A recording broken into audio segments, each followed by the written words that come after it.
A happy Black Friday to you all here on the Friday after Thanksgiving. It's a great afternoon here at the Raymond R. Torrey Gymnasium in Washington, Illinois at the OSF Health Care Kevin Brown Memorial Tournament of Champions. Hello, everybody, and welcome to Yorkville Christian in Winter Haven. I'm Jonathan Michael. Alongside me is John Camosa. And John, two teams that have suffered very different fortunes so far in this Tournament of Champions. Winter Haven seems to be firing on all cylinders. Yorkville Christian still trying to work some of the early season kinks out, but the Blue Devils, we'll start with them. They almost had a tournament record last night. Yeah, Winter Haven, really impressive outing against Booker T. Washington. Ended up being 110-81 final score there. That 110 is now second all-time in most points scored in a single game. St. Rita last season with 111, so they were just 2 points shy of passing that mark. But Winter Haven, John, you said it, they're clicking on all cylinders. Yorkville Christian trying to find their footing here, 0-2. They've had a tough stretch playing some really good teams. Winter Haven, they're looking to advance and try to take another one. Yorkville Christian lost 87-41 to Metamora, and they lost to Booker T. Washington as well. Trying to notch their first win, but here are the Blue Devils out of Winter Haven, Florida. They'll be led by Division I recruits Dylan James, number 11, and KJ Parker, number 12. Here's Parker, the Florida A&M commit, right off the bat, off the bank and in. Yeah, and you just look at the depth on this Winter Haven team. Phillips, Division I offers. Sisselar, Division I offers, and Parker, Florida A&M commit. Dylan James, Georgia commit. So much talent, runs deep. Yorkville Christian had lots of talent last year with Duke signee Jaden Shute. Right now they'll be led by David Douglas, who's put up some good numbers in this tournament. Here's Abram Fields for the Mustangs, kicks it over to Brady Sovereign. And here's Douglas on the drive, gets it in the paint, no good. And rebounded there by Dylan James. Into the lane comes Phillips, and he'll be whistled for a travel, so wave off the basket there. Jamie Phillips, the 6'5" junior forward, has played well in this tournament. And this Winter Haven starting five is really deep, John. You got Phillips and Salazar, as you mentioned, James and Parker. Yeah, everybody in that starting rotation found their way in double-digit scoring last night. Even guys off the bench with 110 points. Everybody joined the party. Here's the dish down low to Salazar, and he'll be going to the line after a foul on the way up. That one went on to Trey Lombardo for Yorkville Christian, the senior forward.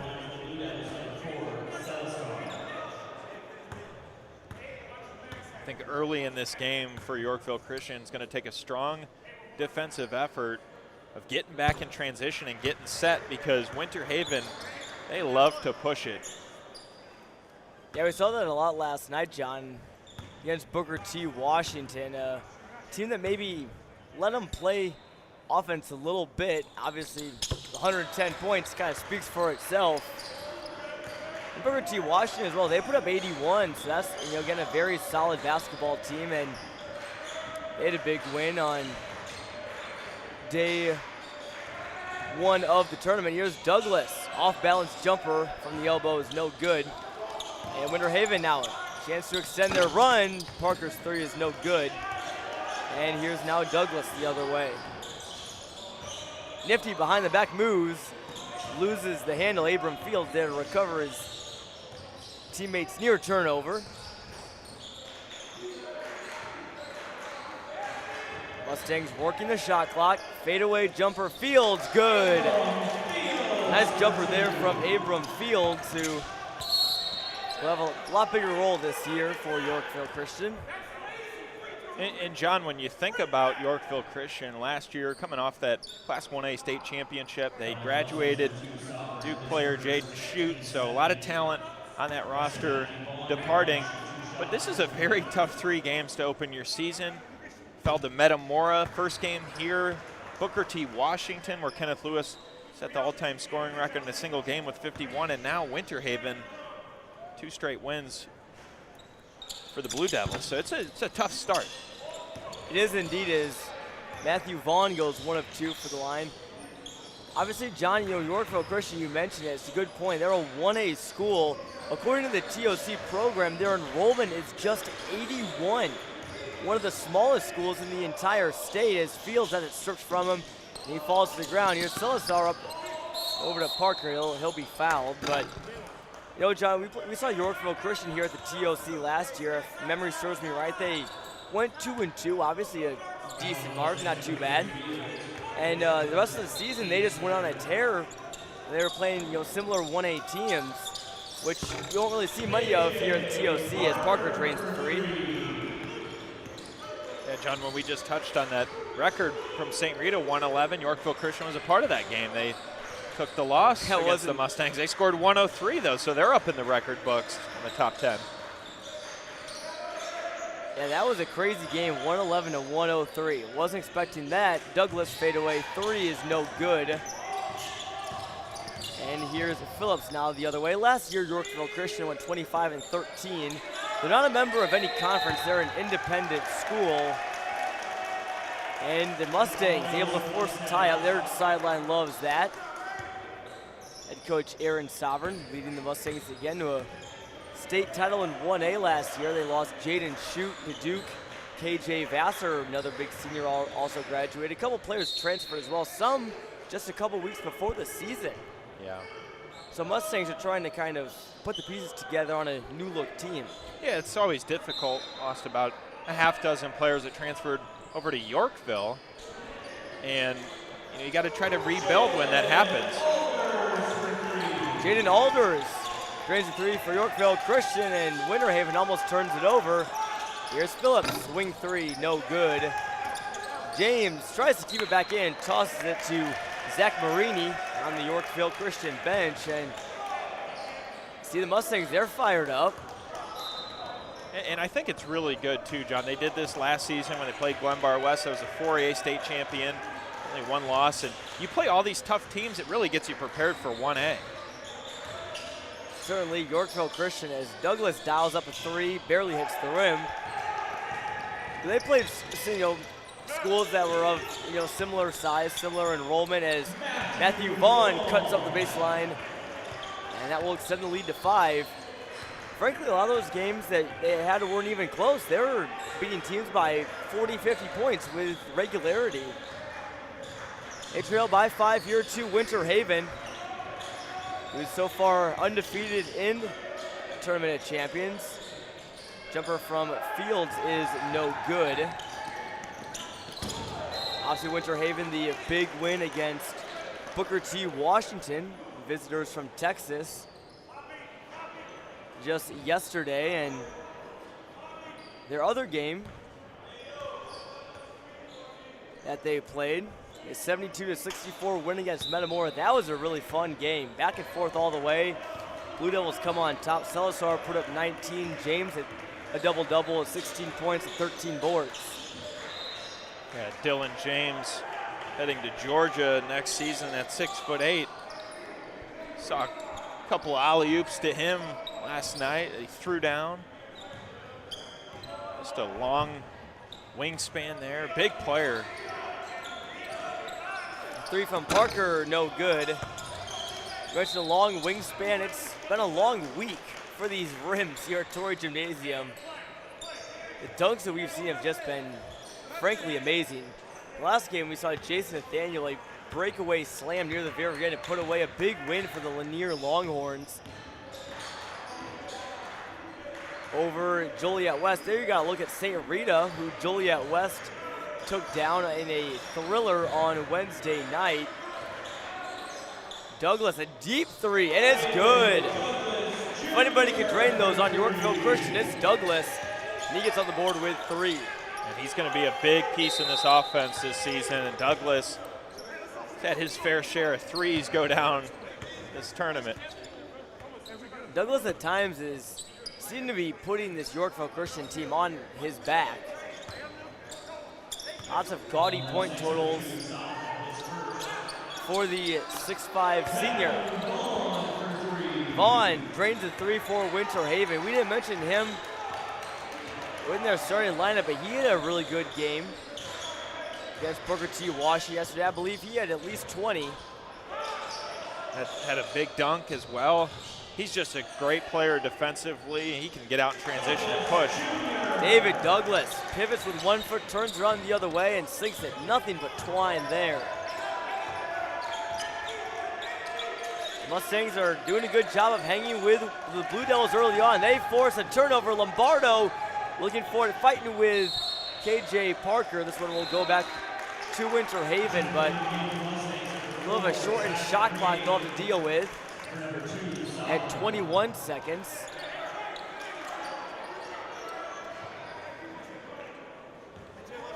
Great effort, though, from Trey Lombardo. Able to hustle that and almost track it down. That's the intensity you got to play with against this type of team. They like to go quick. Foot has got to be on the gas all 4 quarters playing against Winter Haven. Doesn't matter who you are. James goes back up for the offensive board and 1. Block attempt there from Yorkville Christian. Not strong enough. James fights through it. You mentioned on the Georgia commit, very strong. Finish through a lot of contact. As Tyrese Mayo will check in for Matthew Vaughn on Winter Haven. You got your mixture of big men down there because you get Dylan James at 6'8". We talked about him, long wingspan. You know, he can get up and grab pretty much any ball coming off the basket. But then you look at the size down there with Jamie Phillips Jr. at 6'5", but built like a defensive end in football. No kidding, yeah, Phillips has been a big body as well. He's got the ball now, blocked away by David Douglas. Mayo, the recent substitution, comes in and immediately makes an impact. He looks like he got poked in the eye, making sure he's all right. Here's Douglas. Fancy dribble moves, nice dish to Fields. Looking for Lombardo, taken away.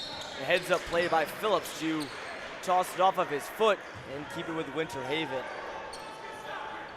Phillips averaged 13 points and 5 rebounds last year.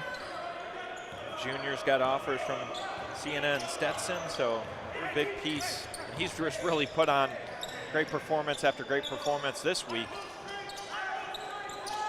Mayo thought about a 3. John, we mentioned it earlier. This Winter Haven team is extremely big. A lineup that could rival the height of a couple college teams. Starting at point guard, you got, list up the heights, you got 6'1" and 6'3", 6'5", 6'6", and 6'8".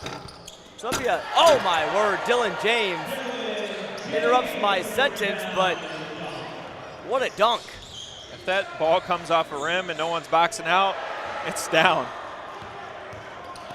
Here's another potential lob there, and it got turned away. Big dunk for Dylan James. He's thrown some down in every game he's played in. We don't have replays, John, but if you're watching at home, you might want to back that one up and rewatch that. What a slam. 2 hands as well, and Tyrese Mayo sinks it. Tickles the twine, and Winter Haven now pulling ahead. They lead by 12. This could be the last possession of the first quarter for Yorkville Christian. David Douglas says to slow it down, and Abram Fields high off the glass is no good. Winter Haven, another bucket before the break, maybe, yes. Jamie Phillips tips in his own miss. And a 24-10 lead for Winter Haven. Douglas had a good line there on the prayer, but it was a little bit too late. And the Blue Devils, how about that first quarter? Yeah, similar to yesterday, they start the game off strong, but then when they really start clicking, they just keep scoring bucket after bucket. We'll take a quick break. Thank all of our sponsors today, like OSF. When the new OSF Health Care Cancer Institute in Peoria opens in 2024, you'll be among fewer than 40 cancer centers in the country with proton beam therapy, and only the second in Illinois. It will be a place of hope, healing, promise, and possibilities. Learn more at osfhealthcare.org/horizon. And the city of Washington welcomes you to the Kevin Brown Memorial Tournament of Champions. Washington is a growing city known for its quality of life and a diverse mix of businesses and restaurants. We invite you to check out all that Washington has to offer during your visit to the city. And new inventory is in stock today at every Upton Auto Group dealer. Choose from 11 franchises, 6 locations, and the year's best selection. You'll always get the best price at UptonAutoGroup.com. And Teamworks is proud to be the official sporting goods provider for the Kevin Brown Memorial Tournament of Champions and the KB Strong Foundation. Stop by and see us for all your apparel and sporting goods needs. Teamworks, our team helping yours, and for Titan Industries as well. Structural and miscellaneous steel fabrication contractor. They're proud to support everybody that has a part in the 2022 TOC.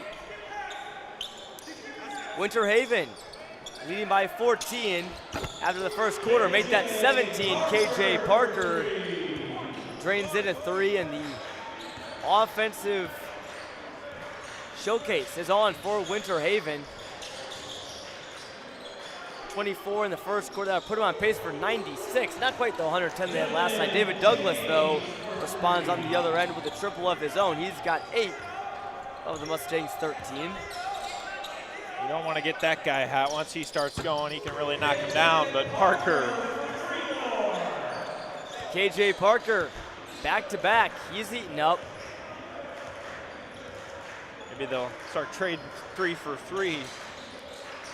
Douglas always a threat to pull one from deep from the logo. That was near the head of the Panther at midcourt. No hesitation, he almost hit it. Phillips dishes down low to James, and just too big. 6'8", and Yorkville Christian is still trying to find an answer for him. I mean, when you look at the roster, as far as the starting rotation, your tallest player, David Douglas, at 6'5". How do you really contain Dylan James down there? He stands at 6'8", but looks even taller with that wingspan. He does have long arms, John, as he hits the front rim on the free throw, an offensive board. Good by the Blue Devils. Here's Salazar in the far corner. Back iron James, offensive board, and he's drawn a ton of fouls early on. Yorkville Christian, they've kind of found out the hard way that that's some of their best defense they can put against James. Yeah, go ahead. If you can't out-rebound him, might as well foul him. It's going to go up every time. No fouls so far for Winter Haven, 7 for Yorkville Christian. As James sinks the first at the line. He's got 8 now, or rather 7. KJ Parker leading the way with 11. James, second free throw up and good. His big afternoon continues. I certainly expect to see his name on the all-tournament team for the National Classic. It's always fun kind of coming down the stretch to see these games on Friday and start to see, maybe who can make the all-tournament team. There's been lots of good ones from all sides. I mean, you got James on Yorkville, on Winter Haven. Kenneth Lewis, how can you leave him out? He's got a tournament record with 51. Yeah. Metamora's got some good players that can find themselves on there as well. And then you got also Lanier, St. Rita, and Joliet West playing in the National Classic as well. Yeah, I'm really looking forward to the tail end of tonight and even going into tomorrow. 2 teams, John, that we were discussing earlier, we haven't seen. They're only here for 1 game, but Carmel of Indiana, they have some good players there, and Pewaukee in Wisconsin, loaded with talent there. That'll be a great one, part of the TOC Shootout Series coming up at 6 p.m. tonight. I'll have the call for that one with Gavin Russell as Yorkville Christian's shot is off. And a 3 here from Mayo is good. Tyrese Mayo off the bench. He is hot with 8 points in the early going. And Winter Haven running away with this one in the early going. I wish I would have kept track of when this run started. It's been pretty impressive. Here comes Parker down for Mayo. And a fast break layup is good. And Aaron Sovereign will call a timeout for Yorkville Christian. The Blue Devils tripling up the Mustangs. Here 2 minutes and 15 seconds into the second quarter. We'll take a quick break for our sponsor, OSF. When the new OSF Health Care Cancer Institute in Peoria opens in 2024, It will be among fewer than 40 cancer centers in the country with proton beam therapy, and only the second in Illinois. It will be a place of hope, healing, promise, and possibilities. Learn more at osfhealthcare.org/horizon. 39-13 the lead for Winter Haven. They're on a heck of a run right now. You can see some Washington High School students already in attendance. Panthers, they have a big game tonight. Playing St. Paul, and me and Charlie Schumerhorn were talking about that one just before this game, John. If Washington could pull out a win there, they'd play for a championship in their home gym. They would, as the three here from Abram Fields is pretty in the net. Good shooting stroke there from the senior.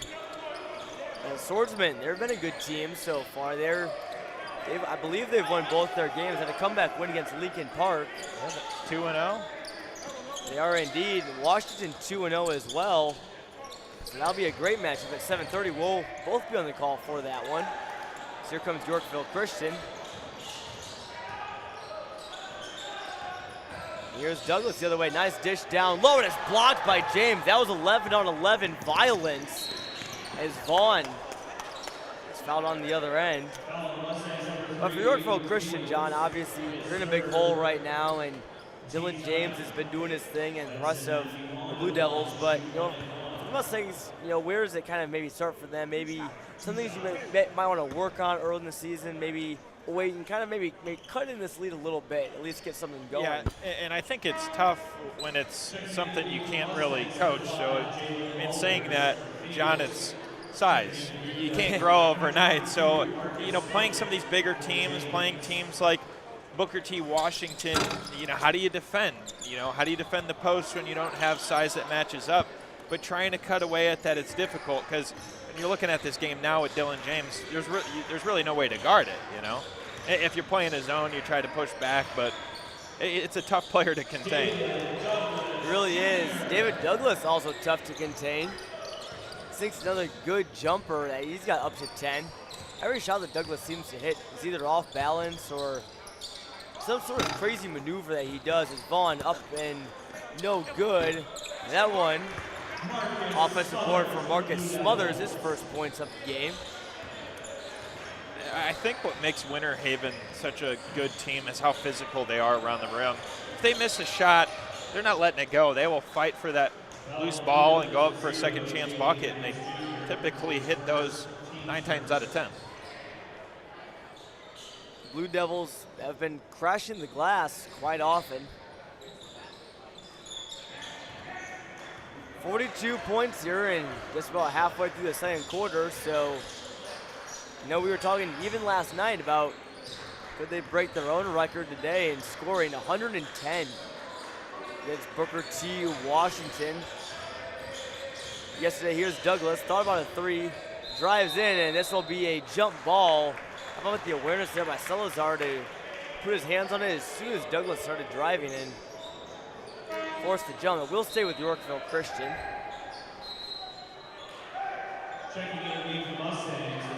Cody Hazard checks in for Yorkville Christian. Sam Painter will come out. Fields looks inbound and finds a man in the corner. That was Brady Sovereign, and he stepped out.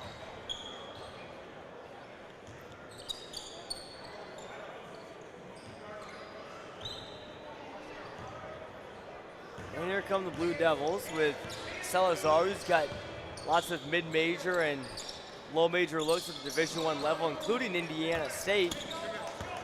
Sycamores are off to a good start this year under Josh Schertz. They have an experienced roster, bringing back a lot of starters. He's also got offers from Presbyterian, a couple other schools down in the southeast.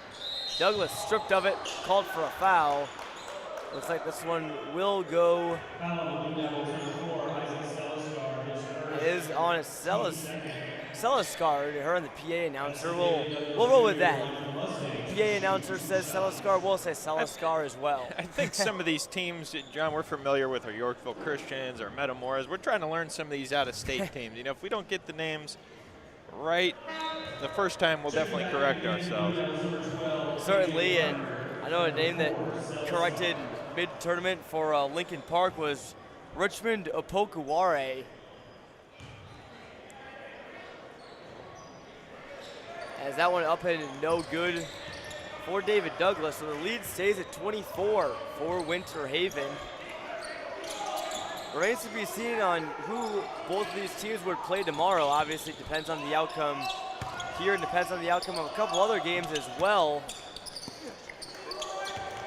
But Winter Haven will likely be playing a pretty good squad. They can hang on for the win here after winning their first 3 games. Got to think that they could face either Joliet West, St. Rita, or Lanier on Saturday. Lots of good games that'll be on the docket. Saturday's a day you won't want to miss.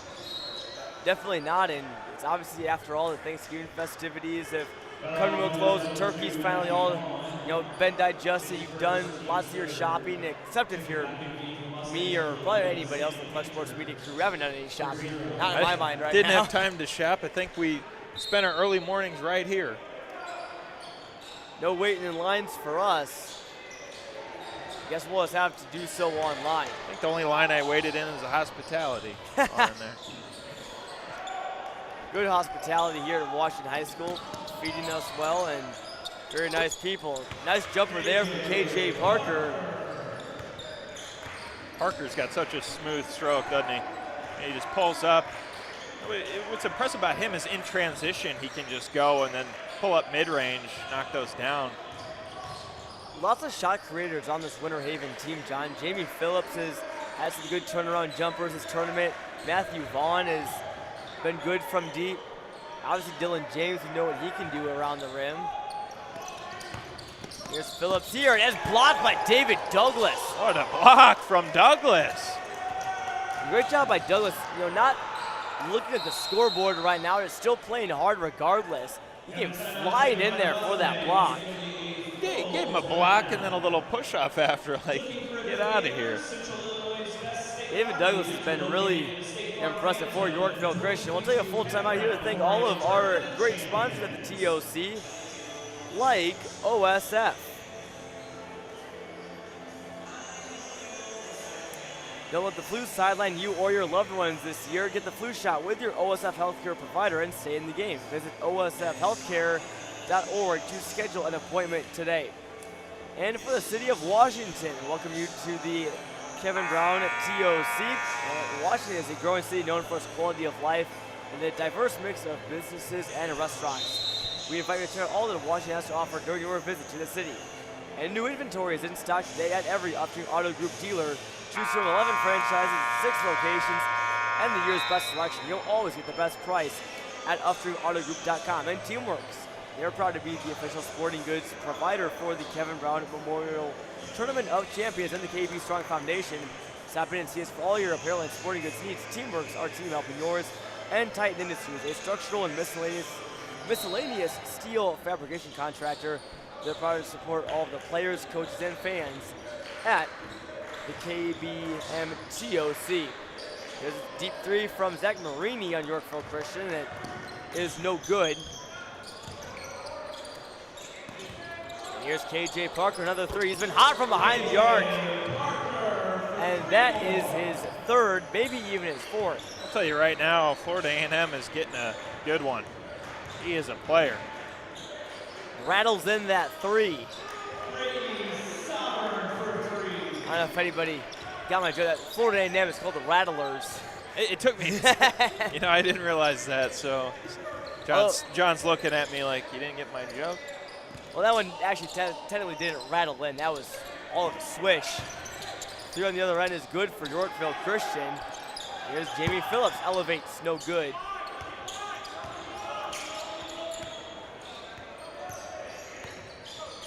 Douglas just kind of steam heading this offense right now.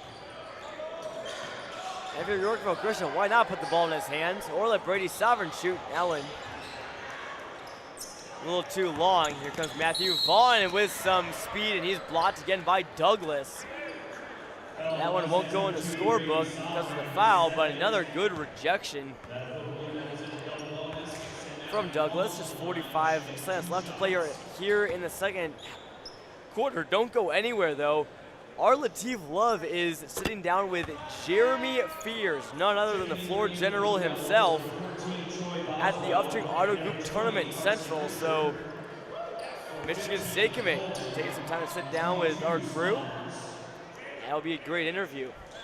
And John, we touched on this, before, with Yorkville Christian still trying to find their footing, grow. They got new faces, get some experience. 8 players transfer, which we mentioned to Yorkville. Remember Javion Starwood last year, a huge impact for this team in the state championship. He's at Oswego East. Obviously Jaden Shute at Duke, and then KJ Vassar, he's at TSF College Prep, now a senior. So some big losses. You got to try to rebuild. That'll happen with any team. Yorkville Christian, also a relatively new program, a new school. This started a couple years ago. They've quickly risen to the top. Lots of good talent coming over to play for head coach Aaron Sovereign. Looking at Yorkville Christian's schedule the rest of the way, they do play some tough opponents. They traveled to Peoria, Notre Dame, so they'll be back in the 309 just a couple weeks from now. They host Normal West on December 19th. A couple schools up around Chicago, like Glenbrook North and Wakanda. They play Normal Community at the Normal West Shootout, which we broadcasted last year, so we could see Mustangs again in early February.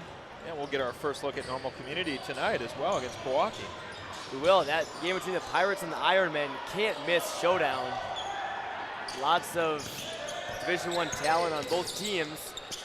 As Phillips, right before the buzzer, is good. And Douglas's prayer at the horn almost hits the ceiling. It may have, actually. Couldn't see it from our approach up here in the booth, but Winter Haven leads at 52-21. Amazing first half for the Blue Devils. We'll take a quick word for our sponsor, OSF. And the new OSF Health Care Institute, Cancer Institute, opens in 2024. It'll be among one of the first 40 in the nation with proton beam therapy, and only the second in Illinois. It'll be a place of hope, healing, promise, and possibilities. For more information, go to osf.org/horizon. Send it down to Upstream Auto Group Tournament Central. Latif Love is with Joliet West star guard Jeremy Fears. Can't wait to hear this one. Latif, what do you got for us? Welcome back to the halftime show at the Kevin Brown Memorial Tournament Champions. I'm with Jeremy Fears, #1 ranked recruit in Illinois. Tough loss you guys had today. You guys went up big today. So what kind of went wrong at the end of there? They just made their run and we wasn't able to respond. But we always got another game tomorrow, so we're going to be able to pick it back up and make some adjustments, talk about it, watch film, see what we did wrong and fix it. Okay, so, coming into the season, you left La Lumiere, and then I think you were assigned to OTE at one point. What was your what was the ultimate decision with you coming back to Joliet West? Just being able to come back home and, being my family, being my brother, being able to play and be somewhere I'm comfortable and confident at. So that was just main goal, and being able to be me. So that was just the biggest thing. And what was one of the biggest things you learned at La Lumiere, at your time there, being at a nationally ranked school like that? What did you learn from being there? That the competition is great. It helped me become a young adult on and off the court, because I was alone for a lot of my time there. So that's really.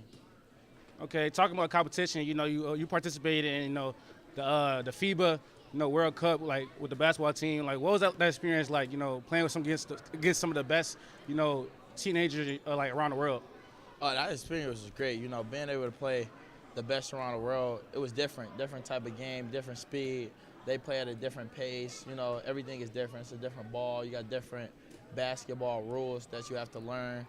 So it was great just being able to experience something different. Okay. And you said, one thing I know is what you plan, you have a strong mentality, I noticed every single free throw, you always near the shooter somehow. You always trying to get in their head or something like that. It's speak about your mentality, every time you touch the floor. Just basketball, is a physical game, also a mental game. So if you're able to get in somebody else's head or another player's head, then you win that battle. But if you're able to be mentally and physically strong, then it's a good chance that you're probably a really good player.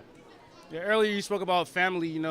How big was it for you, to come home to mentor your brother, and see how his game has grown, on a defensive end as well. He's already a good offensive player. How's it been like mentoring him? It's been great. Just being able. I've been going for 2 years, so I really haven't been able to help him. But now that I'm back, I'm able to help him, teach him, and give him like little clues, tips, and pointers just to help him overall, offense, defense, on and off the court. So that's really been big for me. Looking at your game, you have a balanced all-around game. But what really sticks out to me is your defense. Defense and intensity. Every single play on defense, you guard 94 feet. Who really instilled that into you? At like maybe a young age. I definitely say Coach Krieger. He helped me when I was young, a freshman. Being able, defense was one of the main things that we talked about. We went into the year on defense. So that was just really big. And then I just fell in love with defense. Okay, watching you for a couple years, you already in like pro runs with like NBA hoopers and stuff like that. Over the summer and stuff like that. So how has it helped your game? Grow. It's been great. Being able to see and take pieces and just seeing like the pro level is a different level than what you think. That's because they do everything right, it seems like. But they've been doing it at the highest level, so it's been different. Making reads, being able to read the team defense, being able to make plays. Like any open shot is almost money. So it's just being able to learn from them, obviously because I'm still growing and developing as a player. Okay, let's talk about that St. Rita game. It's probably one of the biggest games of the year so far. What was it like being in the atmosphere? You watching, everybody eyes on you watching. 3,000 fans were here in the building, and we had like 1,000 people on the stream watching you guys as well. What was it like being in the atmosphere? It was great. Being able to play a top-ranked team early in the year with a new team. Our new team, we fresh, we young. We got a lot of pieces we can do. Everybody can do everything that we need. We're deep, and we have every aspect. But it was really big because we fought. Fought through adversity. We were down 14 at one point, and we made a run. Being able to come back, it just shows that we all have heart. Okay, so you said it's like a new team. I know Mac came from, I think, Hillcrest, right. And then you came back this year. So how has it been like gelling, getting the chemistry well together, playing together on the court? It's been different, but the good thing is, like in the summer, we had a lot of, open runs with each other and during practice, kind of scrimmaging. But this is our actually real first time of our starting 5, starting 8, like our court guys being able to be with each other. Usually in practice you switch your teams up and, you play against each other, but being able to finally play with each other is just a different feeling. Okay, so, this coming into your first couple of games of the year, what's some things you think the team can do better? I know you always try to communicate with them, after every free throw and stuff like that, getting the guys together. What's some things you think you guys can do better? Some things I think that we could do better is, still defense, because obviously we're growing and still learning. Talking more, trying to get everybody, all 12, all 13, to talk. So I think once we all, start talking and gelling together, it's going to make everybody's job a lot more easier, and we all would be on the same page. And, it's early. We got a lot of young players. We got some sophomores, some juniors, but it's really on me and the seniors to lead by example and help the younger guys. All right, thank you, man. Thanks for the interview. That's all I have for you. I'm going to watch you all season. I'm hoping that you guys, pick up after today's loss. Have a great rest of the season. Thank you for the interview today. No problem. Thank you. See you. Have a nice day. Thank you.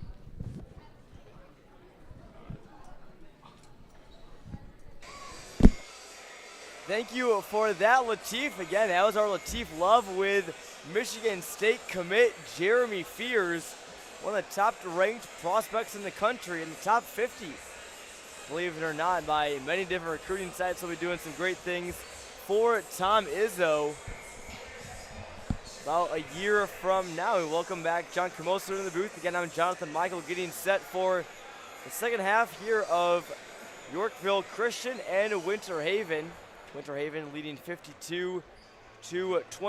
It's been a great day of basketball here at the Torrey Gymnasium. And John, some of the other games that we saw earlier, again, a big comeback win for Lanier over Joliet West. Jason Nathaniel and Osmar Garcia had real good games. I know you were watching every second of that one. I had an off game, I will admit. Taking a little rest and everything. But John, what did you see from the last game? Well, after I catch my breath here, trying to run back up after eating a quick baked potato, I think I tried to burn that off. But no, that was a really exciting game, back and forth. Lanier's got a tough team. Garcia down low, Nathaniel, and the Fears brothers really held their own, both in double-figure scoring. So just a great all-around ball game, and the Longhorns got the upper hand. John, I got to ask, while we're here at halftime, what do you like to put in your baked potato? I mean, not a lot of people have it plain. Sometimes people like sour cream. I'm kind of a salsa and cheese guy myself. I like to give it some spice, some Mexican flair as well. What do you put in your baked potato? Well, with the limited time, I had sour cream and cheese. Was thinking a little bacon, but I kind of had to eat it quick. Typically, sour cream, cheese, some butter, maybe some chives on top. But there you go. Yeah, and if you're really getting crazy or chili, you can put a lot of chili on there. I've had those before, loaded chili, but traditional sour cream, a little salt, pepper. I like it. I like it a lot. Yeah. I might have another one after the game once I have a little more time. They're very good. Once again, hospitality room here in Washington, tremendous food. It is second to none here in Washington. Again, chili. That's a good topping. I really like that one as well. One thing I haven't had in a while that I really like, and maybe some of our viewers do as well, is potato skins, like loaded potato skins. Those are really good. I do really like potato skins as well. And that almost kind of caters to what we were just talking about. It's got your open face, bacon, cheese melted on there. You can put sour cream, salsa. Yeah, those are good. Potatoes are such a versatile food, you gotta say. That's how John Camosa fueled up for the second half. We're ready to get things going here again in Washington. Winter Haven with 52, 16 points from KJ Parker. What a shooting display that he's put on. And Yorkville Christian, they've been led by David Douglas with 10. As Parker will get things going for Winter Haven, playing in their very first Tournament of Champions under head coach Tyrone Woodside. Seliskar, the floater, no good, and Vaughn, another offensive rebound, a third chance, up and good. You gotta see, we've had to see at least 10 offensive boards from Winter Haven so far in this game. We have their guards love to crash the boards. A lot of size too with their guards. Matthew Vaughn 6'3", Salazar 6'6", Parker 6'1". They play above the rim. And certainly size isn't the end-all be-all when it comes to rebounding. It certainly helps, but really a big part of it is boxing out as Douglas almost gets the block. Vaughn able to finish it off the glass. Now, John, I'll ask you this. They knew they were a point off yesterday. You think they'll try to go for it? Just out of respect, maybe?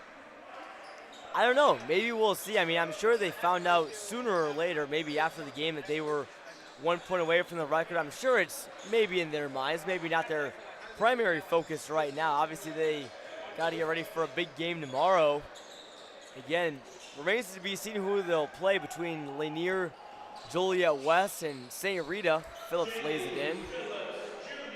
But obviously, you know, I think that comes first, making sure everything is running smoothly, got a well-oiled machine. But I think if you play well, I think something like that will come naturally. Although we did see back on the tournament's first day on Tuesday when Kenneth Lewis from Booker T. Washington broke the single-game scoring record with 51. His coach told him that, hey, you're within range of the tournament record. You got 43 right now. Pulled him back out and says, hey, we want to score 8 more so you can take down Zion Williamson, who had 50. I think once he checked back into that ball game, he was determined because he got those points in a hurry in epic fashion at the end, too, because the running clock was able to get 2 free throws as the clock was still ticking. He had about 2 seconds, or I should say like 10 seconds to shoot the last one to break the record, so it was really neat. That was the most clutch, but also not really clutch free throw. The game was obviously out of reach. Booker T. Washington had a big win. Clutch for personal standards. Clutch for personal standards, definitely. the team didn't need the extra point, but Kenneth Lewis scoring 51. We'll see if Winter Haven can get close to that. They're definitely on pace for 100. They lead 61-21. We may see the running clock here as Douglas deep three. It is good. David Douglas continuing to ball out, regardless of the score, leading this Yorkville Christian team. He's up to 13 now. A quick word for our sponsor, OSF Health Care, the title sponsor for this tournament. When the new OSF Health Care Cancer Institute opens in 2024, it will be one of the first 40 places in the country and just the second in Illinois that offers proton beam therapy. It'll be a place of hope, healing, promise, and possibilities. For more information, go to osf.org/horizon.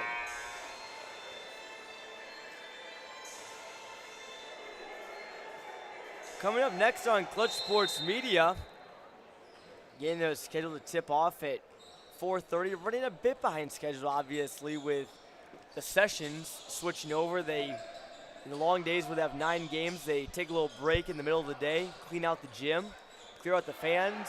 Obviously, if you have an all-session pass, you come right back in. Obviously gives us a chance to kind of catch our breath as well, but coming at the conclusion of this one, it'll be Cardinal Ritter against St. Rita. John, you'll be on the call with that with Larry Larson. It's a deep three dialed up there from Jalen Alders. He's got 2 points, or rather 3 so far.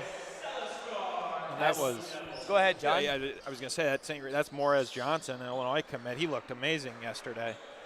Morris Johnson, James Brown, one of the state's best, if not the best duo, and you can make that a trio this year with the addition of Noyes Indrusitis from Lamont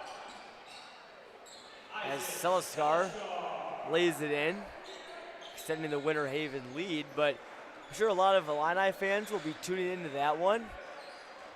And a lot of Illinois fans have their eyes fixed on this tournament, obviously after hearing that James Brown and Morris Johnson would be facing off against Joliet West. I think, too, it's intriguing because Morris Johnson, he's a junior, but 2 years from now, be over at Illinois. Him and Jeremy Fierce could go head-to-head. He's at Michigan State. They very well could. That's dependent on if Fierce doesn't get picked for the NBA draft, which is very, definitely very a strong likely possibility. But how about the duo of Johnson and Brown? Both of them are just juniors. It seems like they're a lot older given how long they've been in the spotlight, how long they've just been great basketball players. As their Alders gets a 3 to fall for Yorkville Christian, Winter Haven pushes it quickly down the other way. Well, here's the thing, too, John, with James Brown and Morris Johnson. I mean, you look at their size, 6'10", 6'9", just very college-ready, you should say, built. I can't imagine one more year of high school. I mean, they're going to dominate. Certainly, they'll be ready for the rigors of the Big Ten and all the big men that they have. As we see James Brown, he's walking along the baseline on the left side here in Torrey Gymnasium, getting ready for tonight's game. Some headphones on, maybe some tunes. But obviously the big men in the Big Ten, you got to have them. It seems like obviously with, a couple years ago there's Luka Garza from Iowa, Hunter Dickinson from Michigan, Kofi Coburn, Illinois. Zach Edey at Purdue, yeah. The biggest of them all. 7'4", I believe he is. Just unbelievable. As Seliskar heating up in the second half, he's had a good start coming out of the half, and he's now up to 9 points. Winter Haven 72, and make that 72, or 74 rather. Good defense by Trey Lombardo, altering the shot there from Matthew Vaughn.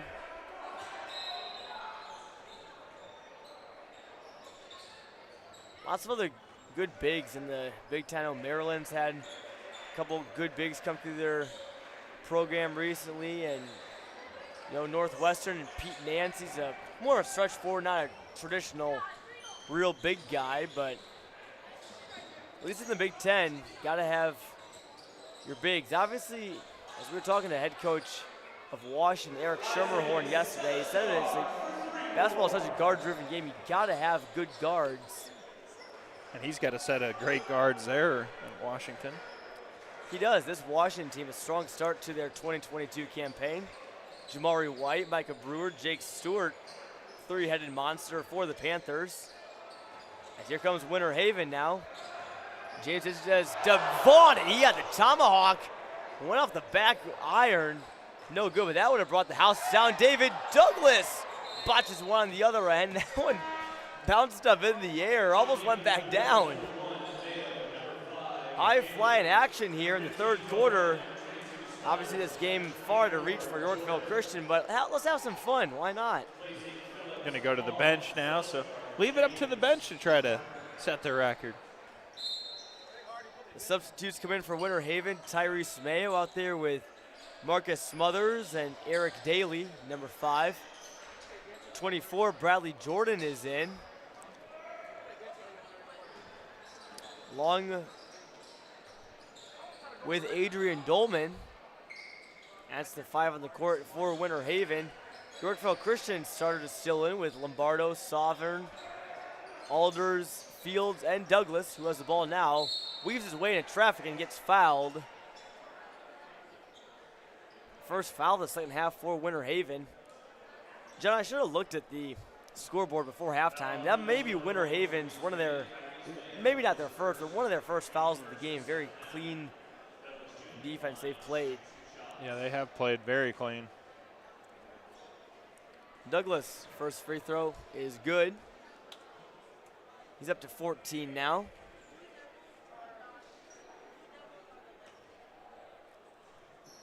Second one also good. Douglas, such a great shooter. There you see Aaron Sovereign, the head coach for Yorkville Christian. So lots of things to take home for the Mustangs, who obviously a rebuilding year for them, obviously without Jaden Shute and company. But good news is for them, there's lots of time left in the season to make something happen. As here comes Abram Fields trying to make something happen. He kicks it out smartly. He was triple teamed. Now Lombardo back over to Fields, no good. Now a 4-on-2 for Winter Haven. Daly, the pull-up jumper, is off the front rim, back rim, no good. Another offensive board for Winter Haven, and eventually the Mustangs come away with it. How about the move from Douglas? David Douglas is certainly a guy that basketball is in his future at the next level. That's for sure. In his senior year, he's a guy that really just, if you were playing 2K, used this kind of 2K analogy a lot, NBA Jam reference a couple times during the week as well. But he's got the shot creator badge, I would say. He can make something out of nothing, and limitless range too, not quite, but he can drain it from there. And the Blue Devils take a 78-31 lead into the final frame here in Washington, Illinois. We'll take a quick word for our sponsors, starting with OSF. OSF Health Care Children's Hospital of Illinois is ready to provide all levels of care throughout the health and wellness journey of kids and teens. From routine care to highly specialized care or support for a healthy lifestyle, it is the only children's hospital outside of Chicago caring for the most complex health issues. Visit osfhealthcare.org/kids to learn more. And the City of Washington welcomes you to the Kevin Brown Memorial Tournament of Champions. Washington is a growing city known for its quality of life and a diverse mix of businesses and restaurants. We invite you to check out all that Washington has to offer during your visit to the city. A new inventory is in stock today at every Upstream Auto Group dealer. Choose from 11 franchises, 6 locations, and the year's best selection. You'll always get the best price at upstreamautogroup.com. And Teamworks is proud to be the official sporting goods provider for the Kevin Brown Memorial Tournament of Champions and the KB Strong Foundation. And a quick word for Titan Industries as well. Steel fabrication contractor. They're proud to support all the players, coaches, and fans pretty much everybody in the building here at the 2022 Kevin Brown Memorial Tournament of Champions. Lombardo, a three for Yorkville Christian, around the rim and in. Toilet bowl shot for the forward goes down. That's his first deep ball, his first points of the game. And responded on the other end by Jamie Phillips Jr. And now the Stars are back in for Winter Haven. Maybe they are trying to go for the tournament record. 30 points away, rather 31. They need 112 to break the record. Lombardo, shot fakes, this good. 5 points early on from Trey Lombardo. Will be a big part of this Yorkville team this year, increased role. And KJ Parker just continues. You think that little rest on the bench helped coming out? Man, fired up. Unbelievable, KJ Parker at 19. All 5 players on the court for Winter Haven are in double digits, and David Douglas. Another incredible shot from the senior. Latif Love, our guy, he's loving that. Latif, obviously, good friends of David Douglas, and we talked in the studio earlier this week. How about the game he's been having? I hope that somebody for Yorkville Christian is maybe taping this game for highlight reel purposes.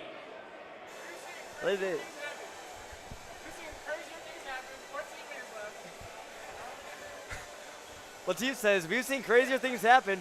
A 44-point deficit in 6 minutes and 48 seconds. It's always good to be optimistic. You never know if David Douglas just keeps on shooting and shooting and shooting. You never know. Rapid fire threes. Have to be a lot of threes. It would. My math, 44 threes would take 15 threes from Douglas to get back in there, and if anybody can do it, it'll be him.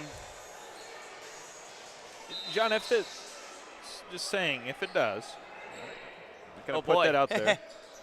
But if Winter Haven were to set the all-time record for most points in a game, you got to remember Kenneth Lewis set single points in a game. Yorkville Christian would be the opponent for both. So kind of ironic that the same team would be facing off in a span of, what, 2 days?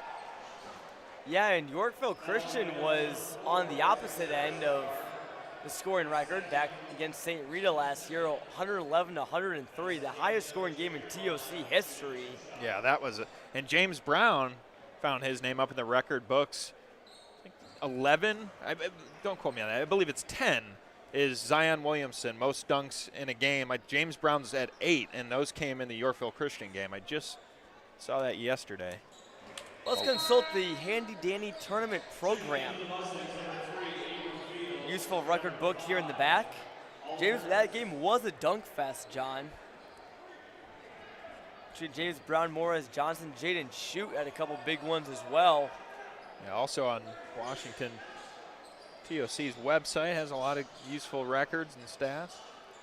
I'm not seeing a record for dunks. Dunks is on the website. It's on the website. You won't find it in the program. I had to dig deep for that one. It is indeed. Also want to mention it, we always talk about Zion Williamson having the scoring record for the TOC with 50. Jaquan Lewis from Dixon County back in 2012. In the early days of the Tournament of Champions, he also scored 50. Also want to see who the tournament's leading scorer will be. That record is held by current Northwestern State Blue Demon, Isaac Haney. And you want to know who else plays for Northwestern State, John? I think you probably know. I think some guy by the name of Hansel Emmanuel. He might have been here last year, right? Indeed. Tough to forget that he was here. Honestly, John, I know you remembered he was here. A lot of dunks from him. He put on a show. A lot of fans wanted his autograph after those games. Just a crowd favorite. John, that was incredible. When he walked in the building, it was almost like a superhuman had entered the room. He was immediately swarmed by other players and lots of fans wanting an autograph. His layup no good, bounces off the rim. Here comes James. I would say, in my opinion, John, that Hansel Emmanuel brought more attention to this gym, to him as a player, than right up there with Zion, I would even say. Anthony Davis. Certainly, Sovereign's three is no good. Here comes Winter Haven. Starters still in the game. Here's James, a 3, no good. He's 0 for his last 2. Getting a little fatigued. I don't know if we're going to see the record today, John. We're not on pace for it now, but they can still probably get to 100, but we are at a running clock. You see it there on the bottom center of your screen. And the subs come in for both teams. That'll be a line change for Winter Haven. A couple stars for Yorkville Christian out there, including David Douglas, who's at 22 so far.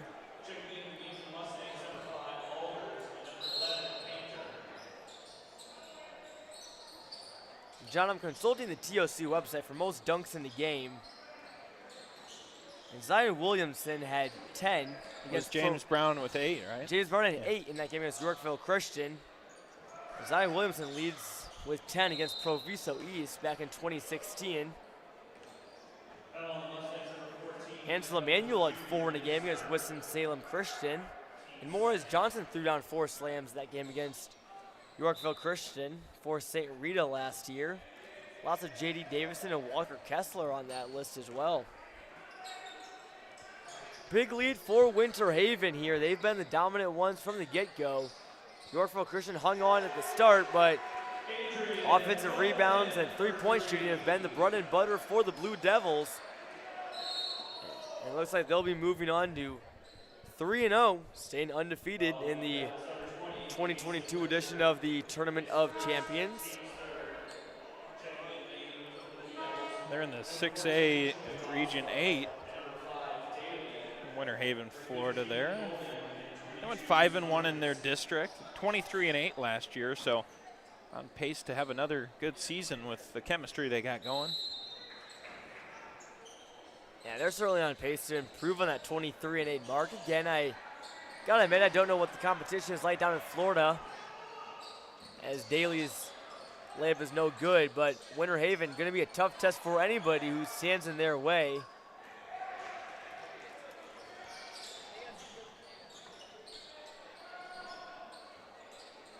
So we're now down to 100 ticks left to go here at Torrey Gymnasium again.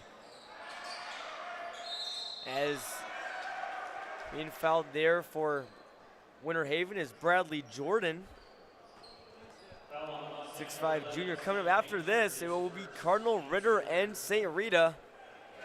Illinois commit Morris Johnson and James Brown will take on the Lions from St. Louis, who have had a couple gritty performances. Still looking for their first win, but as we saw in the last game, John, anything is possible. I think Joliet West maybe came in that game favored by most teams, or favored by most people, maybe because it's an Illinois team people more familiar with them. But Lanier stuck up on the Tigers and to a comeback victory, and Ritter, they had a really close game against Joliet West, in which the Tigers needed to come back and win in overtime against.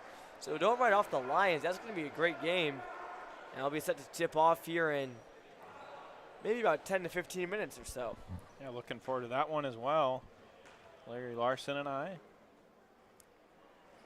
And after that, Pewaukee, a normal community, the Pirates from Pewaukee boast Division I, future Division I player Milan Momsilovic. He'll be headed to Iowa State. A couple other guys like Nick Janowski and Milan Momsilovic's brother. Yeah, I'm off for that game, not broadcasting it. I'll have to grab my popcorn, catch a front row seat. The shootout series game's always a blast, but it's Winter Haven having a blast. The Blue Devils stomp Yorkville Christian. 90-41 is your final. There's your buzzer. And the Blue Devils stay undefeated in the TOC. Big win today. This team looks really strong on all fronts, John. They do. Just really impressive effort. Once again, we said these names so much throughout the week, but Jamie Phillips, Matthew Vaughn, Isaac Seliscar, Dylan James, TJ Parker, kind of the catalysts that really run that offense, and they did not miss a beat this afternoon. It's been a blast, John. We'll take a quick word for our sponsors before sending it down to Upstream Tournament Central. First, we want to thank OSF for the new OSF Health Care Cancer Institute opens in Peoria in 2024. It will be among fewer then 40 cancer centers in the country with proton beam therapy, and only the second in Illinois. It will be a place of hope, healing, promise, and possibilities. Learn more at osfhealthcare.org/horizon. And the City of Washington welcomes you to the Kevin Brown Memorial Tournament of Champions. Washington is a growing city known for its quality of life and a diverse mix of businesses and restaurants. We invite you to check out all that Washington has to offer during your visit to the city. A new inventory is in stock today at every Ufftring Auto Group dealer. Choose from 11 franchises, 6 locations, and the year's best selection. You'll always get the best price at UffstringAutoGroup.com. And Teamworks is proud to be the official sporting goods provider for the Kevin Brown Memorial Tournament of Champions and the KB Strong Foundation. Stop in and see us for all your apparel and sporting goods needs. Teamworks, our team helping yours. And lastly, for Titan Industries, a structural and miscellaneous steel fabrication contractor, is proud to support all the players, coaches, and fans at the 2022 Kevin Brown Memorial Tournament of Champions. That wraps up in the gym between Winter Haven and Yorkville Christian. We will send it down to Tournament Central with our Gavin Russell and Latif Love. Guys, let's see what you have to hear. Down to you. Back to the Kevin Brown Memorial Tournament of Champions halftime show with Clutch Sports Media. I'm here with Gavin Russell, and we're just here to, break down some of the games today. We had a lot of exciting games, whether they were blowouts or close games. But we can start with the first game today at 9 a.m. was Lincoln Park versus Moss Point. What do you see from that today, Gavin? Lincoln Park, both teams are good, but I think Moss Point definitely has had some struggles distributing throughout the team. That's where I think Lincoln Park is a little bit better. Kedrick Osby has been phenomenal as an individual, but I just think they need to kind of find themselves as to where they want to go as a team and then kind of play as a unit. It's a game plan thing, and it's early in the season, Latif. These are the games and these are the times that you find out who you are. It's not December yet, and they have a long way to go. But I'm impressed with Lincoln Park. They've got a variety of players they can use. Certainly some high-level talent on display. It was a good way to get things kicked off, but we had some much more exciting games that followed. Yeah, one thing about that game is Lincoln Park really came in at the buzzer. They didn't get any time to warm up. They must have got some really good sleep because they came out and really. They must have been hitting snooze. I was hitting snooze this morning because I was tired too. But they came out and they woke up quickly. They got the legs going, and must have been some beauty sleep last night. Yeah. Next game we had was Blytheville versus Urbana. This one was also a blowout, but it was really close in the beginning. I like what I saw from Urbana in the beginning of the game. They had a late game last night. Maybe some fatigue came into play, but they kept it close in the beginning. But at the end, Blytheville really pulled away. I'd like to talk to Verdell Jones here in the studio at some point because Verdell Jones is an excellent coach. He's an excellent high school coach. Probably, I'd venture to say, one of the best coaches in this tournament. Not saying something. It's not necessarily a product of what his team is playing like because he's got a young group. He's using a lot of guys that are first-year varsity players, and that's tough to do in a tournament like this. You're facing the Arkansas State runner-up from last year that won 29 games. So Verdell Jones has got his work cut out for him, but he has a history of turning guys into winners. And like he said best when me and Joey Wright talked to him yesterday, tournaments like this, you either get exposure or you get exposed. And he said both are good for coaches. They're both learning experiences. There's good and bad things you can take away. Unfortunately, they came out on the latter of that. Didn't have a great showing today, but there's definitely things for them to work on. Malcolm Morris, among others, will be back next year. Plenty for them to look at. Gideon Kapongo does look good, so Urbana had their struggles, and then for Blytheville, they're everything that they're cracked up to be. Again, state 4A runner-up in Arkansas last year. They're back with a lot. You've got an Ole Miss commit. You've got an all-stater on your team. They're the complete package, and they're making their trip to Illinois very much worth their while. And not only did Urbana they struggle with experience, but they also have a lack of size as well. So they really battle with that.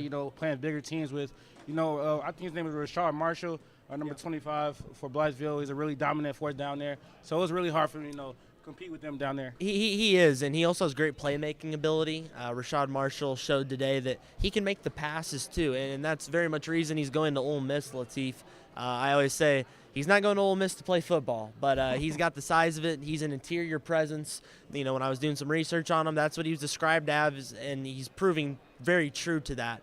They've got other great players on that team. They shot some threes today. Shamar Marshall played an incredible game as well, so no need to overlook that as well. Again, they've got a really good team. Anybody from Arkansas that may be watching, I'd keep my eye on the Chickasaws there, because I definitely think they're going to be heading back to the state finals again.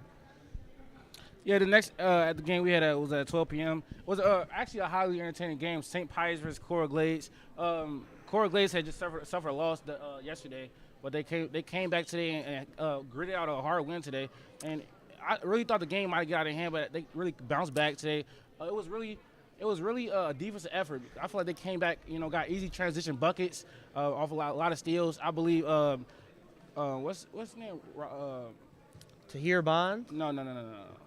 Zaid? Yep. He had 7 steals today. Wow. He has a game with 9 steals and a game with 7 steals. Wow. So he really creates a lot of deflections for his team, Yeah. and a lot of opportunities in the transition. He does, and Zaid's a special player. Not much of a shooter, although he did make a couple threes today. That was something of note, and he hadn't shot a lot in this tournament. But Zaid definitely can make things happen on both ends of the floor, and I'd say best he's like a two-way playmaking guard. He can distribute to his teammates really well. He's got unbelievable handles, so probably one of the best dribblers in this tournament. But at the same time, he's active and everywhere. I've been trying all week to think of a comparison for him, like an NBA or a college comparison. I can't really because he's so special, but he's a glue guy. He does the little things, and that's why this tournament's special, because you get a variety of players that can make things happen. So Ramez Zaid, special player. If you're out there watching, keep up the good work. You're doing a great job. But that whole Coral Glades squad, I think they've honestly been one of the sneakiest teams of this tournament that's actually been really good. And although they've won a couple games, lost one, they are an excellent team. They've got a great coach in Stephen Whittingham there. They're going to be a force down there in Florida this year. Again, had a bit of a down year last year, but they're showing why their young guys are getting better, and they're going to be a force to be reckoned with this season. Like you said, 6-17 last year, hoping to have a great year this season. And it really goes where Ramez Zaid, Yeah. as he goes, they have a good game, they usually win. Tahir Bond, too, Yep. Matthew Kerpew, Elzy, because they've got a good mix of size and of kind of that speed and length. I wouldn't say they necessarily, they're not specifically good in one area, but they do a variety of things. And I would very much describe them as a two-way team, which is tough to guard, And they played Blytheville. They played them pretty close. And, again, that's a state runner-up. They played a really good team like that. So they know how to make adjustments. They know how to do things well. And I'm a big fan of Coral Glades. I've been really impressed with watching them in this tournament. And after that Coral Glades game, we had a really good matchup.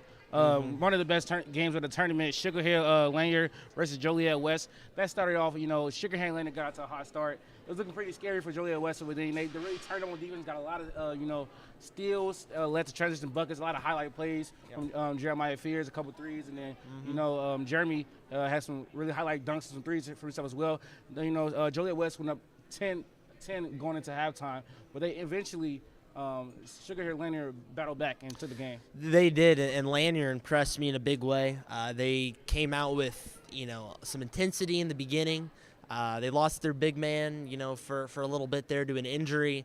But it was a team effort. They shot the ball really well. I'm impressed with their three-point shooting. They were able to hit from behind the arc several times, and I was on the call with Larry Larson for that one.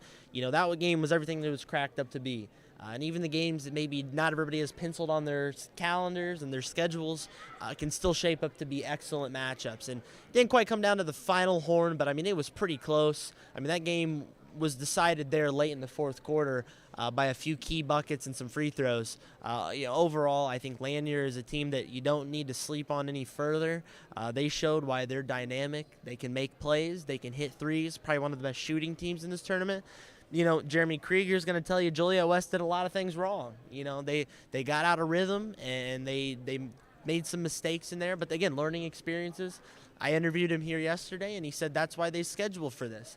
They need those big opponents. They need those big stages to help them get ready. They've proven they can do it. You just got to be consistent. So that's why it's big for Joliet West, but I'd expect nothing less from the Tigers to be back in full swing in the next game they play and have a fantastic season. And one of the good things about being in this tournament, you really battle tested going into Yes. regular season and conference play as well. And they play, and they're 4A here in IHSA, so they're going to play big schools. So when you play big schools and you play big time players, that's going to be the best for it. If you played a cakewalk of a schedule, that's not going to help you come March. You don't know what to expect. So we're seeing exactly what Joliet West is made of. They're a tough team, and they're going to get back on the horse. They're going to be very, very good throughout this entire season. Yeah, so just them battle tested schedules, they're gonna have one of the toughest schedules in Illinois. Yes. So they'll get all those mistakes. They had a lot of turnovers today, which really was detrimental to them today. And then they got into foul trouble late as well. And, allowed Lanier getting a double bonus. So late in the fourth quarter, they were able to capitalize off easy free throws. But next game we have up is Winter Haven, yeah. No, Winter Haven just played, yeah. Winter Haven just played. We have a game after this. It's going to be St. Rita and Ritter. Yes. Which will be really big for championship implications because if Rita wins this game by a sizable margin, then they'll be in the championship instead of Joliet West. Sure, absolutely. Well, I think it's all the time we got, Latif. Yep. Well, kicking it back to, I think Jonathan is on the call maybe. I think John's on the call. Either way, we're sending it back to the booth now. Well, thanks, fellas, but you guessed wrong. It's Larry Larson and John Camosa. I guess you were right in one sense. It is one John on the call, John Camosa. And, John, this should be a fun one. It is indeed Cardinal Ritter and St. Rita. It sounds like that guess was correct. These two teams both 1-1. Or rather, at least St. Rita is 1-1. Cardinal Ritter 1-1. losing. Yeah, Joliet West. Lost to Joliet West, but what'd they do against Lanier? I think they lost. I guess we'll get our research department on it. Either way, should be a good one between St. Rita and Ritter, and Latif was exactly right. If Rita wins by a sizable margin, all of a sudden they could find themselves in contention for a title. Yeah, Latif was right on with that. This game has big implications going into tomorrow. St. Rita, they did a really good job of bouncing back after that loss to Joliet West, had a big win over Lanier. And Morris Johnson, I mean, he really turned it on. They had him well defended against the Fears brothers. He had 20 points yesterday. James Brown had a big game. So St. Rita started to kind of find their footing here, and this is a big game we got this evening going forward. Cardinal Ritter 0-2, St. Rita 1-1. Ritter with losses to Lanier and Joliet West in overtime. St. Rita with a tough loss to open the season against Joliet West, but then a nice bounce-back win over Lanier yesterday. Let's get to the starting lineups. First for Ritter out of St. Louis. It's a good old I-55 battle here. We've had a few good ones at the TOC over the years. Starting lineup for the Lions, Derek Rivers, Nashawn Davis. He's been big this tournament. Ryan Atkins, one of the bigger names for Ritter. Clayton Jackson, and it's rounded out by James Porter. Those are the Lions. These are the Mustangs, starting with Nashawn Holmes, 6'4" senior guard. Noeus Indrasitis, the Lithuanian wing, starts at the 2-3 spot. James Worthington White will be the point guard. James Brown and Morez Johnson Jr. are the big fellas down low. And that wraps up St. Rita's starting lineup. John, biggest guys to watch for St. Rita are already well established. Pretty much the entire starting five, but of course, James Brown and Morez Johnson Jr. Who do you have your eye on for Ritter? Yeah, Cardinal Ritter, they got a really balanced team. Let's look at Nashawn Davis. So Nashawn Davis, really good guard there. Derek Rivers. I think in this game, you talk about the big guys down low. You talk about Morez Johnson, James Brown. So much great guard play on both sides. So it should be a battle down court.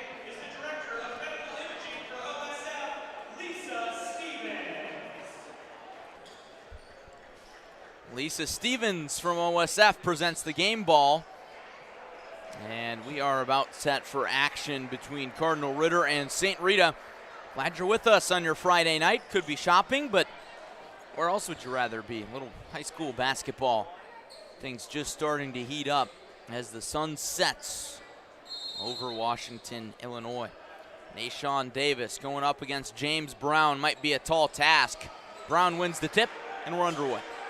I think the key to this game is just whoever can grab a quick start, get that momentum. It's been like that in a lot of these games here at TOC. Moores Johnson, easy look inside, can't convert, and it's a turnover early.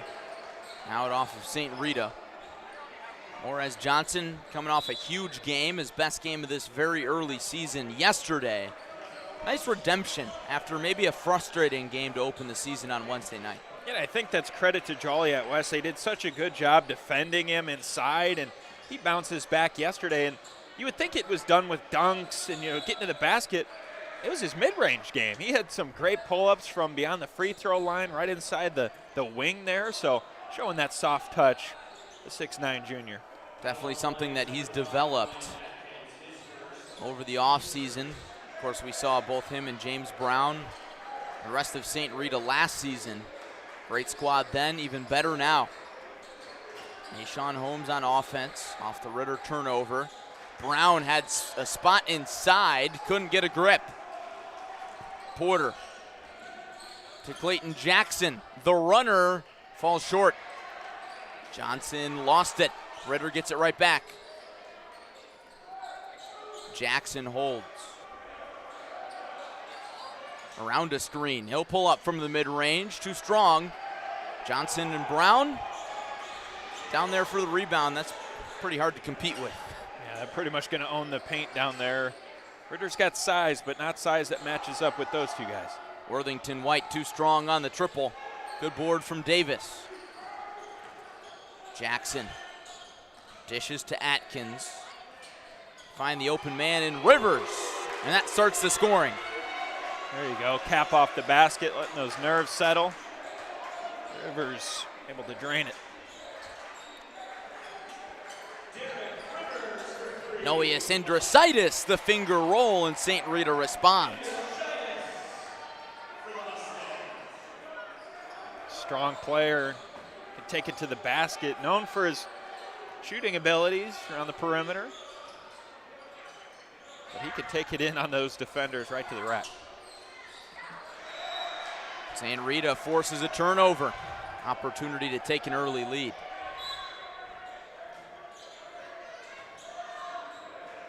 St. Rita entered this tournament number 2 in Michael O'Brien's Super 25. Not the top 25, the Super 25. I like that. Triple halfway down and out from Holmes. Look at Davis in transition, cleans up his own mess for the stick back. I'd like to think if you could find your way in the Super 25, you're a pretty good ball club. A lot of good ones in the Chicagoland area. I'm not sure if there's an equivalent down in St. Louis. We'll have to maybe ask the live chat about that. Indrasitis air balls on the baseline, Jay. Jackson trots to the left to the basket and challenges Brown and wins. Oh my. What a take. That's a tough shot over the 6'10" Brown. Gets it to go. It all starts with the mental game. Got to be confident to take that shot. Holmes not confident in the triple, so he drives inside, and now it's back out. Indrasitis. Now Worthington White. Slices to the bucket, and he's fouled on the floor. And that foul is on Nashawn Davis. Picks up an early foul. Second team foul on Ritter. As the Lions lead 7-2 early. Ritter in transition, and that's a block. Rivers will go to the stripe. Great effort from Johnson there. wasn't able to get set right away to take that charge. Still moving those feet, but of the effort. Sends Ritter back to the line. Ritter already leading 7-2. Chance to push it even more. Not that time.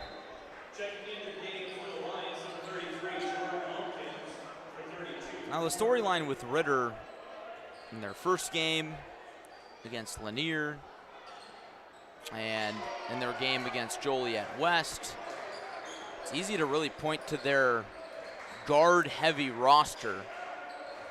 Maybe not undersized, but against St. Rita or Joliet West, they look undersized, but they haven't let that deter them. Montrell Jones Jr. in the game versus Tanashawn Davis.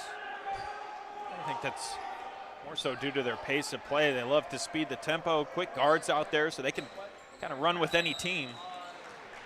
Tanashawn Davis was looking for the foul and got it. Not often you can say that. Plead your case, throw the hands up in the air, and then get the call. Pleasant surprise, maybe. Stays with Ritter. Montrell Jones. Back to Rivers. Fresh 35 on the shot clock off the inbound. Deep three, too strong. Indrositis pulls it in. Indrositis double teamed in the zone. Good find down low. Knocked out of Chandler's hands. Lots of contact and a foul on Chandler.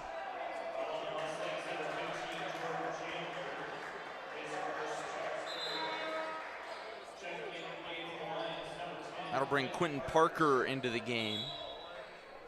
Tanashawn Davis out. Just getting underway between St. Rita and Cardinal Ritter, two teams in the National Classic portion of the TOC.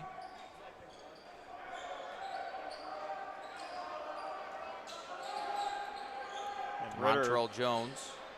Ritter out to that quick start. They know how much this game means going into tomorrow. So. Oh, what a shot fake. And Brown stuffs him on the drive. Parker got it back. Jones inside, dishes down low, and the finish from Jordan Lumpkin.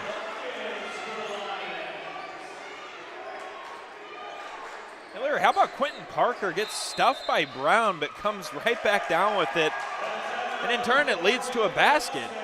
Great start. We'll take this timeout as Roshan Russell takes a timeout.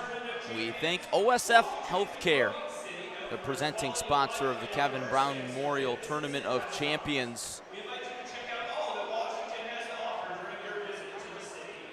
When the new OSF Cancer Center opens in 2024, it will be among fewer than 40 cancer centers in the country with proton beam therapy, and only the second in Illinois. It will be a place of hope, healing, promise, and possibilities. Learn more at osfhealthcare.org/horizon.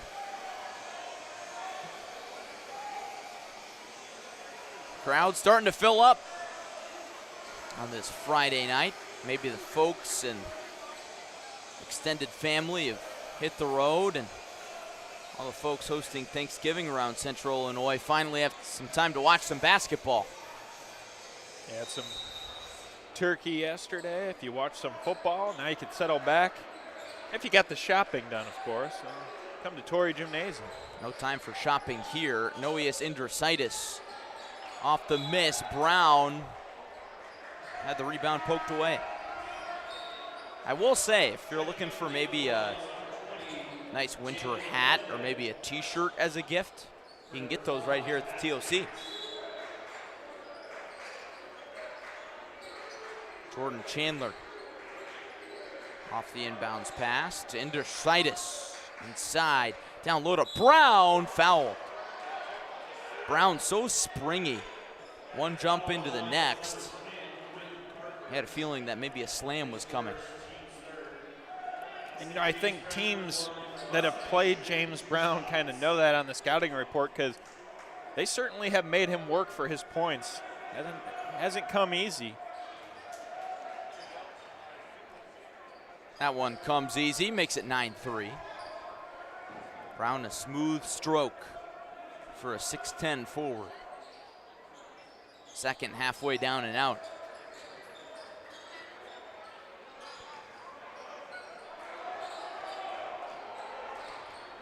Ritter, an early 6-point lead. Jones, Quentin Parker from steps behind the line.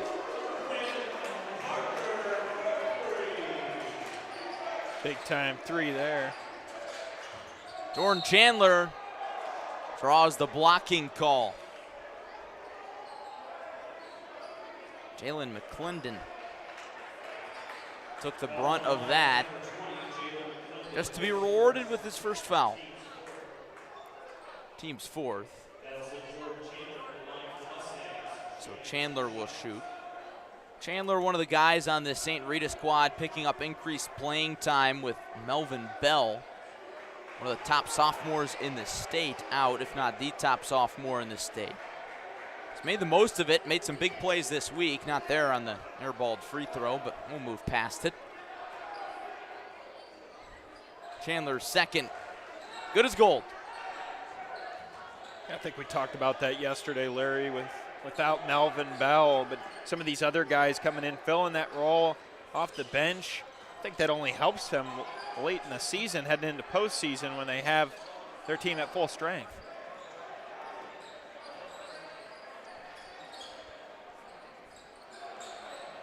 St. Rita pressuring in the zone defense. Ritter finds the soft spot, long two, doesn't go down for DeMontrell Jones. Offensive board, slip underneath, and one. Jalen McClendon.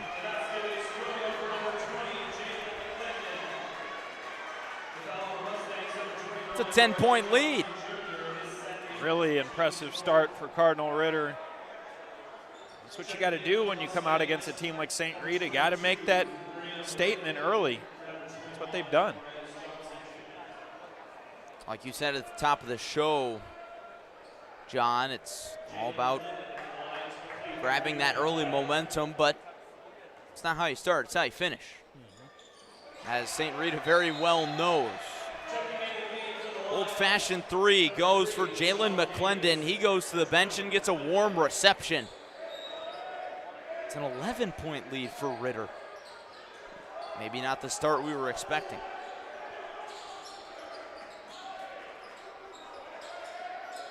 Playing good defense right now, Ritter.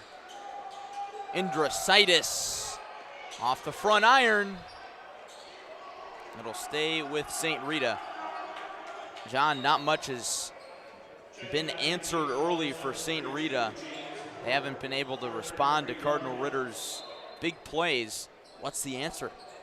Yeah, got to try to find something, work the ball around. But look at this defensive pressure, that 2-3 zone. Popped inside to Brown. The answer lies there. And he's fouled, but Brian Johnson was looking for the double dribble. And they shift really quick as well. As soon as that ball gets to Brown, they crash in on him. Just quick hands. Worthington White dishes down low. Chandler can't hit. Gets his own board. Back out. Indrasitis into the paint. Short. Brown lost it again, but again, the Mustangs will have yet another chance.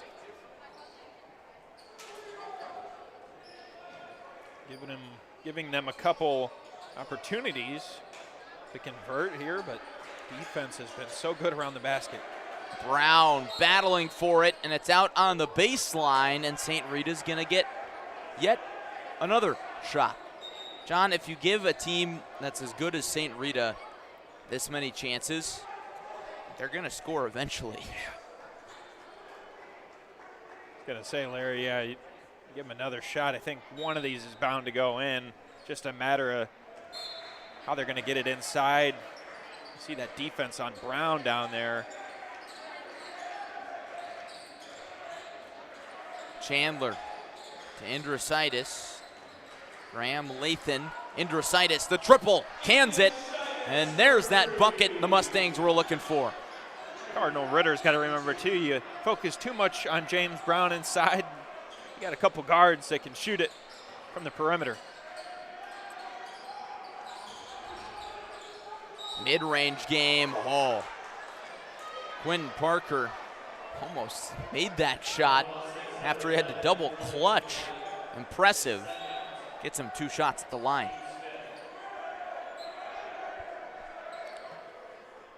John, looking at Cardinal Ritter's jerseys, it doesn't say Cardinal, it doesn't say Ritter, it doesn't say Lions.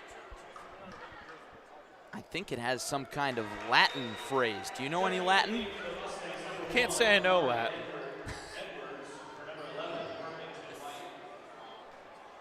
E pluribus unum, maybe? It's not what it says on Ritter's jerseys. Quentin Parker makes the translate, second. Perhaps? We'll get on it as the night goes on. Turnover for St. Rita. Whatever that phrase is, it's working. 11-point lead for Cardinal Ritter. They'll have an opportunity for the last shot of the first quarter. 20 seconds left. Clayton Jackson working against Chandler. Face guarded. Around a screen. Double teamed. Out of the double team. Davis draws the foul on the shot.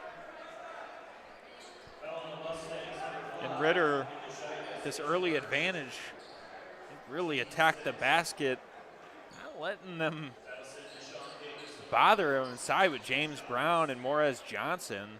Johnson on the bench right now, but they've taken it right to the hole. Long free throw routine doesn't work that time for Nashawn Davis.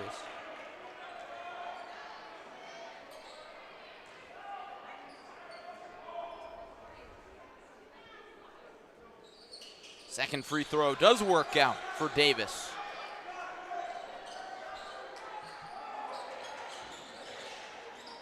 St. Rita under 2 seconds. Long three, almost banked, but no cigar for Graham Lathan. And that takes us to the second quarter. I want to thank our great sponsors here this week at the TOC, starting with OSF Health Care. When the new OSF Health Care Cancer Institute in Peoria opens in 2024, it will be among fewer than 40 cancer centers in the country with proton beam therapy, and only the second in Illinois. It will be a place of hope, healing, promise, and possibilities. Learn more at osfhealthcare.org/horizon. City of Washington welcomes you to the KBMTOC. Washington, a growing city known for its quality of life and diverse mix of businesses and restaurants. New inventories in stock today at every Uftring Auto Group dealer. Choose from 11 franchises, 6 locations, and the year's best selection. You'll always get the best price at UftringAutoGroup.com. Teamworks is proud to be the official sporting goods provider of the Kevin Brown Memorial Tournament of Champions and the KB Strong Foundation. Stop in and see us for all your apparel and sporting goods needs. And Titan Industries, a structural and miscellaneous steel fabrication contractor, proud to support all the fans, athletes, and coaches at the TOC.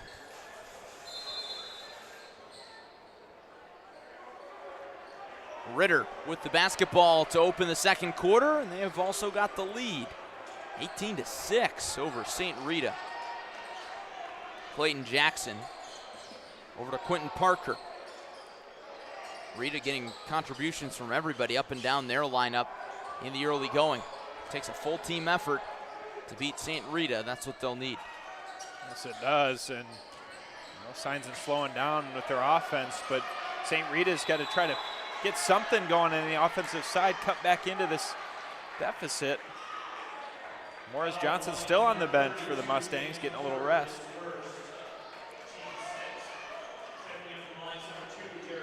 Foul there. Rather a jump ball. Sends it back with Rita. To Montrell Jones to the bench for Ritter. Sometimes it takes a little play like that, diving on the floor, tying up for a jump ball to turn the momentum. Deep three from Amari Edwards, well short. A lot of confidence from the 5'8 sophomore. Indrositis can't connect from the mid-range. Brown hustles to get the ball back. Back to Edwards. That time it's short as well. This time Quentin Parker hangs on.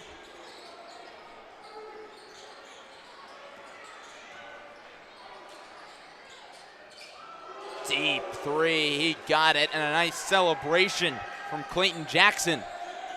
21-6, Ritter. Yeah, they have really been clicking on offense. Ritter coming in 0-2, but putting that behind them fast. That's all you can do. And I think sometimes, too, with those losses, they motivate you. Okay, little things we can learn here and there. What do we have to fix? Whatever they learned from those last 2 losses, they brought that into tonight, and they are looking good.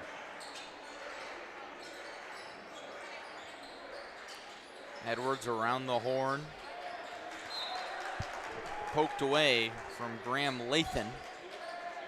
We'll stay with the Mustangs. As we saw in the game between Joliet West and Lanier, you got to play the full game. Joliet West led by 10 at the half, so St. Rita can't try and get this all back with one foul swoop. And Jordan Chandler takes a foul swoop, and Clayton Jackson is fouled. Hey, we've got an update on that Latin on Cardinal Ritter's jersey. It's Thekla, and the translation is God's fame or glory. And the background there is, courtesy of our research department led by Jonathan Michael, Thekla is the street that Cardinal Ritter is located on in St. Louis. The more you know. I'm glad Jonathan Michael was able to find that out, because I would not have known that information. Jackson can't connect on the bonus free throw. Makai Harris tracks it down, getting some playing time, and it results in a turnover. Parker tried to dish inside. St. Rita bats it away. Holmes ahead, picked off by Davis. And this is sloppy. Ryan Johnson says, let's slow it down. Rhythm three for Quentin Parker. Made it look easy. Just raining threes for Cardinal Ritter. Makai Harris inside, trying to be a spark off the bench. Looked for Lathan. Again picked off. Davis on Indrasitis, no. Johnson the board.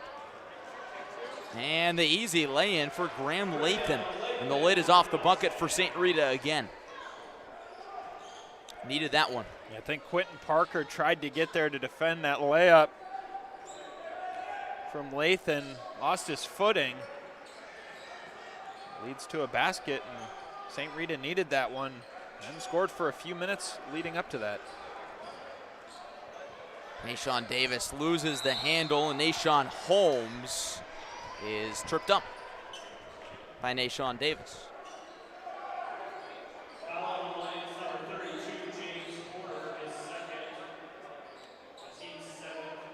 We'll see if that one basket from St. Rita provides any type of spark in this offense.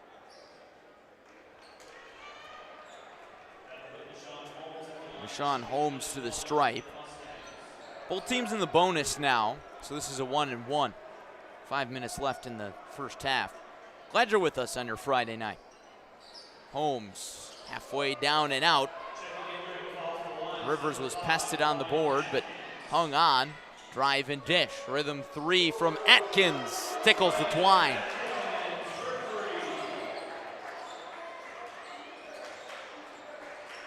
$19 points is the lead for Ritter. Deep three from Harris. Misses right. Jackson pulls it down. Rivers on the other end. Drive and kick again. But that's a charge, and Cardinal Ritter can't believe it. Coach Ryan Johnson a little fired up after that one. He didn't think it was. Hey, he came prepared. He's got that Gatorade towel on his hip. He knows he's going to be sweating.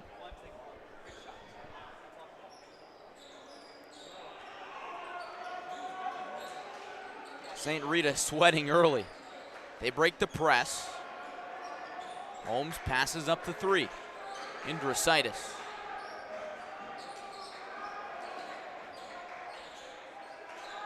Harris thought about the deep three. So did Lathan. He penetrates, kicks, and it's Holmes, the triple, too strong. And McClendon soars for the board. John, the Ritter defense, seems like every time they've been making St. Rita settle for threes. So impressive against St. Rita's size. They find their open man. It's Rivers. Two-pointer air ball that'll stay here. Yeah, I mean, they obviously don't match up with their bigs down low. That hasn't turned them away at all. The majority of their points coming right at the rim. They've stepped out and hit a handful of threes as well. So Cardinal Ritter, you look at them right now, they don't look like a team that lost 2 straight games. I want to thank our title sponsor, OSF Health Care, for their support in making the Kevin Brown Memorial Tournament of Champions possible. When life gets hectic, you need to call healthcare. That's easy. You need OSF On-Call Urgent Care for the care of minor illnesses and injuries. They offer in-person care or 24/7 virtual visits. Clinics are conveniently located in Washington, Morton, East Peoria, Pekin, and Peoria. Visit osfoncall.org/urgent care.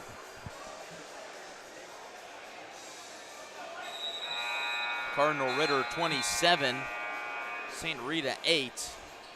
Head coach Roshan Russell taking a timeout. Maybe trying to provide some urgent care to his squad. In case you're just joining us, this has been the story from the start. Ritter with a hot start, extended into the second quarter. But St. Rita forces a turnover. Holmes inside for the deuce. And Holmes has been a bright spot. That's his first bucket, but he's been a big factor on defense. On the other end, Clayton Jackson up, under, and in. Some of their moves around the basket have been so impressive, just getting to the rim. And they have not slowed down a bit. Makai Harris. Now it's Indrasitis, won't be denied. He's fouled. And he'll shoot 2. John, you look at Noeas Indrasitis, transfer from Lamont High School, native of Lithuania, played for the Lithuanian national team. He's listed as a wing, and we see him shoot a lot as he makes the first free throw, but you know, he gets inside that paint, he can really be a hog.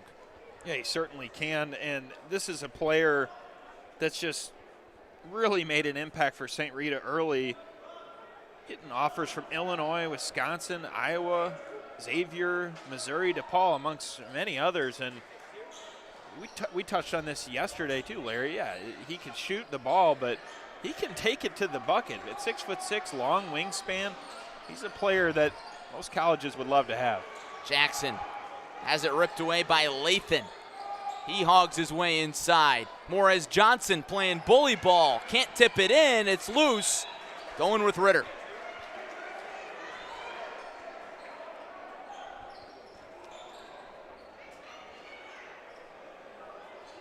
John, we've talked about it with St. Rita every game they've played this week. They've got the top 3 juniors in the state on their squad now that Indrasitis is in from Lamont with James Brown and Morez Johnson. Foul there. St. Rita thought they had the turnover, but Jalen McClendon was hit a little too hard. He'll go to the strike. And you know, when you have the top 3 juniors in the state on your squad, you know, night in and night out, every team you play is going to give you their best effort, and that certainly is the case tonight for Cardinal Ritter. Morris Johnson still hasn't scored in this game. James Brown has scored, but just 1 free throw, if I'm not mistaken. Now Brown comes in, Johnson to the bench, and we have not seen those 2 on the floor at the same time much at all. Yeah, just early on in the first quarter, but now it's just been rotating in and out and trying to switch something up. That's credit to Cardinal Ritter's defense. They have blocked off the paint completely.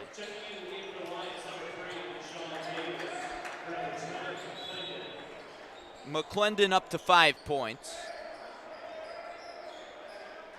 St. Rita looking for some kind of bright spot before the locker room.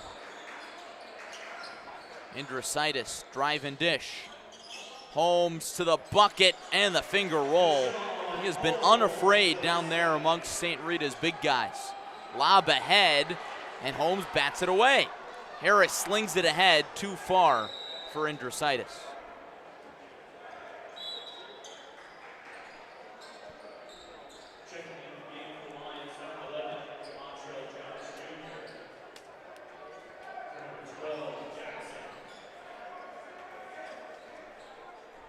Chance to wind some more clock down, and Larry, if they could try to hold on to a big advantage going into halftime, be a step in the right direction. They've really turned it around since the last 2 games. Graham Lathan pokes it away with his leg. Montreal Jones lobs it inside, hard contact and a late whistle. I expected the whistle earlier, and then they didn't blow it, but eventually Jordan Lumpkin was officially fouled, and he'll go to the line. Both teams with 9 fouls.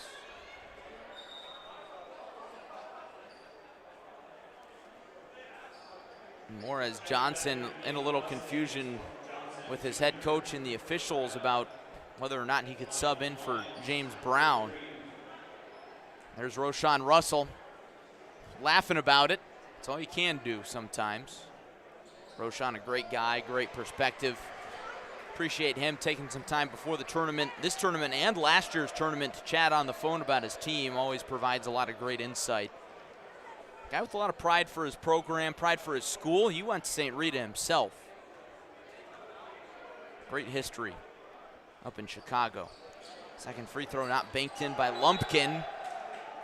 And it's almost out off of Johnson, a close call. But St. Rita will have a chance at, that's actually a foul. So Johnson will shoot. Chance for his first points.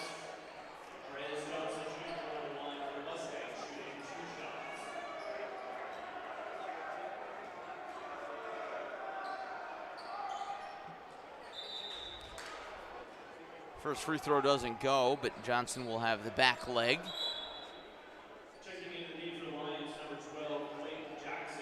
Hey, look at that sleeve on Morez Johnson.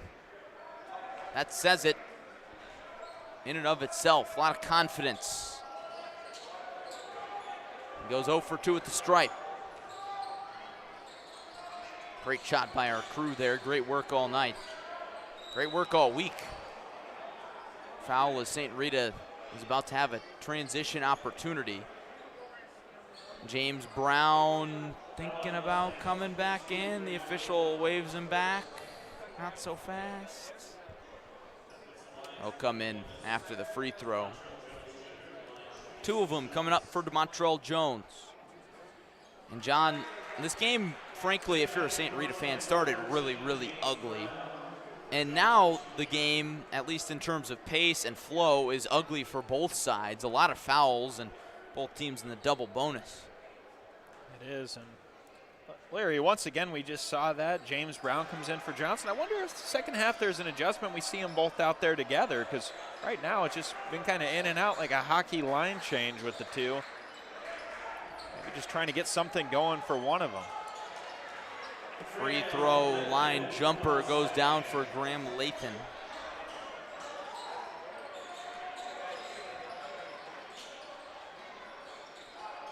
St. Rita with a much needed bucket. Losing by 18, Clayton Jackson pushes that lead back up above 20. If you give them the looks beyond the arc, they're going to knock them down.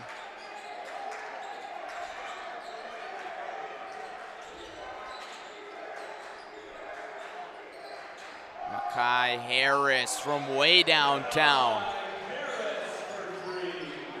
Deep 3 could spark St. Rita under a minute to go in the second quarter. And at this point, obviously you can't come all the way back in the first half. You just need a few things to go out on a positive note. Could be another one here. There goes Holmes. In transition, drops it in.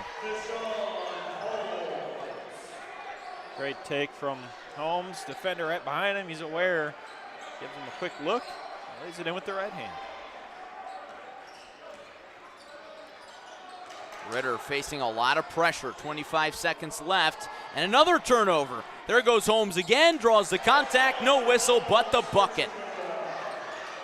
And how about that from Holmes? Doesn't give him the check, but kind of raises his elbow like, stay away from me. I'm going to the bucket. Excuse me, sir. I'll take those points. Oh, let me squeeze right past you. To Montrell Jones. Air balls, and that's how the first half ends. St. Rita with a few nice buckets. Going to the locker room, but it's that Latin for Cardinal Ritter. Glory in the first half for Cardinal Ritter. They go to the locker room leading 37-23 over St. Rita.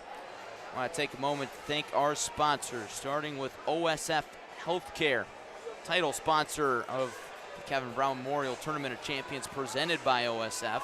A new day in cancer care is on the horizon at OSF Health Care.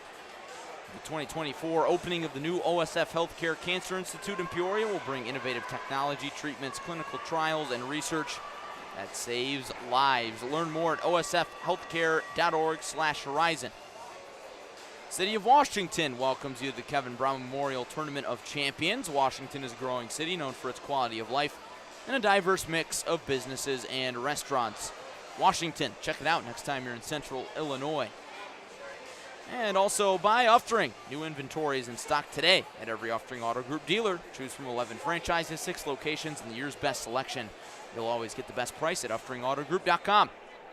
And Teamworks, the official sporting goods provider of the Kevin Brown Memorial Tournament of Champions and the KB Strong Foundation. Stop in and see us for all your apparel and sporting goods needs. Teamworks, our team helping yours. And last but not least, Titan Industries, a structural and miscellaneous steel fabrication contractor. Is proud to support all the players, coaches, and fans at the 2022 Kevin Brown Memorial Tournament of Champions. Speaking of champions, Gavin Russell, champion of the studio. He's standing by for a halftime interview in the Uftring Tournament Central. Gavin, take it away. Welcome back to the Uftring Auto Group Tournament Central. I'm here with a very special guest and somebody I interviewed last year. Got to know him at last year's tournament real well, Randy Johnson. Randy, thanks for sitting down with us. Oh, my goodness, thank you. And it seems just like yesterday no kidding. that we did this. We were just talking about how a year has gone like that. Yeah. It's crazy. But, hey, it's another year of good basketball. Yes. You're taking in some of it, of course. We're here all week long. But sure. You work with WEVL. Or VEL. VEL. Yeah, Sorry. No, you're good. There. No, you're good. You're another media presence taking in some of the games. Are you taking in more of as a media or just as a fan? Wow, I got to say it's both. Both. You know what I'm saying? Yeah. Just to tell, because the reason being is I want to tell the people out there if you are, catching up with the tournaments and stuff like that, this is the place that you need to be. But there's gobs of tournaments around the state and around the area and vicinity. But, I'm just telling the people out there just to, see what's going on, see what's happening. Don't take our word for it.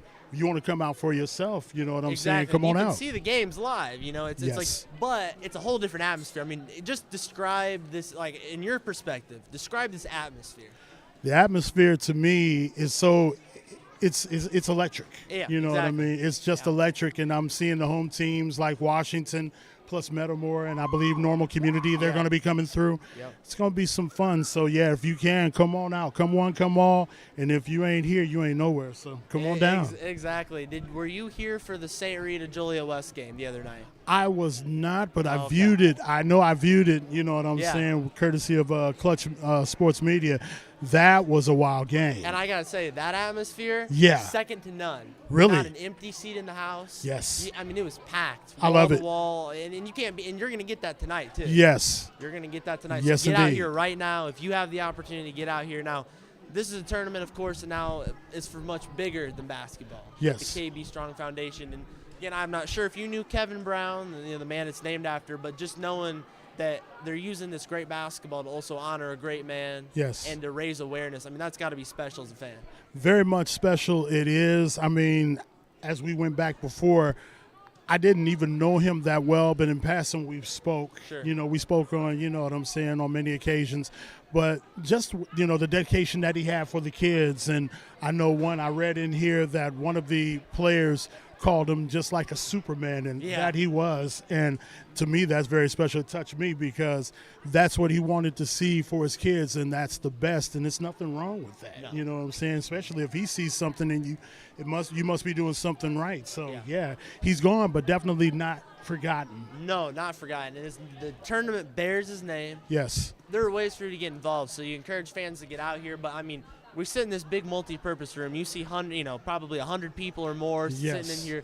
You've got Papa-Shot, you've got concessions and stuff. There's a lot of ways you can support this foundation and raise awareness. True indeed. Yes, sir. Many, many ways. So, taking in the games as a fan, let's talk about some of the favorite things you've seen so far. You've seen a few games, so I'd say what's impressed you? What stood out to you? Where can I start and where do I begin? My goodness, Gavin. It's a long list. Yeah, it is. I mean, I started early this morning, coming in, seeing what's going on with Moss Point and see how they were for their first appearance. Blytheville, they're not looking like a slouch out there in all these other games. Like St. Rita, right now I see they're getting warmed up. Winter Haven, oh my goodness, the comeback that they had. Yeah. And that was just unbelievable. So, these games here, it's so cool. Oh, it's very cool. And I got to ask, everybody's got a different opinion on this. But are you more of a fan of, say, like a big three-point shooting effort, or some big dunks? What stands out to you? Because we've seen both. Oh, what stands out to you more? Goodness. I mean, that's weighing two big things right there. What do you like more? Oh, my goodness. To me, I like the bedazzled dunks, the oohs and ahs that come with it. I mean, the three is okay, but you know what I'm saying? Sure, me, just to get the crowd up, get them going, you got to get them dunks in. We've seen some hard dunks this year. Oh, sure thing. We've added some basket mics, so now you listen, you can hear them throw it down. Yeah. I swear, Blytheville's Rashad Marshall has about tore that rim off a few times. Oh, my goodness. Yeah, he really did. I'm wondering what they do. I don't know. Maybe you have a guess. Okay. If they break the basket, what do they do?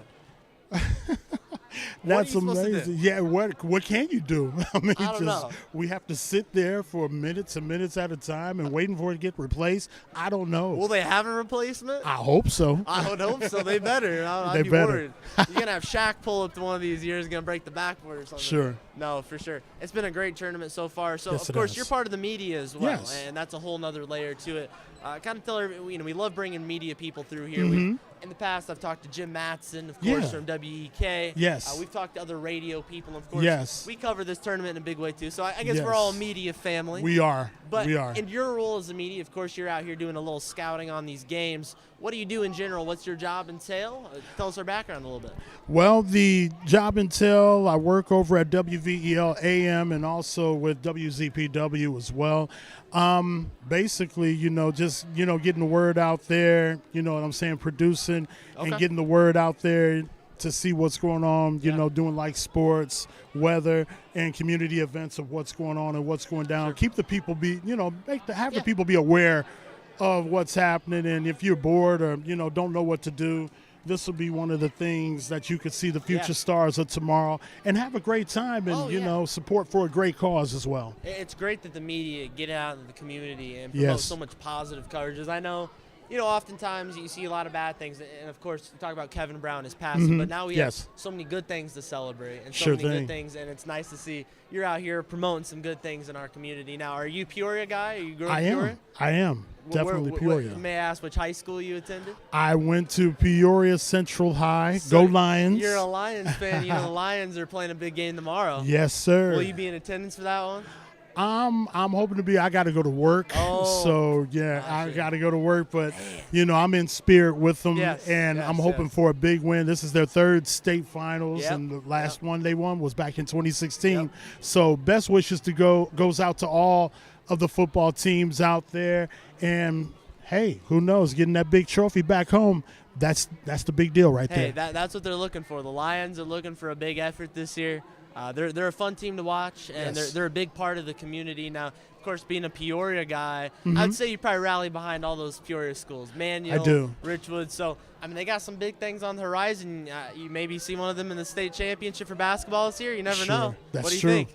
You know what? And, anything can happen and anything's possible. That's true. I would see, other teams or other vicinities like East Peoria and Washington and Metamora when I went downstate and saw Metamora back here about, 7-8 months ago.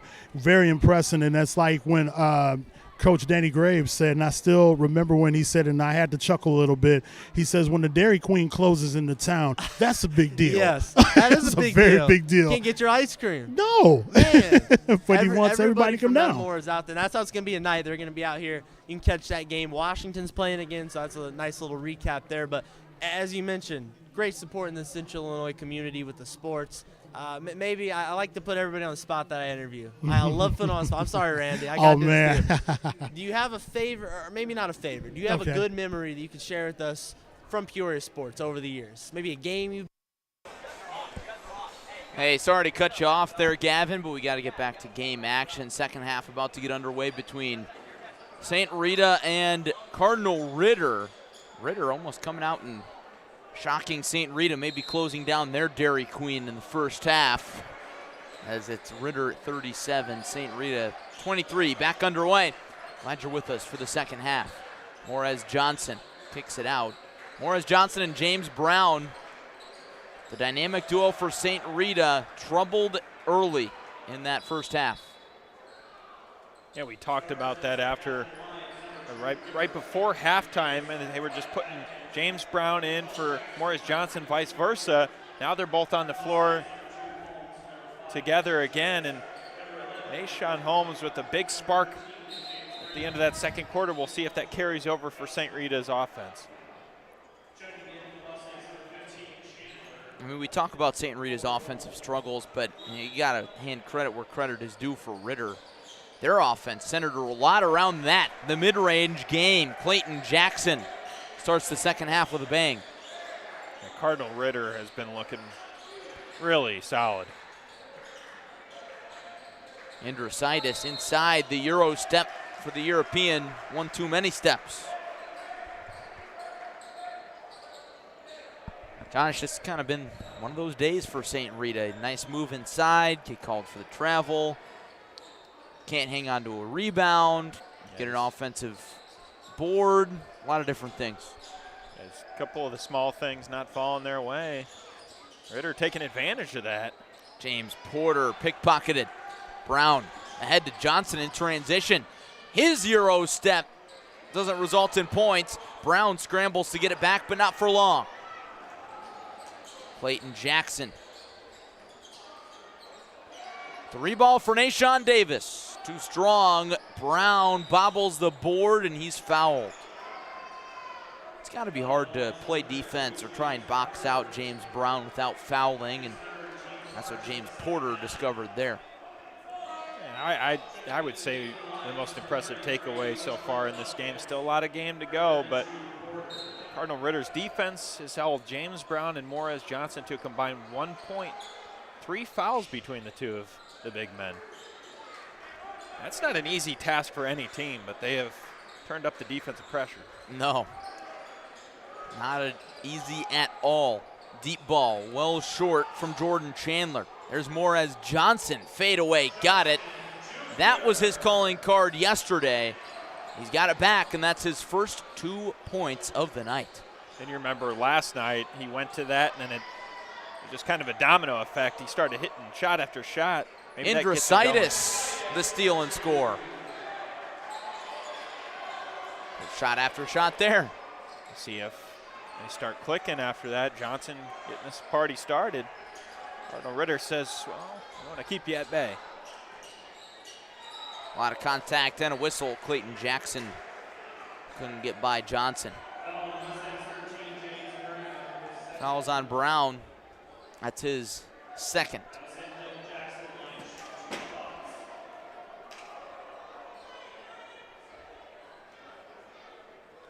First free throw up and good for Clayton Jackson.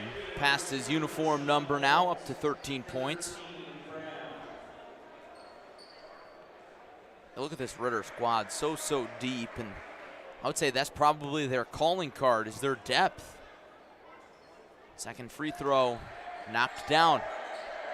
And you go through this roster, there are a lot of juniors. They're going to be dangerous next year, let alone this year. Worthington White back to Andrositis, penetrates the defense, and he draws the blocking call.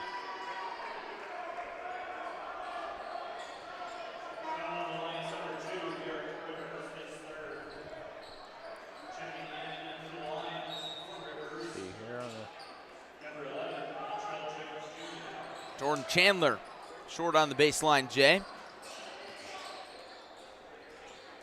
Jackson beats Worthington White on the other end, but a foul first. Worthington White not too happy about that call. Little butterfly hands there from Clayton Jackson. Why, I'm not sure. Must be the play call. And it flies in to Ryan Atkins.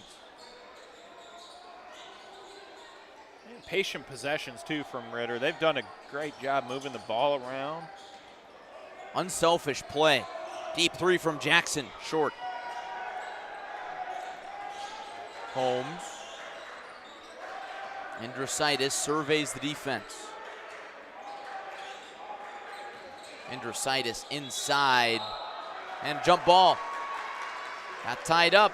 Possession favors St. Ritter, or rather Cardinal Ritter. It's a crossover there. It's not Cardinal Ritter. It's Cardinal Ritter, not St. Ritter. Hey, two private schools. I think the Saint gets mixed in. Cardinal St. Ritter of St. Louis. So I've stumbled on that. Okay. I've said St. Ritter. Easy mistake to make, I suppose. And that deflection is out back off of Ritter. Ryan Johnson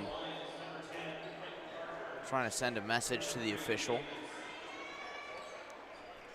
with Grant Latham in the middle. Grant Lathan, excuse me. Kai Harris. Nishan Holmes.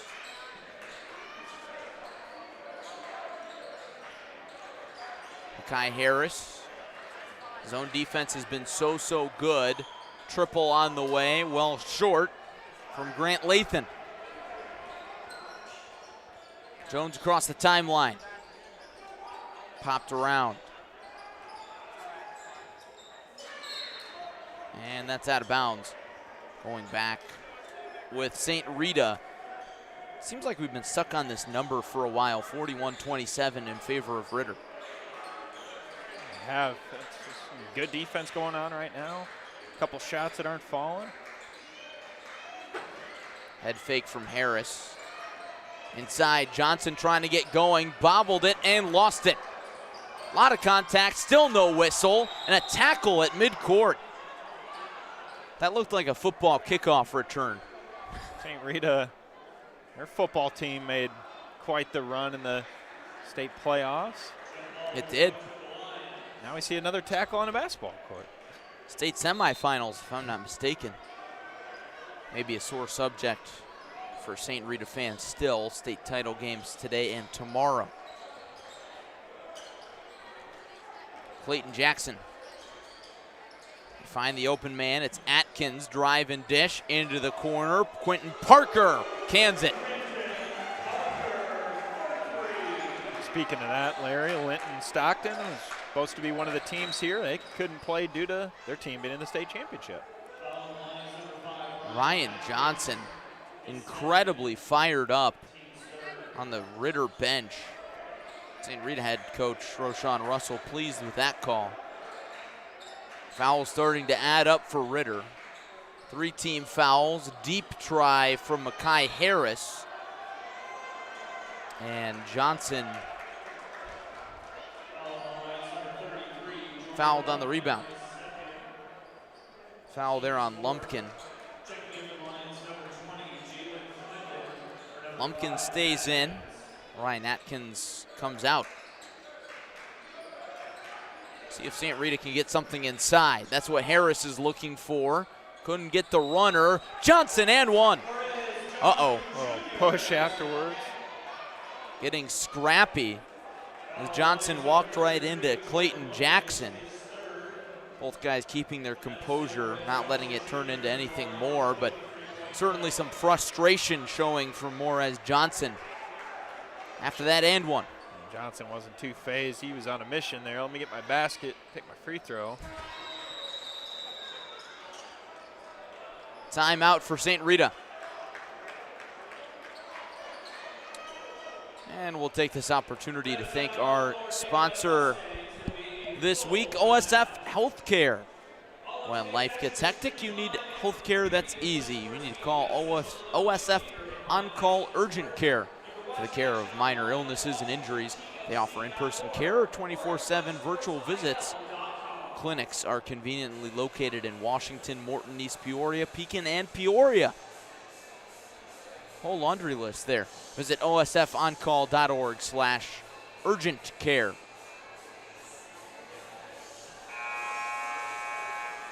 St. Rita trailing by 2 touchdowns to Cardinal Ritter. There's that Washington student section starting to fill up, including some Washington players. Looks like Jamari White, Braden Vanderheit, Andre front Lewis. row. Andre Lewis, of course, brother of Drew Lewis, Washington Panther great. Braden Vanderheit's older brother, Devin Vanderheit, playing with Lewis. He'll be down at Illinois Springfield tomorrow. It's safe to say they'll be pretty fired up tonight. One win away from a championship here in the TOC. And they've come in full force the last few days. They're wearing something unique tonight, and we'll get to more of that later. A little teaser. Stay tuned for the Washington game. For now, Ritter breaks the press to Montrell Jones. Just is inside, and that's a travel.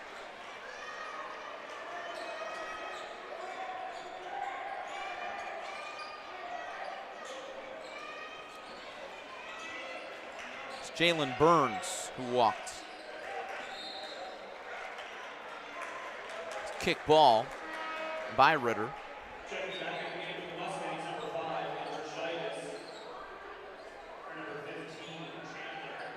Andrositis in after a quick breather. Chandler to the sideline.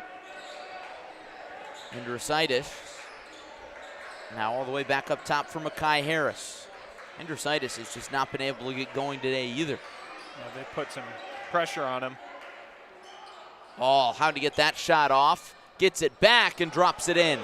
Wow, what a second effort from the big man, going up and getting his own rebound, putting it in. Trouble for Ritter and a timeout. 30-second timeout. We'll keep it here. John, slowly but surely, St. Rita sneaking back into this one. They've got that lead down to 12, and they say slowly but surely wins the race. Do you think that holds true here? Yeah, they have a really good opportunity. I think once they got some confidence back, they knew the ball could go in the basket. They started chipping away, and that's where their defense now has an opportunity to apply the pressure on Ritter, try to take some of their baskets away, and in turn try to get points on their own end. But for Cardinal Ritter, this would be a huge statement win if they can hold on. They're 0-2 in the tournament. With your one win coming over St. Rita, if you can get it done, that'd be big time, but still a lot of ball game left. This one could go either way.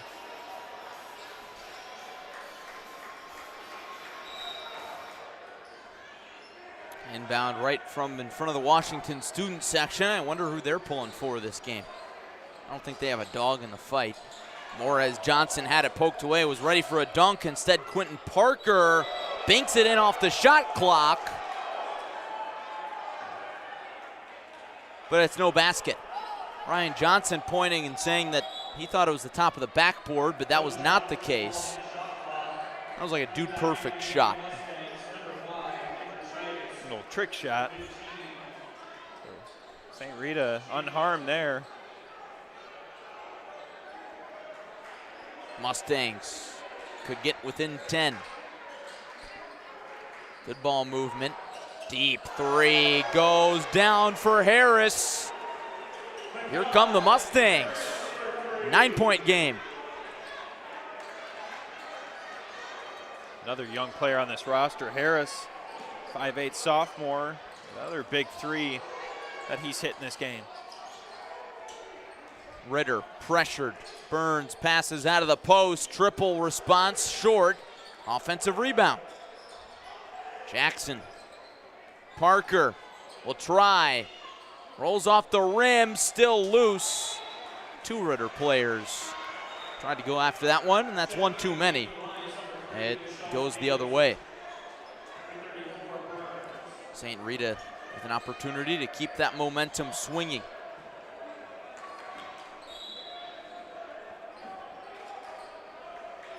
Been able to limit Ritter's offense here. Triple from Indrasitis. Mustangs are starting to feel it for the first time tonight. Back-to-back threes from the Mustangs. Might have found their groove on offense.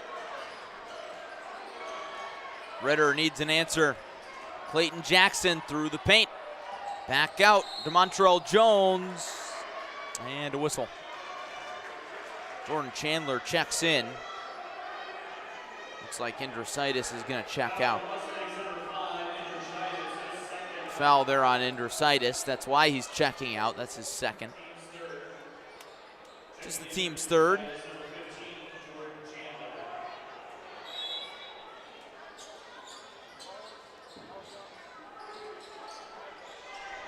Jones Jr. trying to back down Harris. Too much contact.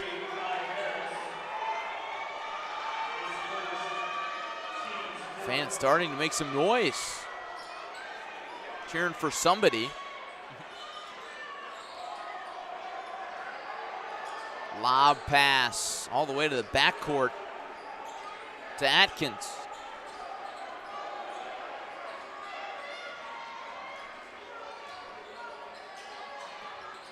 Atkins out of the picture and back in. Dump down low inside Davis. What a great pass. Court awareness there. Slips it through Morris Johnson. Right to the cup. Thread the needle.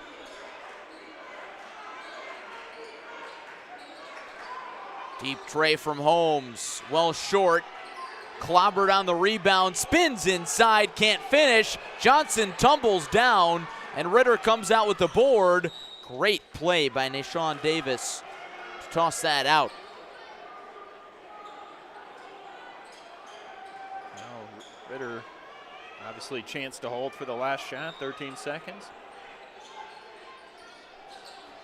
I imagine they'll want to, knowing that St. Rita has picked up some steam. 8-point lead. Oh, look at the handles. Up top, Davis wide open, too strong, no tip. And that's the end of the third quarter. St. Rita gained some ground, but Cardinal Ritter hangs on to a double-digit lead, at least for a while. That lead down to 8 now.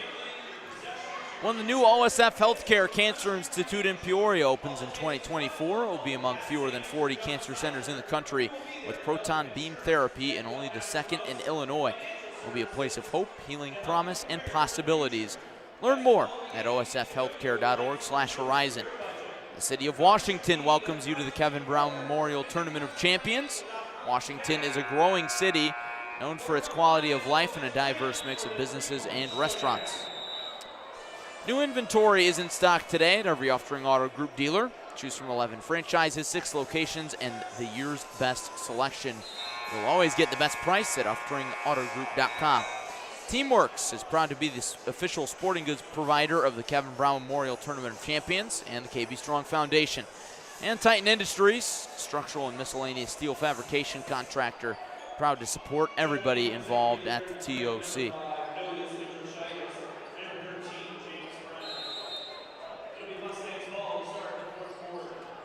Fourth quarter underway. St. Rita trying to pick up a comeback win with a chance to advance to the National Classic title game tomorrow. Off-Ring National Classic. More as Johnson. That's an and one. With his back to the bucket. 6'9" junior, certain his dominance down there. wasn't going to be denied on that one, and that's the spark that the Mustangs need. It's their standout to get going. Johnson with a quick word with the official. Johnson up to 7 points to get St. Rita within 5. Not there. Atkins pulls it in. Parker lost it, got it back. Great pass down low and a block by Johnson. But that's a goaltend. No, that's a foul. Contact to the head area. Third foul on Morez Johnson.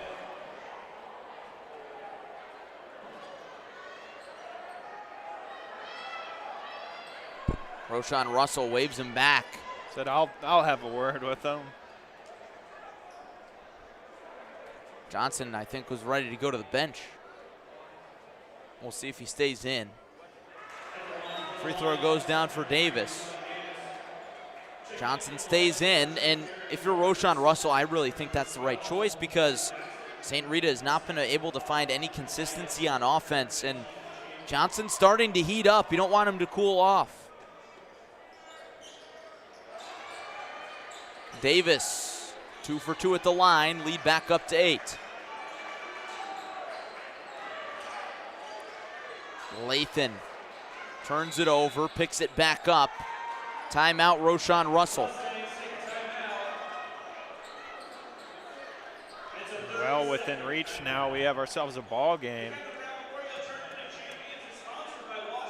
It's going to be a close finish. And John, if you are St. Rita, you just keep feeding Morez Johnson Jr. in the post, knowing that, 1, he's got 3 fouls, and 2, he's really been the focal point of Cardinal Ritter's defense all night. I would, and I wouldn't be surprised if there might be that shift where we see James Brown back in there with him again. I mean, try to get something going late in this game, but right now it's just a 1 out at a time. You turn to your guard play.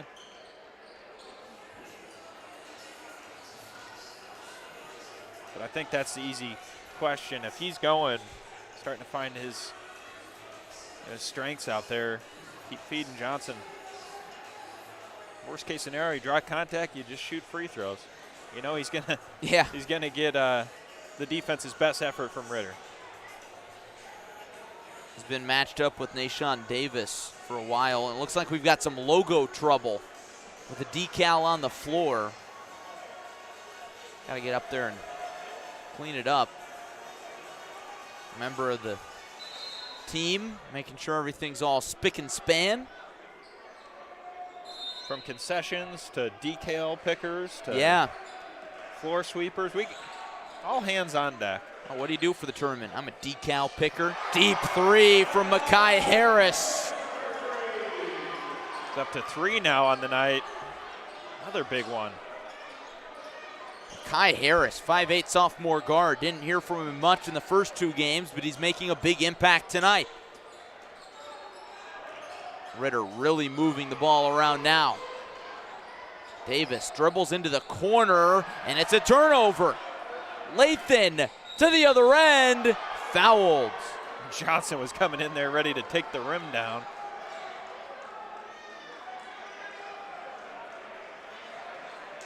Just a shift in momentum, like you said, Larry.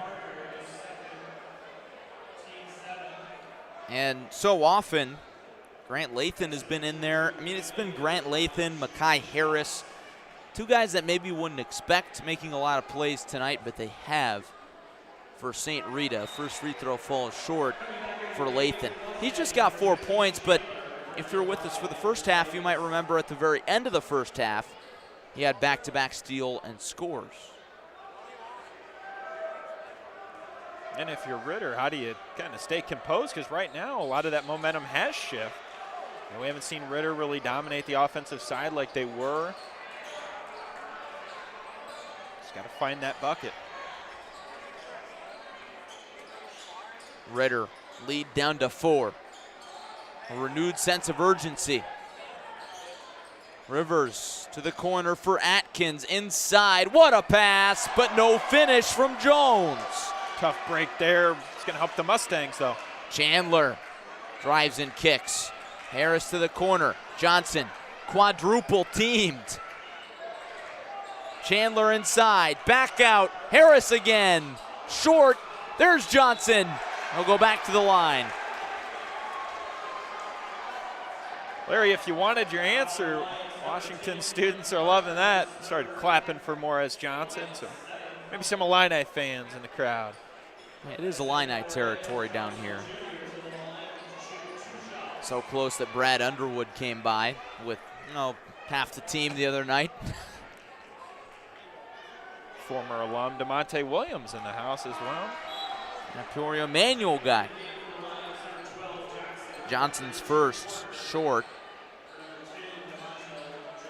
Just over 6 minutes to go. Not a spot you want to miss some free throws.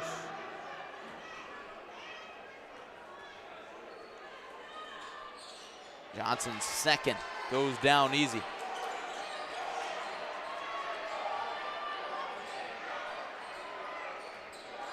Three-point game.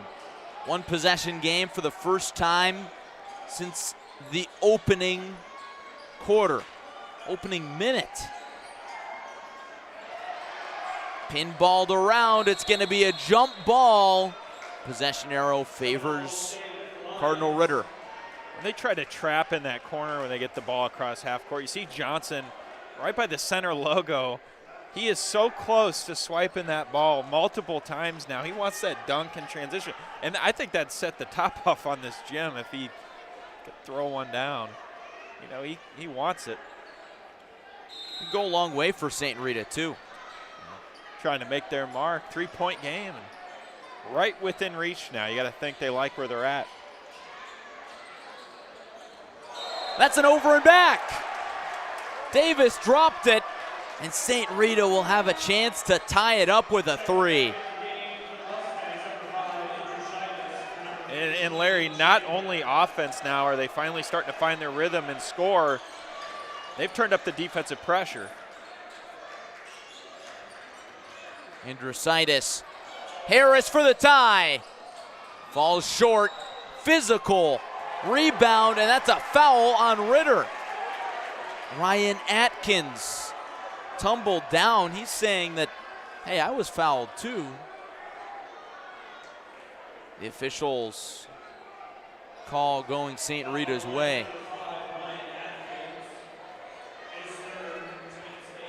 So Graham Lathan is the offended party. That puts the Mustangs in the bonus. This is 1-1. Nervous energy in the crowd starting to increase.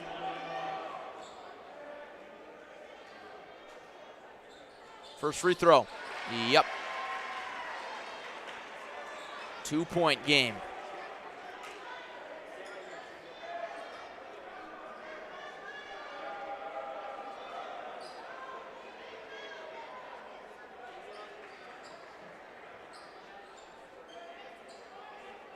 Bit of a delay, adding to the anticipation.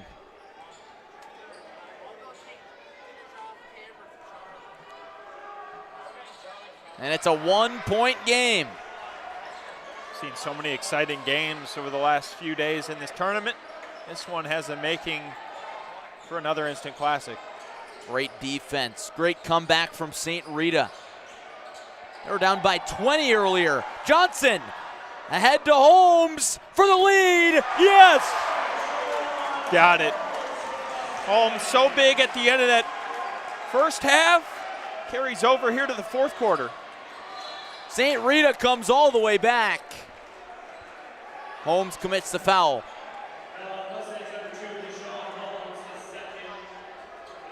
All that without James Brown on the floor. Still on the bench.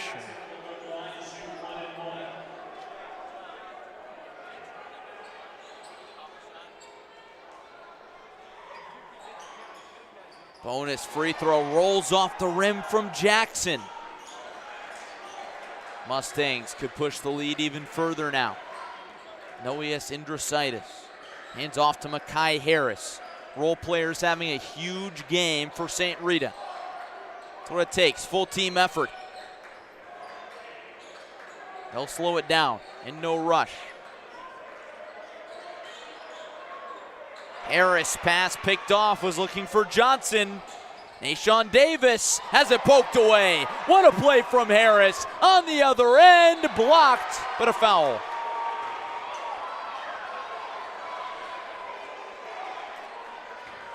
Oh my, how about the play of Makai Harris? Small in stature, but a big impact on this game. That's a sophomore stepping up in a big-time moment. He can try to extend this lead. Larry, even to this point and coming back in this game, taking this lead, Harris had the threes that really mattered. Harris free throw gets the Mustangs to 50. If you would have told me the first team to 50 would have been St. Rita, I would have been a little surprised in the first half at least. Second one is no good. Ritter could tie it back up or take the lead back with a three, and instead they turn it over. Morez Johnson Jr. in transition. He wants the bucket for himself. Count it. And one. The future Illini commit. I mean, he is just showing his presence inside now. 6'9" frame. Timeout, Cardinal Ritter. And St. Rita's huddle is loud.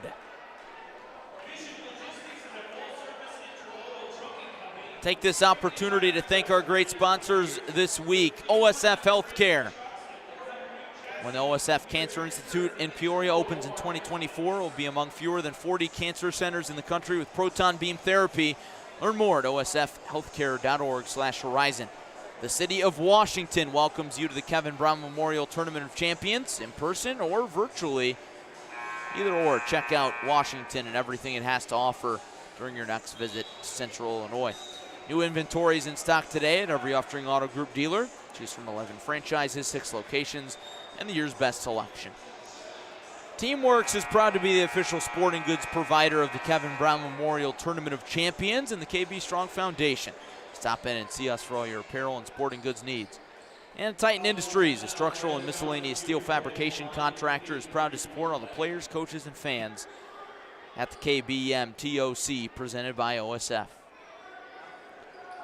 Morez Johnson Jr. at the stripe. St. Rita in the midst of an incredible comeback, trying to build a cushion now.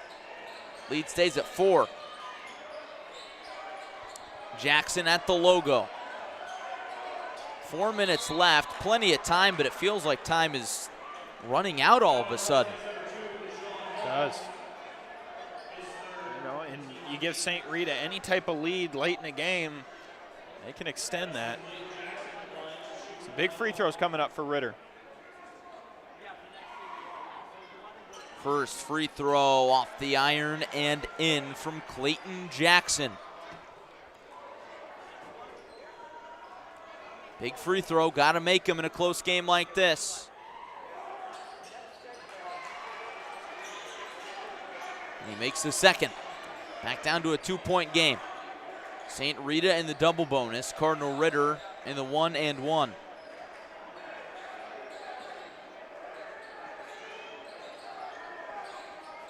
Indrositis thought about the deep three.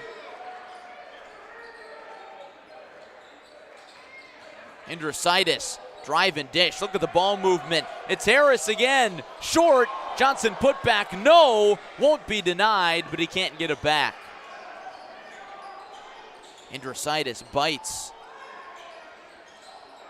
Inside and back out for Atkins. Huge three, and Ritter's back in front. One way to battle back, regain the lead.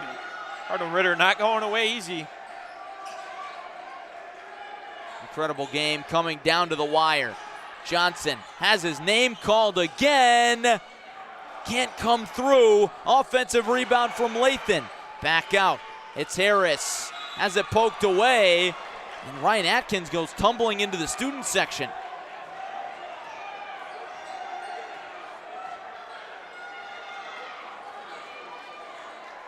Washington fans having fun with that one. They're all primed up and ready to go for their game, which is 2 games from now. In case you're joining us looking for Normal Community and Pewaukee, that's coming up about 10 minutes after the completion of this game, and you can watch it right here on CSM. All our coverage live for free this week. Highly regarded team out of Wisconsin, Pewaukee. Normal Community lost a lot of seniors from last year's team. They made a deep postseason run, only 1 loss last year. Looking to rebound, Jaheim Weber. 1 second on the shot clock. Indrasitis turns it over. Euro step from Jackson, but no bucket. Tough move there.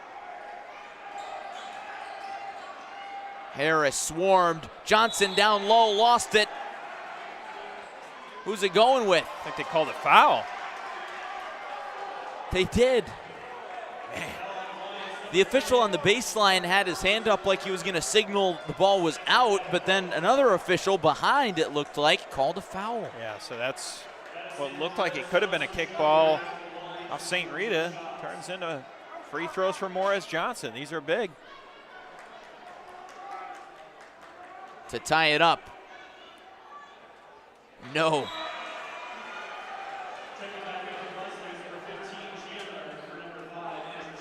Johnson plays with a lot of confidence, controlled aggression, incredible athleticism, trying to will his team to a win here.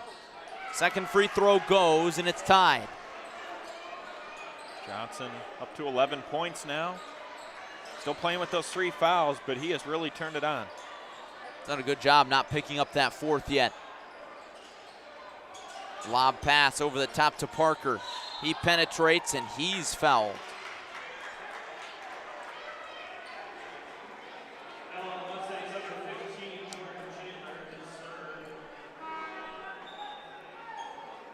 And that is the team's 9th on St. Rita. So Cardinal Ritter will be in the double bonus from here on out.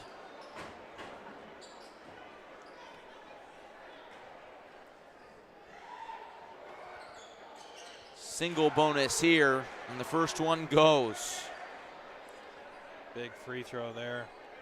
These are the times where we really like the 1-and-1 bonus. Yeah, adds to the intensity. Makes it interesting. Puts the emphasis on just making a free throw. Isn't it simple? Quentin Parker made it look like it. Not shying away from the moment. He gives his team the advantage. 2-point lead. Under 2 minutes. It's into Johnson. Inside, almost another and one. Seems like every time he's gotten the ball, it's either a make or a foul in these last handful of minutes. Early in the game when he wasn't really finding his footing there, now he's trying to break through that defensive pressure, and like we said, regardless if the ball's going in the hoop, he's probably going to end up getting a line because they're going to draw contact. But these free throws prove to be pretty big for the junior. First one, good. Mustangs back within 1.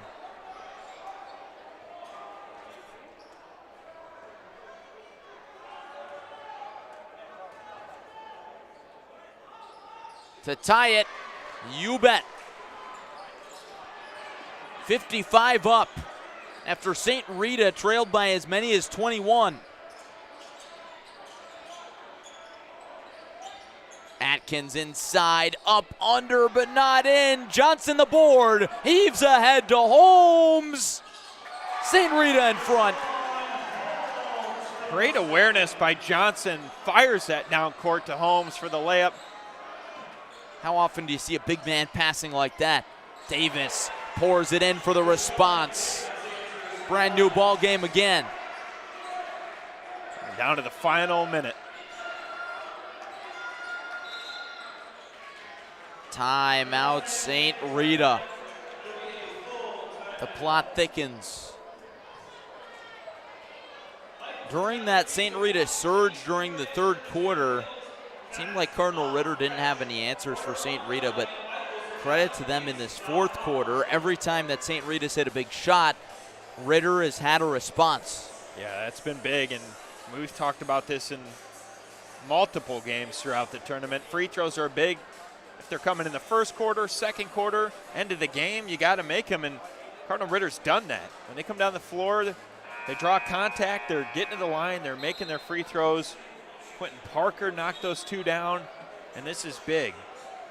Who's going to want this game? Who's going to want it more? It's going to come down to defense. It's going to come down to offense, and this is going to be big. 60 seconds left in regulation. We've had a lot of games in OT this week. Could have another one here. Tournament organizers holding their breath maybe to avoid overtime. Might put us a bit beyond schedule there. Already are. Again, if you're looking for normal community and Pewaukee, that'll be on right here after this, 10 minutes following the conclusion. Makai Harris, it's been huge all night, out there when it matters most, and he turns it over.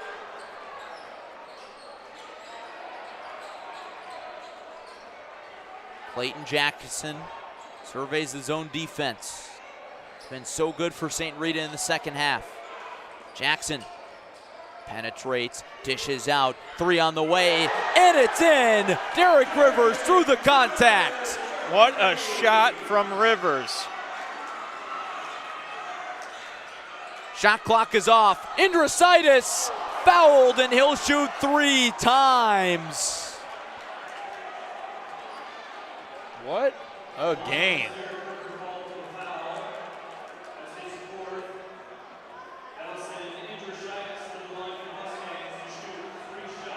Noeus Indrasitis to the free throw line with the game on the line. And if you're the Mustangs, I'm not sure there are many other players you'd like at the line in this spot. Great free throw shooter. First is good.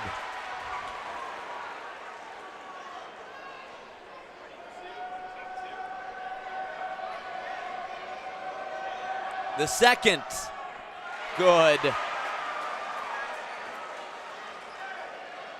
Those are 2 clutch free throws.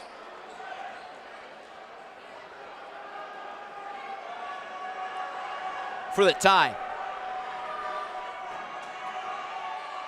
Count it. 60 all. Big time players step up in big time games. 3 free throws, nothing but nylon. Now, if you're Ritter, do you take a timeout here? They've got 2. See what Coach Johnson decides, and it will be. Easy call for Ryan Johnson. Full timeout. One more time for our sponsors in this game, starting with OSF Health Care, proud supporter of the Kevin Brown Memorial Tournament of Champions and the title sponsor, opening that new cancer institute in Peoria in 2024, one of among fewer 40 cancer centers in the country with proton beam therapy. Learn more at osfhealthcare.org/horizon. City of Washington welcomes you to the TOC, virtually or in person. Check out all that Washington has to offer next time you're in Central Illinois. New inventory in stock today at every Upstring Auto Group dealer. 11 franchises, 6 locations, and the year's best selection. Always get the best price at UpstringAutoGroup.com. Teamworks, the official sporting goods provider of the KBMTOC and the KB Strong Foundation. And Titan Industries, a structural and miscellaneous steel fabrication contractor, proud to support everybody at the Kevin Brown Memorial Tournament of Champions. All right, here we go.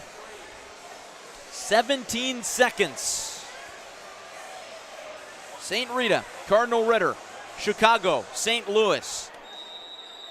60-60. Ryan Atkins inbounds to Jackson. He turns it over. Lathan ahead to Indrasitis. Baseline J, no. Ahead to Throws Jackson. it away. It's out.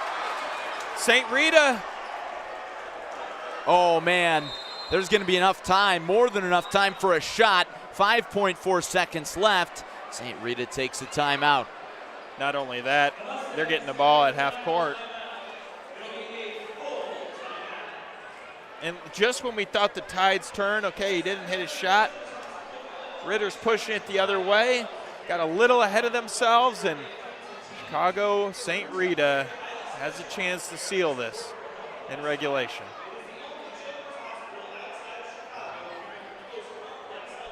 John, you know what question I'm going to ask you next. Who gets the ball? Indeed. If you could work something down low to Morris Johnson, just let him muscle his way to the basket. But there's another guy out there that I wouldn't count out if he takes the floor. Nishan Holmes. How about the 6'6" Lithuanian star, Andrusaitis? He just had that opportunity there. He maybe wants one back. Andrusaitis, Holmes, Johnson Jr., Lathan, and Makai Harris is the 5 for St. Rita. Holmes will trigger it in. Here we go. It's Andrusaitis around a screen from Johnson with 2 for the win. He didn't get it off. He didn't get it off. No basket. We're going to overtime. What an effort, though. Just a second too late. Washington student section in disbelief. Andrusaitis had his name called. He came through, but not in time. Well, for you viewers at home, you can go back and re-watch. I don't know if he did get it off in time. Close. Larry Larson, pull it up. Hey, we'll pull it up here in the booth. Can't see it on your screen, but pull it up here looking at the replay. 2 seconds, he's at half court inside the arc. He definitely did not get it off in time. Andrusaitis got through the defense. But wow, great job by Cardinal Ritter to stay in front of him and slow him down. I think, you know, him trying to lower that shoulder and try to get out to the left hash there. And when he threw that ball up, you know, that defensive pressure was so strong there. Great shot, but them shuffling their feet took away the extra second. Might have had it off in regulation. Not going to get it this time. Taking one more look at it in half speed on our phones here. He did not get it off. Confirmed. Great call by the officials. So we're going to tip it off again, and Normal Community and Pewaukee are going to have a little more time to think about their game. Or as Johnson wins the tip, and St. Rita opens up OT with the ball. Holmes. Over to Harris. Crowd wanted a call. Didn't get it. Johnson inside. Has it poked away. A lot of physical play. Can Ritter recover? Yes. Davis inside the arc. Slows it down.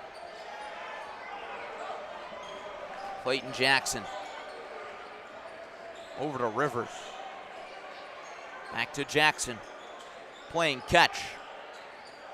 Over the zone defense. Got to factor in. Still got that shot clock now. I want to run it down too low.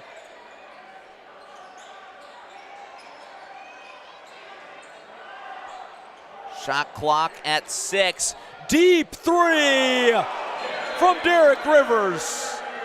What an answer from Rivers.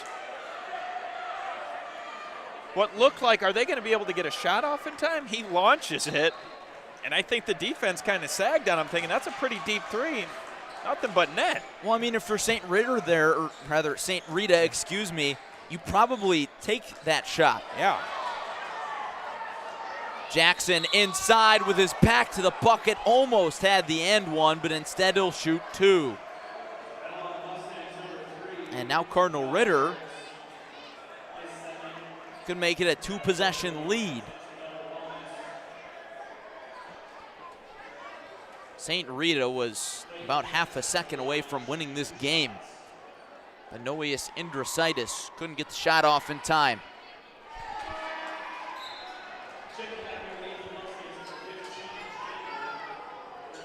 Nashawn Holmes to the sideline. Jordan Chandler in. We have not seen James Brown since about the third quarter. Chandler 0 for 2. Yeah, Chandler and both Johnson, 3 fouls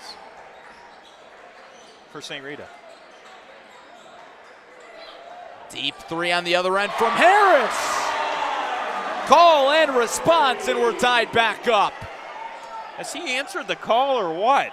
When they needed a big shot, he steps up and hits it. Sophomore rising to the occasion. Back to Rivers. He hit that big 3 for Ritter. Atkins across the way. Clayton Jackson, no! Morez Johnson the board. Some fans rising to their feet inside Torrey Gym. St. Rita could take the lead.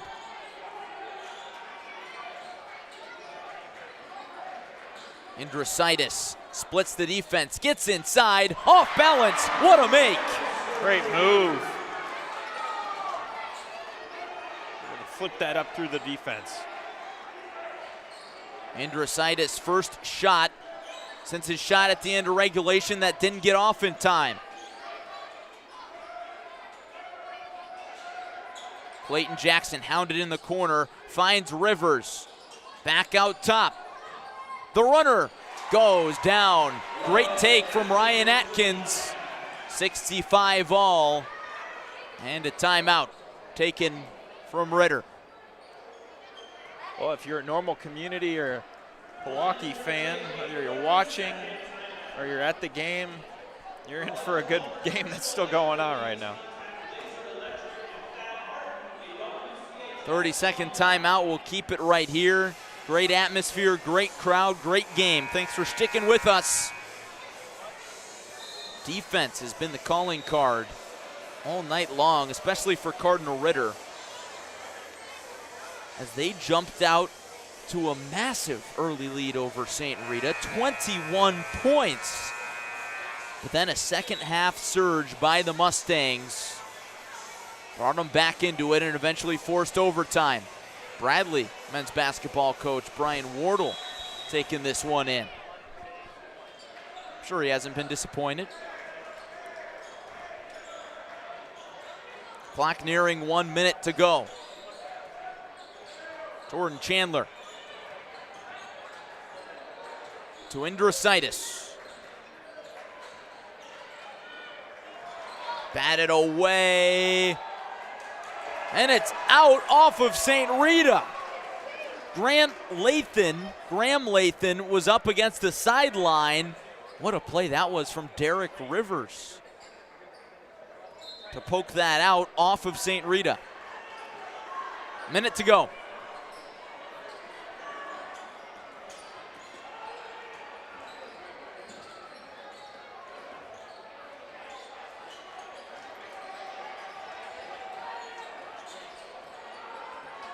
St. Rita, a lot of motion in the zone defense.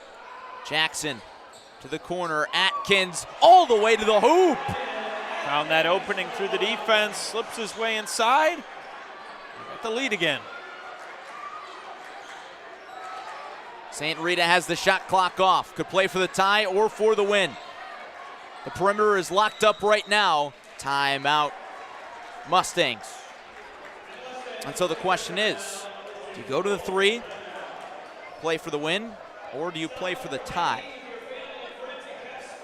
I would probably try to play for what's available. So if you can work the ball around a little bit. Non-committal answer. You got that open shot, take it, but I try to get inside, make sure you can get a good shot. They didn't go to Johnson on that previous possession that was what brought us to overtime.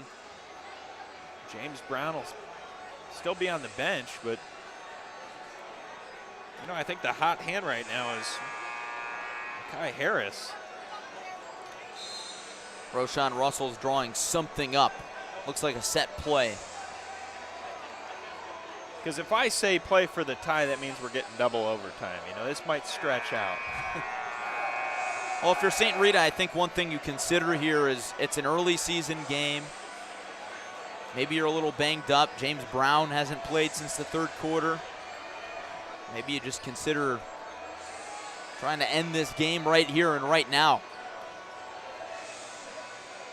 Got the scrubbing team back out on the floor. Maybe some bloodbuster out again. And it's all taken care of.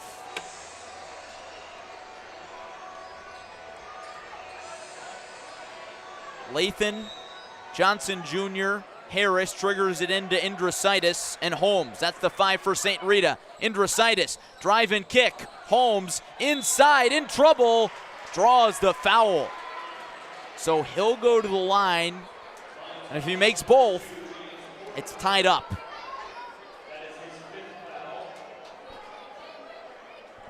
Fifth foul. Didn't catch who they called it on. James Porter, I believe, taking a seat. First free throw is off. Ritter waves at its bench to make some noise. Does Holmes play for the miss? He does not. He makes it. It's a 1-point game. 12.9 to go. Holmes almost had the steal. Jackson is fouled and he's hurt. In a little bit of pain.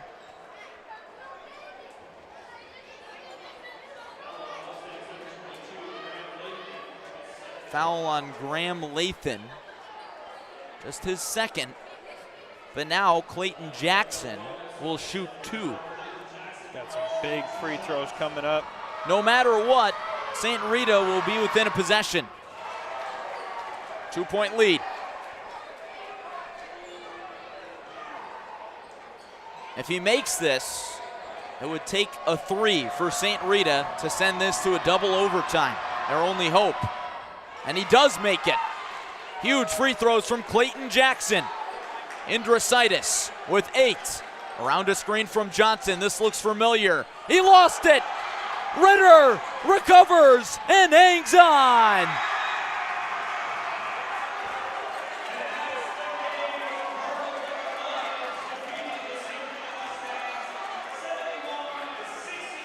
Great effort from Cardinal Ritter.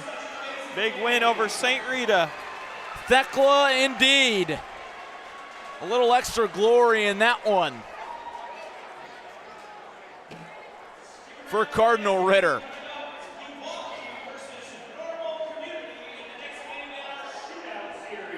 (71-66) your final score. One more time for our sponsors before we send it to the studio where Teddy Ball and Charlie Schermerhorn have probably been waiting for about an hour.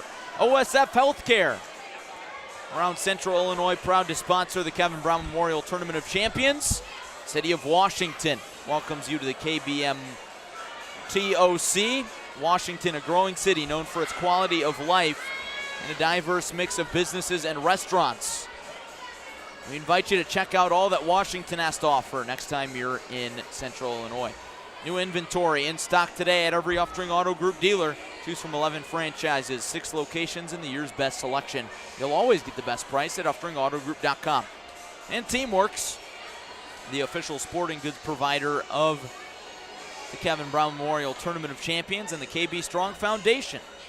Titan Industries, a structural and miscellaneous steel fabrication contractor, is proud to support all of the players, coaches, and fans at the 2022 KBMTOC. What a thriller. What a win for Cardinal Ritter.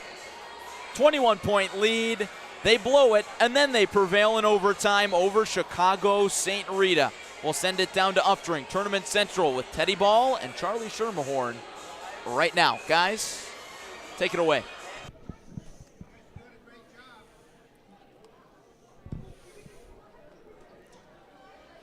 I'm Teddy Ball alongside Charlie Schermerhorn.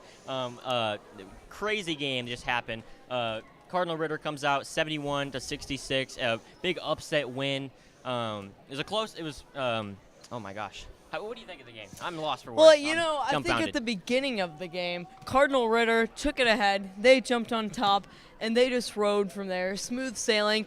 Although just about halftime, St. Rita decided that they were going to step their play up, and they decided that they were going to come back and actually take lead of the game over St. Cardinal Ritter. So. St. Rita definitely made it a game. It was quite honestly a blowout in the first Yeah. half. And then, St. Rita was not able to close out in the second half like they had hoped. But overall, a great game. For the fans, I hope you guys enjoyed it at home because it was sure entertaining for us. We're sitting here just lost for words. That was a crazy game. So St. Rita does take another loss. However, it's nothing to not be ashamed about. It was a great game by both sides. Yeah. St. Rita, they've proved that they have talent, they have skill, and they can ultimately go far. Although they've hit a few roadblocks, this probably will not set them back in their season, and we wish the best of luck to them. So, yeah. For sure. And although St. Rita does come out with the loss, they do come out with a W because they don't have Charlie Schimmerhorn on their team. Yeah, Teddy here likes to talk some smack about Papa Shot. And actually, I talked so much smack, in fact, that I even brought a Papa Shot machine for us to play, Charlie. Yeah. You want to go at it? Yeah, let's go at I like it. it. I think I like I'm going to that. school him. All right, Charlie's going to get absolutely demolished, guys. So we're going to try to figure out. We're going to try to figure out how to start this machine here, but me and Charlie actually went against each other earlier in the day, and we tied. Charlie's getting a head start on me. You might want to move that mic. I can't really grab the balls. Oh, no. Oh, no. Yes, sir. Let's go. Yo, no, I can't. Dude, the mic was in my way. The mic was in my way. Oh, yeah. Taking the lead on him. Let's go. No. Give me a shot. No. Oh, no. No. Brick City. Oh, wow. This is bad. This is bad. This is really bad. Oh, no. Oh, no. Oh, yeah. There's still 13. Wait, it's still. Oh. It's a tough day to be a dragon, guys. Yo, Washington always wins. Let's go. Hey, it was a great game. It's a great game. I gotta give it to you, Gotta give it to you. I wasn't on my best game here today, but you know who was? Me. Cardinal Ritter. Cardinal Ritter were on their best game. They played No, very, truly, very good. who was? It was the guy sitting right next to Teddy and Cardinal Ritter. My co-host, as I should say, co-host. Yeah. Well, overall, this has been a pretty entertaining game. Can you agree with that? 100%. If you didn't watch, you missed out. If you weren't here, obviously you were able to watch at home, but you missed out by not being in here in person.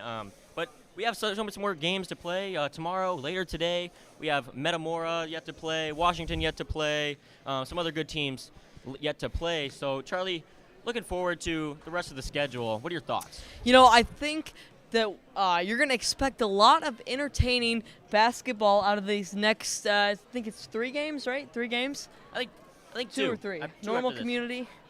Normal community. Oh, yeah. That's Yeah, true. I think this 3 next games. game is Yep. going to be a thriller featuring 2 teams that really just play defense well. They can really shoot the ball, and they're really just skilled teams in general. And then the game after that is Washington. Am I correct on that? Yeah. I believe so, yeah. Washington, if you've watched any of their games, you know that they are a team that loves to play defense. They love to dive on loose balls, and they are a team that is not afraid to be tough. Teddy, what are your thoughts on that? Well, let's just hope they shoot better than I did in Papa Shot. That's all Yeah. I can say right now. Yeah. Well, Overall, thank you guys so much for tuning in for all day. You're in the second part of day 4 of Tournament of yeah, Champions. day 4. This week's gone by really fast. It has gone by really fast. As me and Latif Love talked earlier in the day of some of our MVPs and personal favorite performances of the tournament. If you were to talk about that just of today, who would you have in that conversation? Just of today. Put you on the spot a little bit. Even though Jeremiah Fears, I would say that he is he's played really well today. He shot the ball well. He guarded well. Even though his team came out with the loss, he was still able to put on a really entertaining performance for the guests and for the viewers. So right now, that's my MVP. But coming up next, or coming up in 2 games, we got Moneyball Micah Brewer. So I think we can expect a lot out of him. He's a person who can shoot the ball from the volleyball line, sometimes even closer to half court. So I think we can expect a lot more in the future. So. You're really rooting for your Washington guys, huh? I am, yeah. Got to remain unbiased, though. Unbiased. Yeah. I really do wish Pekin was in this tournament, but it's still great teams yet to play. Yeah. I have not gotten to see my Pekin Dragons, play basketball so far. They do play tonight. Probably a good thing. But stay tuned with us. Stay tuned with us over here at Clutch Sports Media. Yeah, so we're going to do our best to give you all of the live footage and coverage throughout these next day or day and a half, I guess you would say. So stay tuned with us. And you'll see some entertaining basketball. Charlie, looking ahead to tomorrow. Tomorrow we got some championship games. We have a few guaranteed games so far listed over there. Moline is playing. We knew Moline was going to play for the get-go. But looking for some championship, who do you think, looking ahead, you have in some of those championship games? Looking ahead, I think Cardinal Ritter. I'm going to go with them. I'm going to make a hot take right now. I think that they're going to win the championship. I believe it. I mean, Cardinal Ritter, they have been playing very, very good from the start of the tournament. A lot of people, including me myself, I might have been sleeping on them going into it, but they have totally shut up all the haters. Shut up. They have. For sure, because they just beat out one of the best teams in the state last year and this year, of course. Yeah, I mean, they've shown throughout these past few days that they are a team that came ready to play. They're going to give it their all every single night, and they're going to want to entertain. Just like that last game, I know that their goal probably wasn't to take it into overtime and barely win, but that was very entertaining for our guests and our viewers. So, Charlie, I would say I'm very surprised you didn't pick Washington to win the tournament. Is there any words you have on that to tell your viewers, your family, your friends? I definitely think that Washington has a chance to win, but this St. Paul team that they played tonight is really athletic. They can shoot the ball. They play defense. Expect a lot from this Washington St. Paul game. Yeah, it should be a good one. Looking ahead, I've already talked about that, but overall for the day, for the week, what has made you the most excited to continue coming to TOC? I would say definitely just the atmosphere in general. If you look around, if you're here, you can see that the players, they treat all their fans with their utmost respect. They've treated us very kindly. They've given us interviews, and they've really just found ways to make this tournament enjoyable for everyone here. Not only just the players, but the workers here. The workers have put in so much time and effort, especially from the KB Strong Foundation, all the concession stand workers, all like the floor sweepers too. They all put their time and effort into this tournament, and ultimately this all goes to KB Strong, which is a fundraiser for glioblastoma and its cure. So it's like a circle, it goes all around. All the money's pouring into that foundation, and it's really just a great day, great week in general. Exactly. I think if you look at this tournament as a base, you see basketball. But if you actually are here, you're in person, you're live, you can see everything around it and what it creates. It's like you said, it comes full circle. It's a community out here. Everybody out here. If only we could do a pan of all the people that are in the gym, in the cafeteria with us after that game. Everybody's hyped. Everybody's ready to come back and just really support all these teams. Yeah, if you can just take a look if you're here at that. I know that the viewers right now watching this probably cannot see the autograph table, but Teddy, how many people do you think are over there waiting just to get some autographs from Cardinal St. Ritter? Man, I mean, I can't really see because of the banners, but I can already tell there's a lot of heads over there. There's been people at those autograph tables all day. I know the other day, our buddy Gavin Russell, he tried to sneak himself in there and get some autographs. So East Peoria guys. East Peoria. So yeah, he was excited. Even us fans, or even us people working at the event can't hold our excitement for some of these games. Yeah, that's what this tournament's all about. Having fun, supporting your players, supporting your teams, all to fight glioblastoma. For a coach and a teacher who was unfortunately passed away a couple of years ago, it all revolves around him essentially, and it's just a really great cause in general. So yeah. For sure. Charlie, you've been around the tournament for a long time. I have. You're a Washington guy. If we had to, pick at you a little bit and maybe find out what your favorite memory or moment in particular for the TOC event has been. My favorite memory was probably me getting a picture back with Walker Kessler, who's like 7'2", 7'3", And I don't know how, that was like 2 or 3 years ago maybe? I can't really remember. But yeah, it was really just a fun day in general. I got to take a picture with him, and I just looked so short there. It was For sure. really funny. I'm Teddy Ball. Alongside me is Charlie Shimmerhorn. We are going to extend it back to the booth here. Thank you guys so much for tuning in. For more basketball and live coverage, we're sending it to the booth. Thank you.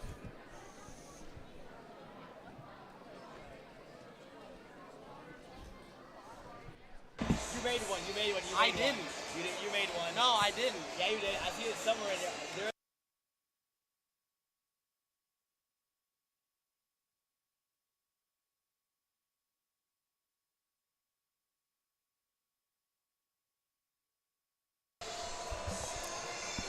Hello and welcome to Torrey Gymnasium. A great hit in the studio from Tournament Central from Teddy Ball and Charlie Schermerhorn, but we're back here in the gym. Get ready to go for some TOC shootout series action. Two teams that we haven't seen play yet. Two of the top teams from both Wisconsin and Illinois. We start on Tuesday night with Wisconsin Lutheran and Moline. Now it's Pewaukee and Normal Community. Good evening, everyone, and welcome to the Tournament of Champions. I'm Jonathan Michael. Next to me is Gavin Russell. Gavin, we've been talking about this one for quite some time. Really excited to see the Pirates and the Ironmen duke it out. Pirates are a very good team. They are one of the best, if not the best, some may consider, from the state of Wisconsin. Pewaukee Pirates ready to make some noise in their second ever TOC appearance. They're 1-0, won their only game they played last year, so they only make brief appearances and brief stops here in Washington, but they make them count when they do. They're looking to take on a more local team, the Ironmen out of Normal Community, a team we see quite a bit out of the Big 12 Conference.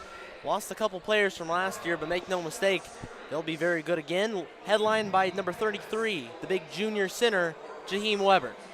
Yeah, Jaheim Weber's a big part of this Ironman squad that lost Liberty recruit Zach Cleveland to graduation last year. The Ironmen had a very outstanding 2021 season last year. They ended up beating Moline in sectional final, got all the way to super sectionals.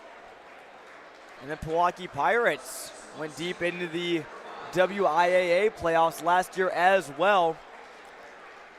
Should be a good one here. The Pirates, they boast senior forward Milan Momcilovic, one of the top recruits in the entire 2023 class. He'll be headed to Iowa State. For future Cyclone, he's introduced right there. You see him. He's a big frame. He is an excellent force for Pewaukee. Starting lineups for Pewaukee. It'll be number 3, Caden Osterman. 5, Eli Wolfler. Momcilovic wearing number 22. 23 is sidekick Nick Janowski, who's also a very highly ranked recruit himself. And number 24, Isaiah Robinson. Here's Normal Community being introduced. They'll roll with a starting 5 of Owen Poggi, Robbie Brent, and Brady Starkey. All those are guards. Poggi more of a swingman, standing at 6'5". And they got Owen Myers at 6'4" as a forward, and the aforementioned Jaheim Weber down low. It's been a great day of basketball here at the Kevin Brown Memorial Tournament of Champions. We just saw Cardinal Ritter and St. Rita in a thriller. Cardinal Ritter pulled that one out 71-66. Obviously an overtime contest. It caused this game to start a little bit later than usual, but glad you're with us here on Clutch Sports Media. It's about to get ready for a tip between Momcilovic and Weber.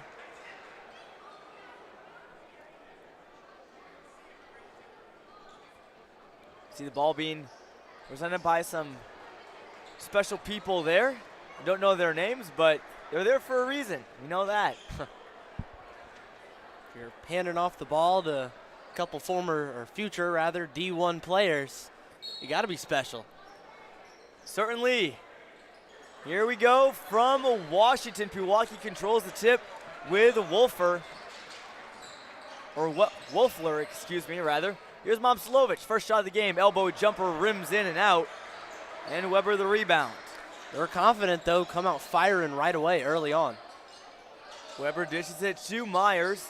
And here's a 3 on the outside. Brady Starkey's shot is no good. Here comes Isaiah Robinson dishing over to Janowski, no good. Robinson wearing the black sleeved undershirt. That'll make him easy to spot. And there's Janowski, no good at the rim, a little bit too short, almost rejected by the bottom of the rim. Rather 23 is Luka Momcilovic.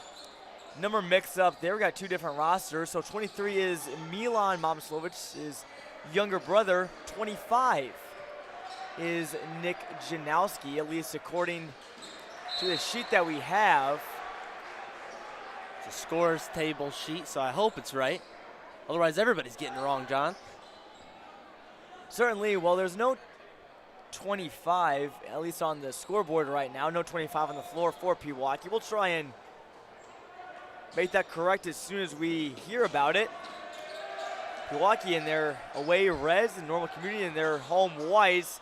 3 from the wing is no good, and it will go Normal Community's way. So still lit on the basket.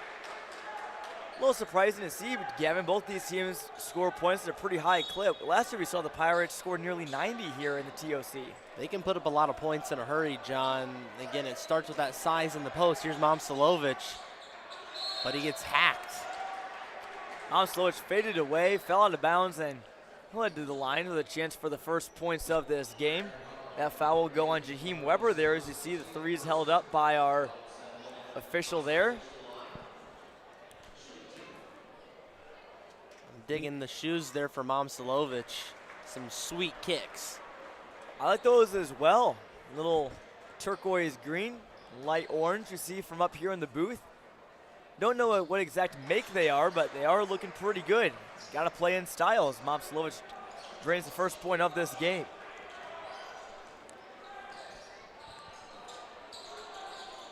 Community the other way. Good defense there by Pewaukee, leads to a turnover. Here comes Momcilovic, slows it down near the three-point line. Osring giving it to Wolfler. Now back to him. 3 from the wing is good. Eli Wolfler, the first field goal of the game for the Pewaukee Pirates. They lead 4-0. Wolfler made it look too easy. And a 3 from the wing on the other side. That was Robbie Brent. His shot no good. So Pewaukee a chance to go ahead by 3 possessions early on. Here's Momcilovic. Pull up Jay, in and out. That's the second one he's had like that today, Gavin. Very close, but again, confident shooter. He's going to hit those 9 times out of 10. It almost seems like just a couple unlucky bounces here. Can't get that field goal to go. Good man-to-man defense being played by Pewaukee early on. And the Ironmen drive it in there with Myers, up and no good. 2-on-2 break for the Pirates. They'll slow it down. Now here's the Iowa State recruit, Milan Momcilovic. He'll be headed to play with TJ Otzelberger. That shot no good. Normal Community still looking for their first points 3 minutes into this game, Gavin. The Ironmen look different looking team this year by a little bit. They lost Zach Cleveland. They also don't have Noah Cleveland either. And the last I heard, again, I don't want to speculate anything, but we heard that Braylon Roman was dealing with a hand injury near the start of the season, so he's not on the floor right now. Remains to be seen if he'll be available for this game. That's a huge blow to the Ironmen, again, who had a great season last year. Made it pretty deep into the IHSA playoffs for 4A. Took on some tough teams. They did get a guy back, Jaheim Weber, into post. He fades away, bounces up and no good. Rebound taken by Pewaukee, so Normal Community still looking for their first bucket. Here's Robinson. And it looks like he pushed off, got that little chicken arm out there, kind of stuck it out there. Chicken wing. Chicken wing, I should say. Slow start for both sides. Again, Normal Community scoreless, and we're about halfway through this quarter, believe it or not, John. You don't really see that too often. But again, defense has been key. Neither team really getting quality looks, and that's a product of solid defense. Doesn't happen often, but it could happen when you play the best team up in Wisconsin up until now, as Jaheim Weber drops it in. Pewaukee, one of lots of very talented teams from the state up north. I'm from the Milwaukee area, so I'm familiar with Pewaukee's program a little bit. 3 is good. They're from Carson Osterman, the brother of Caden Osterman, so a couple sets of brothers here on this Pewaukee team, the Ostermans and the Momsiloviches. Lots of good chemistry then there, I would say. There's also lots of sets of brothers for Wisconsin Lutheran, who we saw at this tournament and plays in the same conference as Pewaukee, the Woodland West. Here comes Community driving in. Momsilovich brought the double team, and that'll force a travel. Stifling defense from the Pirates early on. They're not letting the Ironmen jump aboard their ship. Certainly aren't. This is an excellent defensive performance so far from Pewaukee. They've hit a couple threes. Otherwise, they've been pretty quiet, as both teams have offensively. Community played good defense so far as well. They've just haven't got as many shots to draw. Momsilovich, turnaround near the line is no good. Community tries to get it across, and they do, with 2 seconds left to go. And that pass from Robbie Brent sails over the head of Dexter Niekamp, a football player for the Ironmen. And Owen Pogge checks in, and Myers checks out for Normal. Looks like they bring Marcus Russell in as well. Got to give it a little bit of a different look here, see if you can shake things up. Sometimes going to your bench, find a spark plug. Ironmen need that right now. They trail by 5. Only bucket coming so far from Jaheim Weber. Here's Wolfler behind the arc. No good. And the cold shooting night for both teams continues. Seen lots of offense in this tournament, Gavin. Lots of final scores in the high 70s, 80s, even the 90s, even 110. We saw that last night with Winter Haven, nearly a tournament record. Both of these teams not looking to be on pace for that so far, but both teams have lots of playmakers. There's still lots of time to play. They do, but showing off the defensive prowess here. Weber's just going to try to back them in. Just nothing going. They're just not giving them any space, John. How about the rebound there from Osterman, the 5'8", in the trees, bringing it down. He'll have a chance, corner 3 here. Weber in his face, and he definitely had an effect on that shot. That one didn't even reach the rim. And there's a foul on Pewaukee. That will be Carson Osterman.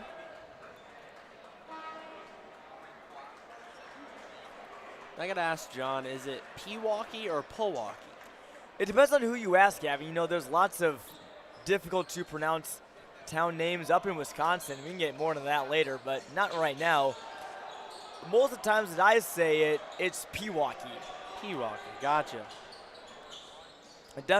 Some people definitely do say Pewaukee. As the 3 is from Isaiah Robinson is good. And the Pirates lead by 8. It doesn't matter how you say the town name, just play good basketball. They're showing off right there. Pirates, 3 threes in the early going. They've been good from deep. Pewaukee, the hometown of all the Watt brothers, JJ, TJ, and Derek. That's their claim to fame. And lately, the last couple of years, their basketball team has helped them get in the spotlight as well. Niekamp thought about the 3, pulls it down. We'll kick over now to Kobe Walker, the 6'6" forward. Normal Community has lots of size. And they have a shot clock violation.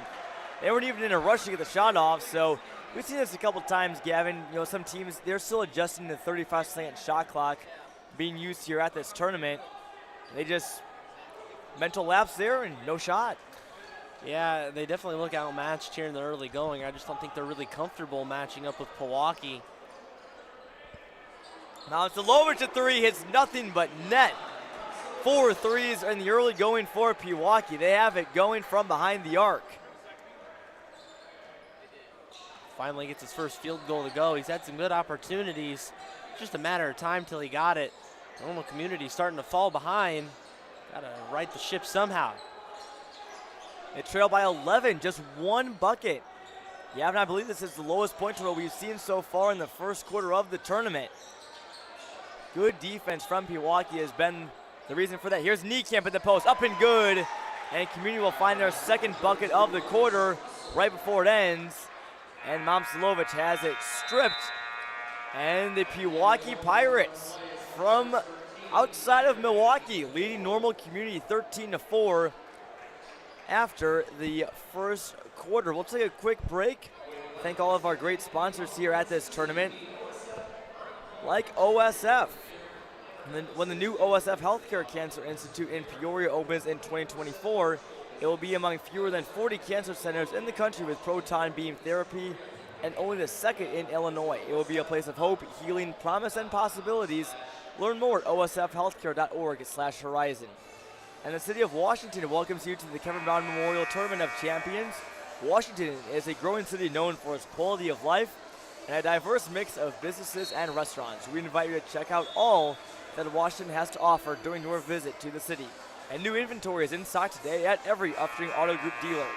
Choose from 11 franchises at 6 locations and the year's best selection. You'll always get the best price at UpstreamAutoGroup.com. And Teamworks is proud to be the official sporting goods provider for the Kevin Brown Memorial Tournament of Champions and the KB Strong Foundation. Stop in and see us for all your apparel and sporting goods needs. Teamworks, our team helping yours. And Titan Industries, you saw them there on your screen as well. Steel contractor, they're proud to support all the players, coaches, and fans at the 2022 Kevin Brown Memorial Tournament of Champions. Normal Community, a chance to cut into the Pewaukee lead. That one almost bounced off the hands of Weber and into the bucket. Floater in the lane. Robbie Brent is good. Buddy had an opportunity to shoot a 3 right there once the ball kind of got kicked back out, but thought better of it and took it inside. Now we get some trap defense, kicking up the intensity. Robinson finds his teammate over in the corner. Still haven't received on Eddie Ward if 23 is Luka Momcilovic or Nick Janowski. The roster for Max Prep said it was Janowski, but the sheet we have here says it is Luka Momcilovic, and yeah, it seems like that is correct. I would say so. They look awfully similar. I hope the scores table didn't lead me astray, John. Janowski listed as number 25 on the sheet that we have. He's not on the court right now. One of the biggest players on this Pirates team. And deep 3 here for Community. It's good. Brady Starkey gets on the board, and all of a sudden Normal Community is right back in this game. You needed to get that ASAP. You needed a response in a big way. It's going to go out. No, saves it. Nice job there from Robinson. Here's Momcilovic, defended there by Owen Myers. Fader in the lane. We've seen him do that before, and this time he gets it to fall. Milan Momcilovic puts the Pirates back up by 6. And just casually makes a bucket right there with little to no applause from the bench of the crowd. It's a pretty typical day for him when he's shooting little faders from the left, from the far block. Probably more Community fans in here than Pewaukee fans, as Weber turns around, hits back iron. Normal just about maybe half an hour, 40-minute drive away from Washington. Pewaukee, on the other hand, about 4 hours or so. That one gets to go. Isaiah Robinson having a good game early on. He's heating up with 5 points. A pretty clean ball game this far. Just 3 fouls for Normal Community and 2 for Pewaukee. And down low, it's Owen Myers getting it to go. And the lid is starting to come off the hoop for Normal Community. This is more of the Ironman team that we're expected to see. Felt like a matter of time. Good ball movement from Pewaukee. Momcilovic, Robinson, 3, no good. Looked like an over the back. How No about call. Carson Osterman grabbing the offensive board at 5'8". He's been fearless so far, doing a nice job of finding the open spots, grabbing boards. He's got it on the wing now. Momcilovic doubled in the corner, dribbles out of it with ease. And here's Momcilovic over now to Robinson. Another 3 is up and good. At first, if you don't succeed, let's try again. Robinson gets it to go. He's up to 8 to lead all scorers. Pirates hitting from deep.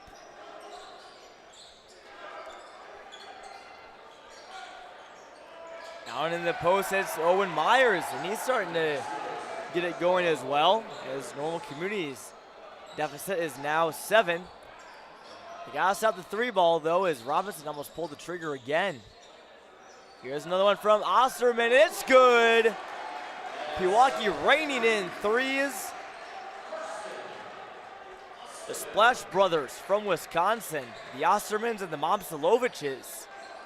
I think they need to make a change. They're playing a 2-3 zone on defense, or the Ironmen, as the ball goes out of bounds.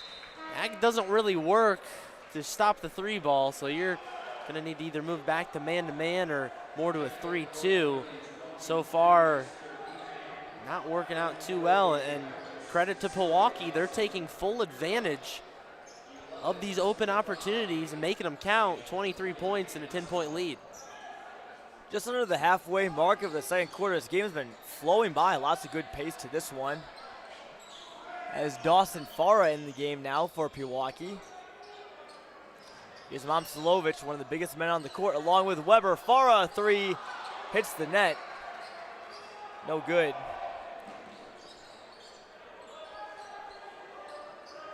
And Community now the other way. They feed Niekamp at the post, and it's ends in good returns, up and good.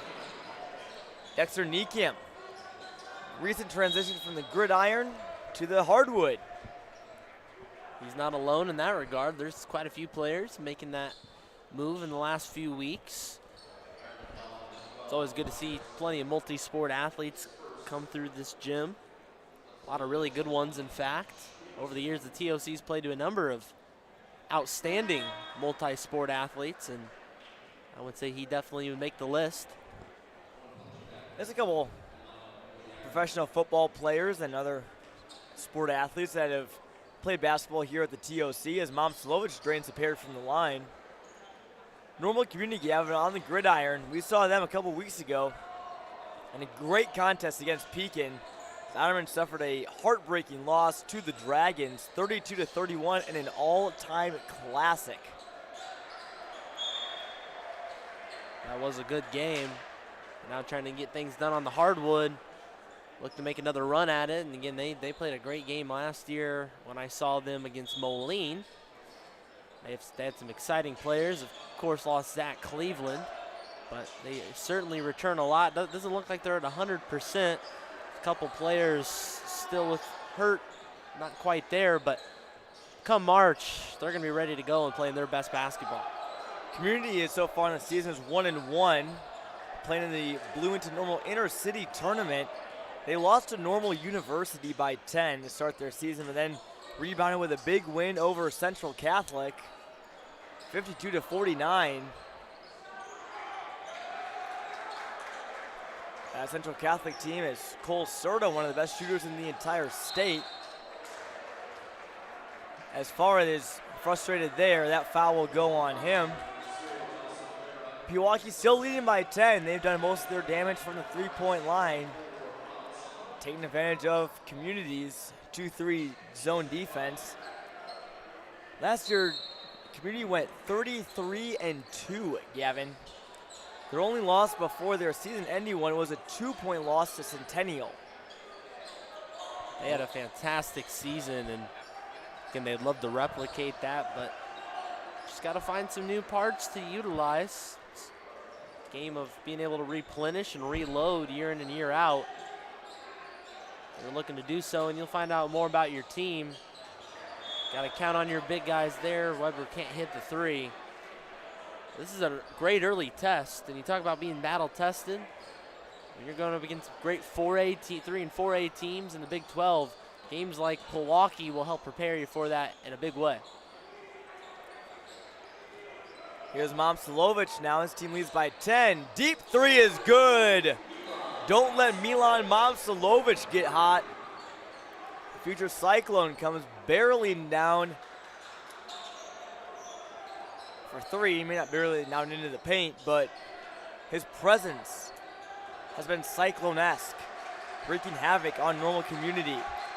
Good defense here from the Pirates again. This time Farah, and he fouls Owen Myers. He'll head to the line. 4 team fouls on each team. That'll make it They'll keep it at 4 for Pewaukee.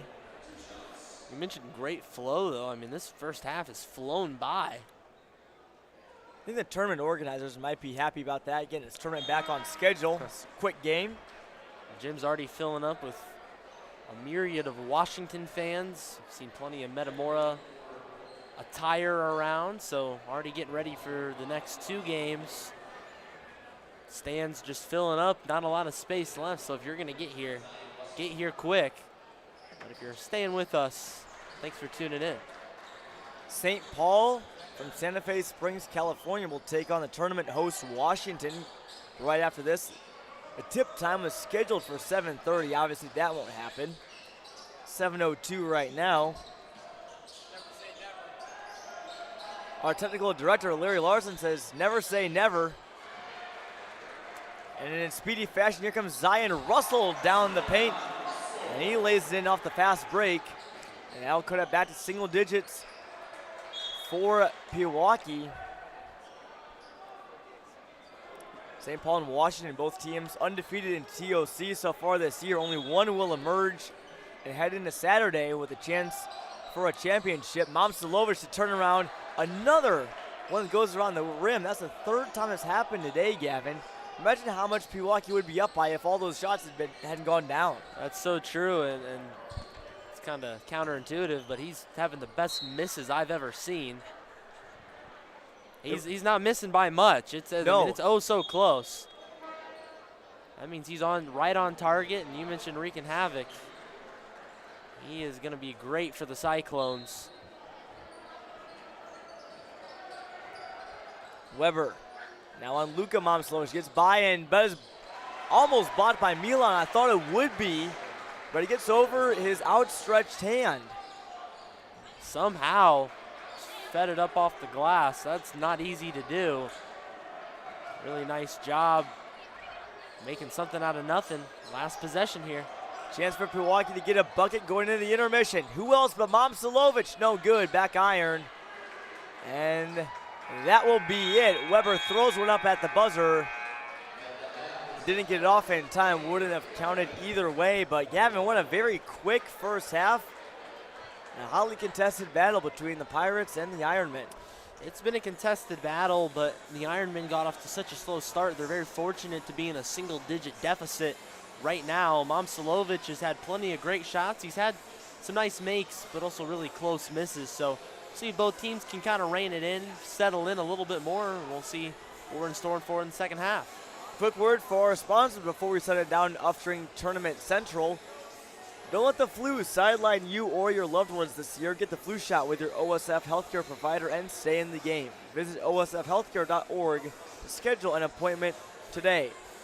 And the City of Washington welcomes you to the Kevin Brown Memorial Tournament of Champions. Washington, growing city with a good mix of businesses and restaurants. Check it all out here during your visit to the city. A new inventory is in stock today at every Upstream Auto Group dealer. You got 11 franchises and 6 locations and the year's best selection to choose from. And you'll always get the best price at UpstreamAutoGroup.com. And Teamworks is proud to be the official sporting goods provider for the KBMTOC and the KB Strong Foundation. Stop in and see us for all of your apparel and sporting goods needs. Teamworks, our team helping yours. And for Titan Industries, a structural and miscellaneous steel fabrication contractor, they're proud to support all of the players, coaches, and fans at the 2022 Kevin Brown Memorial Tournament of Champions. We'll send it down to the Upstream Auto Group Tournament Central. Charlie Schermerhorn is standing by with our special guest. Guys, it's all yours. Thanks, guys. Hello, I'm back at the Upstream Tournament Central. My name's Charlie Schermerhorn, and sitting right next to me is Dr. Fuller. Dr. Fuller, thanks for joining us. No problem, Charlie. Thanks for having me on. Yeah, so first off, for all that you guys that don't know Dr. Fuller, he is a dean here at WCHS. So if you would just go ahead and tell us a little bit about yourself, that would be great. Yeah, Charlie, I'm a dean here at the high school, and this is my first year, but it's not my first year in education. I had been a teacher at a junior high for about 12 years before, but I have a long affiliation with the high school. Both my kids go here. I've lived in the community for 20 years, and my wife, Polly, taught here for about 15 years. So even though it's only my first year here, I felt connected to the school for a really long time. Yeah, that's great. So obviously you've had a major impact on the school, and you have gotten to know like the teachers and the coaches and everybody here pretty much throughout your first year. So what do you know about this tournament? Is there anything like unique that you know about it? Any background information? It doesn't have to be very specific. Just if you could tell us anything about the tournament that you know, that would be awesome. Yeah, well, you know, I've obviously known about the tournament for a really long time. It's been going on for quite a while, and I've always been impressed with what went on and the teams that showed up. And I mean, I remember coming out here and watching Zion Williams and seeing all these other kids get all excited about watching Zion, and I remember that. But I really never appreciated, I guess, how much effort and work and organization went into it until I got here and saw everyone working so well together to make this happen. And it's a year-long production. And so that's what's really opened my eyes as to how much goes on into this when I got here and actually got to see it firsthand. I'm not part of the committee. I don't help with any of the planning. But being here at the school, you can't help but get wrapped up in the excitement and the fun and everything in this past week while we were waiting for all the teams to come in. Yeah, there's a lot of behind-the-scenes workers here at the TOC. There's a lot of concession workers. There's a lot of hospitality workers. There's the film crew. There's the floor cleaners, and the list goes on. So they are the people that run this tournament just as much as the committee members. And what comes with that is some amazing star talent, some amazing play that involves the sport of basketball. And this team is this tournament is full of some star power. There's future NBA players, a lot of college athlete potential here. This tournament's really amazing, and it all goes down to one cause, which is glioblastoma. And this goes towards the KB Strong Foundation. All proceeds are there. So if you could tell us anything about the KB Strong Foundation, that would be awesome. Yeah, unfortunately, I do have a pretty close connection to KB Strong and the cause. About 4 years ago, my wife was diagnosed with glioblastoma too. And it was a pretty amazing coincidence, I guess, is that about 2 weeks after Kevin Brown was diagnosed, and we went through that tragedy and that sadness that goes with that, my wife, well, here's the story. One morning, we get up for work. We're getting ready for school. She's getting dressed. I'm getting dressed. We're getting ready. The kids are running around. And she starts seizing in the living room.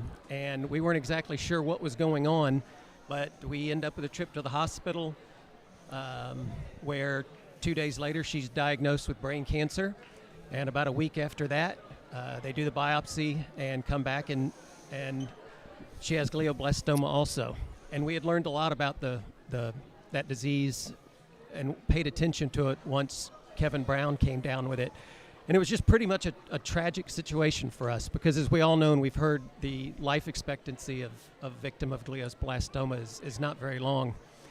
So we struggled and fought with this. But this community rallied around my wife just like they did with Kevin Brown, and it really showed me what I love about this community. And my wife has loved this community. She was taught here and has moved a lot of students through this school. And so she's been very fortunate, and our family's been very fortunate that she's been here for 4 years now, which is really crushing the odds when it comes to survivorship of glioblastoma. But Kevin Brown Foundation and Jody Brown have been amazingly wonderful to our family, and some of the money that's been raised through these kind of things like the basketball and whatever have come to our family so that we could do some things that we might otherwise not been able to do. So I will never be able to repay KB Strong and the Washington family for what they've done for my family and I. Yeah, it's truly amazing what this foundation can do, and glioblastoma, with it being such a deadly and lethal disease, it can suck the soul out of some people. So I want to thank you so much for coming out here and sharing your story. It means a lot to me. I'm sure it means a lot to the people out there, and I know it means a lot to the KB Strong Foundation. So viewers out here, I want you just to be thankful for Dr. Fuller and what he has been able to do for us and his fight, and keep on just going. You have my back. You have everyone else's back out there. So I want to thank you for all that you have done. Thank you, Charlie. I appreciate the time. Yeah, thank you. So now, with the remaining time we have left, we are going to talk about future basketball games. So right now we have Pewaukee and Normal Community playing. Right now it's been an amazing game, back and forth. I believe Pewaukee is in the lead right now at halftime. At 7:45, we have Washington versus St. Paul. Washington is known for their defense. Washington is known for their fans, their student section, all of their supporters. So this should be an amazing game, along with St. Paul, who is also known for their star power, their defense, their shooting, their offense capability. At 9:15, the last game of the night, we have Booker T. Washington facing off against the Metamora Redbirds. The Metamora Redbirds so far are 1-1 in this tournament, and they are looking to go far. They are looking to beat Booker T. Washington. Booker T. Washington is a very, very skilled team. They will bring it for sure. They got a lot of guys who can dunk. They got a lot of guys that can shoot. Should be a very entertaining game. And I want you, if you are watching this right now, I want you to stay with us at Clutch Sports. Thank you so much, Dr. Fuller. I'm Charlie Schimmerhorn. We're going to send it back up to the booth. Have a wonderful day.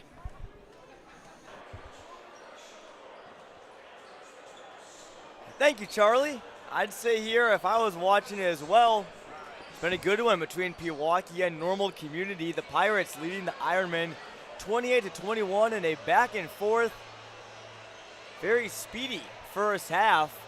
Milan Momcilovic and the Pirates taking some shots from three. You see there, practicing to get ready for the second half, and that was their bread and butter in the first 16 minutes, Gavin, was behind the arc. It sure was, and again, there wasn't a ton of scoring, but when it came from behind the three-point line. That was something that they prided themselves on in the first half, and a pretty quick-moving first half, if I don't say so myself. On the other side of things, Normal Community didn't get the scoring going too much, just 4 points after the end of one quarter, so really started to turn it up and started to figure it out, but will they make the necessary adjustments after halftime to keep that going? Again, in-game adjustments so crucial. We'll see what the game of chess that both of these coaches are playing. Who can make checkmate first? It's two head coaches, Dave Witzig from Normal Community and David Burkemper from Pewaukee. Pewaukee making their second TOC appearance. They were here last year and they played a shootout series game against Pattonville, down from St. Louis and won 88-59. Normal Community making their first trip to Washington, at least for the TOC. I'm sure they've maybe been here to play a non-conference game against the Panthers, who are coming right up on Clutch Sports Media. But for now, second half between Pewaukee and Normal Community is underway. And it will be a immediate turnover from the Ironmen.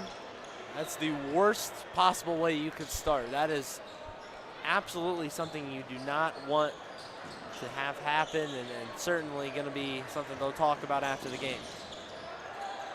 Community, and you have a chance there to start the half with a bucket and get maybe 2 possessions in a row and give it right back, but they force a turnover. Their defense, haven't talked about it quite as much as Pewaukee's, but it's been good as well. This Pirates team, among one of the most talented in the entire state of Wisconsin in terms of what every player can do with their abilities and what translates to the next level.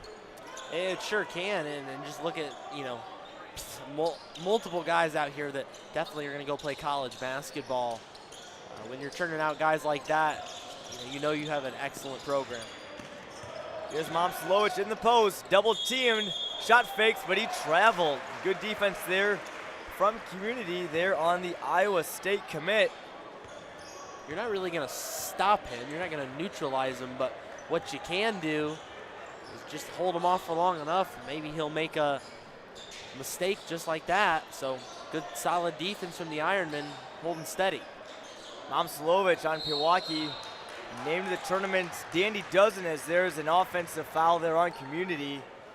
As it looked like, I believe that was Robinson who took a tumble. Momcilovic last year was the shootout series MVP at 19 points and 14 boards. Pewaukee won state championship in Wisconsin last year. Believe they're in Division II, if I'm not mistaken. And here comes Community the other way. They feed it down low to Jaheim Weber. Finding it in amongst the trees, and it's good. Jaheim Weber brings Normal Community to within 5, and a nice response over some period of time. Not a really quick run from the Ironmen, but they're right back in this game, Gavin. Yeah, they did get back in this game. Again, an extraordinarily slow start in the first quarter, but they picked it up in a big way.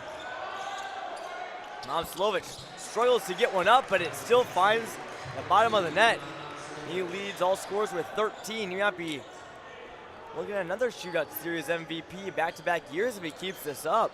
That's a 4-inch difference there between Momcilovic and Owen Myers. He did all he could, but eventually Momcilovic gets it in. Community tries to get it going with a 3. They haven't had quite the success that Pewaukee's had from behind the arc. They've still kept it within 7.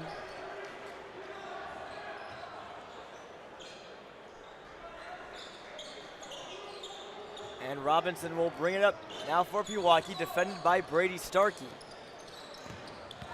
Here comes Robinson in the corner. That one was shot from Caden Osterman. No good, and here comes Luka Momcilovic, and it's blocked by Jaheim Weber. Looks like the Hulk there.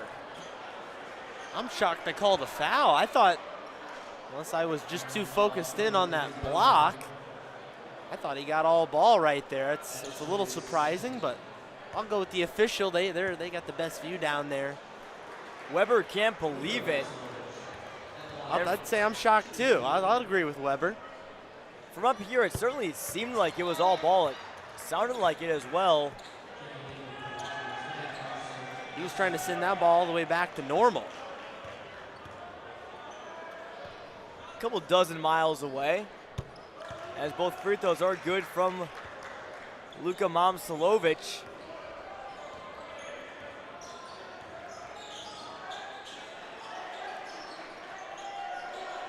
On the perimeter, it's Niekamp, gives it to Myers. And the feed down low to Weber. There's some pushing and shoving, and Weber and Momcilovic get tangled up. The latter takes a tumble. It's right back to his feet. Lots of physical play in the post game, and both Weber and Momcilovic being double teamed quite a bit so far in this game. Momcilovic, pretty tall himself, standing about 6'9" or so. And Weber standing at 6'9" too. To the naked eye, Momcilovic might have an inch or two on him, so he could be closer to 6'10". And Owen Myers grabbed Momcilovic's arm. And that will be the 3rd foul on Normal Community in the second half.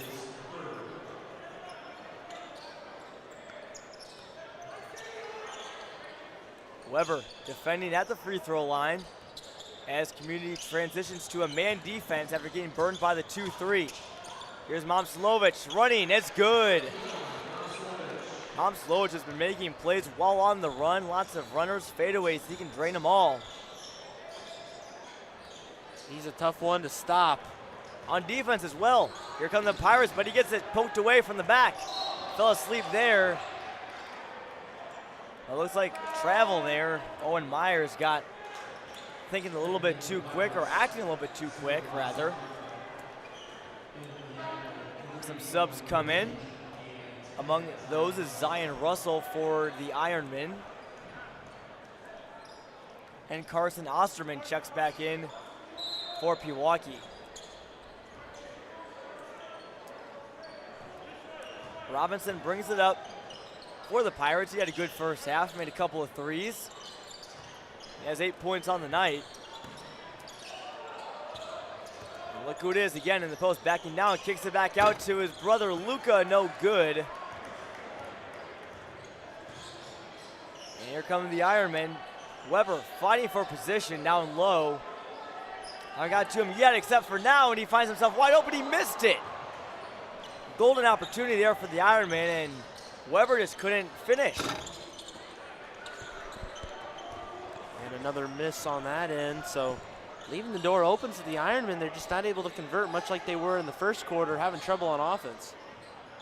Tough one in the paint, no good, and Pewaukee will come away with it. Now on the break, 2-on-3. They don't have numbers.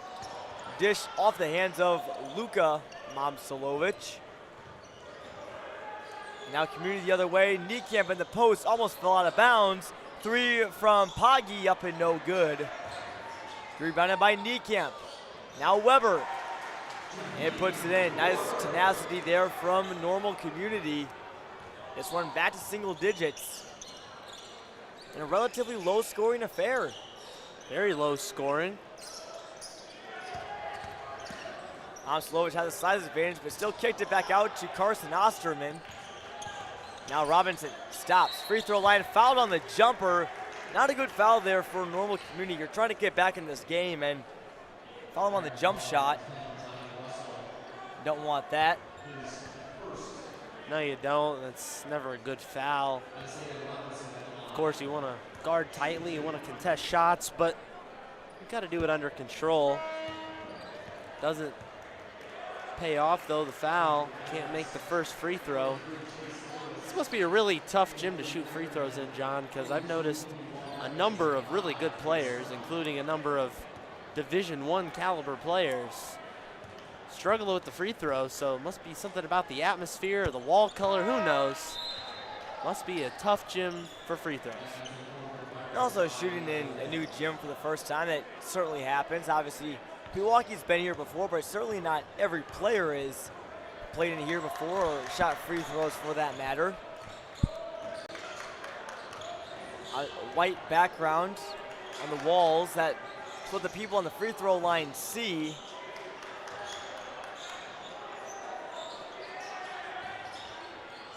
Community looking for something to get going. Russell couldn't decide what to do. 10 on the shot clock now. Haven't seen shot clock go to single digits much. Now 5 on the shot clock. They got to get one off. 3, 2, step back from the volleyball line is no good. An air ball there from Starkey, but that's a tough shot to hit. That's the second violation we've seen on Normal Community, so they've had a harder time adjusting to the shot clock. I know a lot of teams prior to coming here have practiced with it in their own gyms, but gotta adjust. It's the future of the game. It's coming rapidly. Again, the IHSA just testing the shot clock out for tournaments like these. And that's Carson Osterman with another deep ball. He's up to 9 now on the night. And that'll put a charge in the Pewaukee offense, and they're fired up. Pirates will head into a timeout, leading by 13. We'll take a quick break for our great sponsor, OSF. When the new OSF Health Care Cancer Institute opens here in Peoria, it will be one of the top 40 centers in the nation that offers proton beam therapy, and just the second in Illinois. It'll be a place of hope, healing, promise, and possibility. For more information, go to osfhealthcare.org/horizon.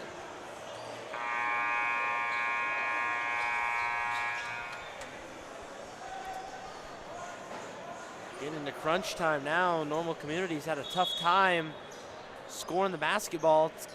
Got to make a change quickly as Pewaukee with a 13-point lead.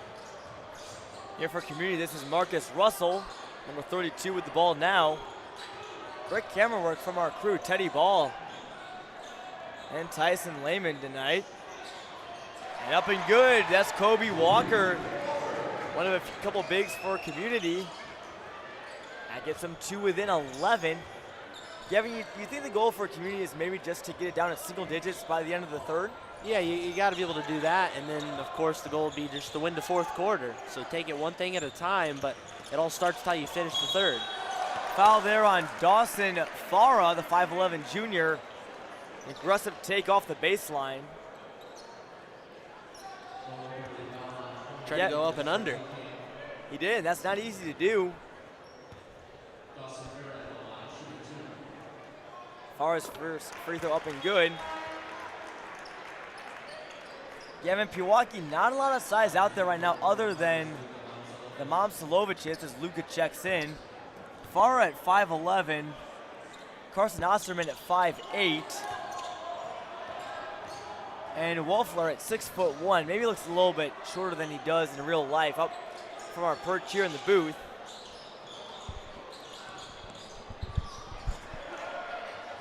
Well, nearly an offensive rebound right there. Momcilovic ends up coming out with it. Deep three from Momcilovic, hits the front rim, no good. OR goes to Pewaukee. That one off the mark there from Osterman. Almost taken away by Farah, still no whistle. Now there is one, and it will be a foul. Farah was looking for a jump ball. That's the third foul there on Dawson Farah. Just 2 team fouls for Pewaukee as time winds down here in the third quarter. There's Marcus Russell now. It's shot from Poggi is no good. Offensive rebound, and Marcus Russell lost the handle.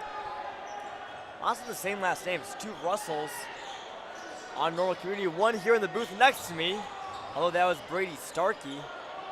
Another offensive board for Community, and they'll be heading to the line.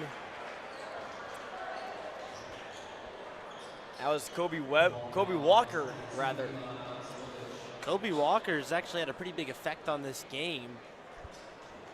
Nobody really is in as high scoring for either side besides Milian Momcilovic for Pewaukee, who leads all scorers with 15. But the Ironmen don't really have one scorer doing too much. They only have 27 points as a team. Extremely low scoring, but Kobe Walker has certainly made an imprint on this game. As we'll get a foul here on the Ironmen going the other direction.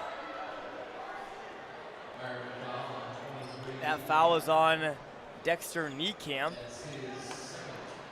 That's his second. Team 6th, so the next Ironman foul will put Pewaukee at the line. Here's Farah with 4 on the clock. Now down to 2. Here's Osterman.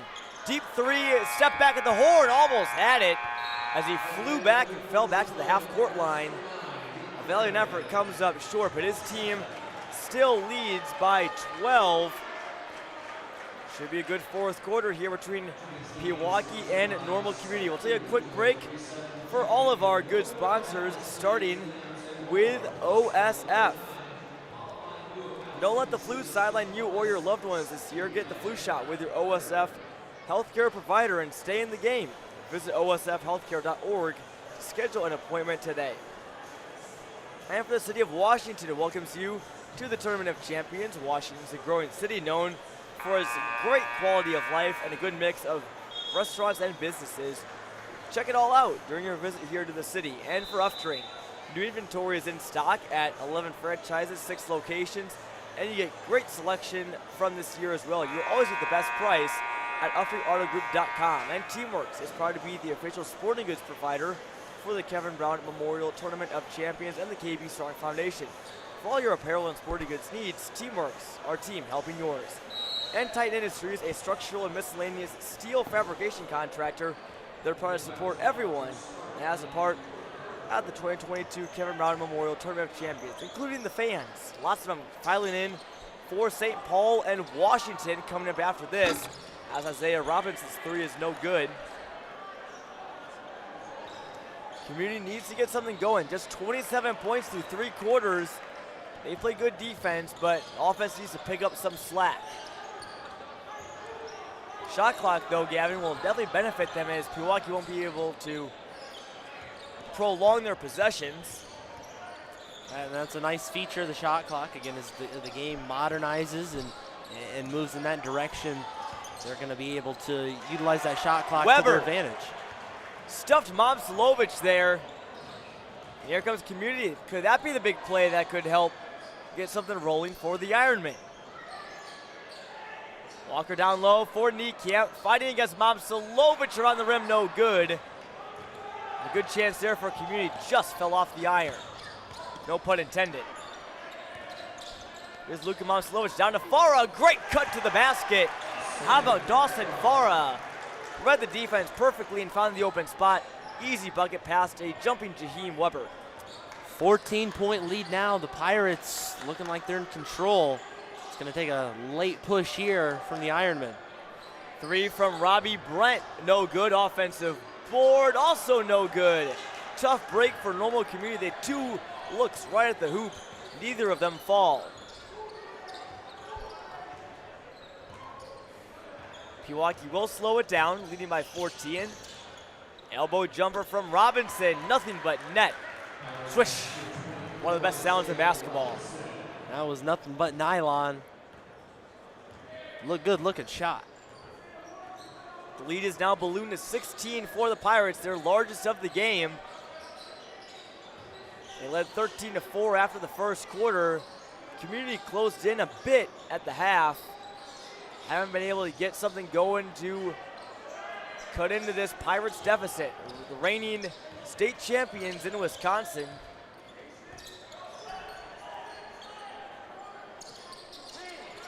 Cross-court pass. How about the look from Robinson? He finds Luka Momcilovic. Threes are wild for the Pirates. If they keep pouring on buckets like this, they're going to seal the deal and force the Ironmen to walk the plank. Great metaphor there, Gavin.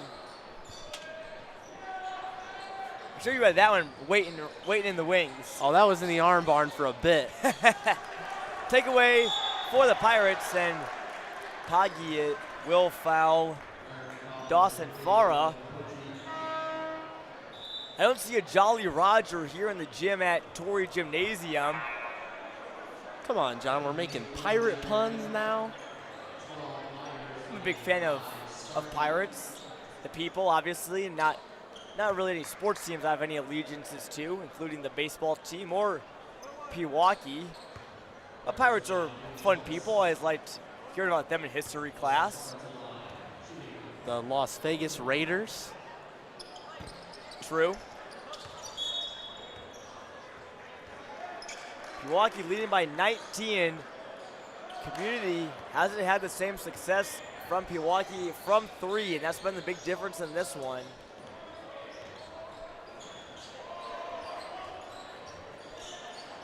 And here's Walker. Forward down at the top of the key, feeds it down low to Weber.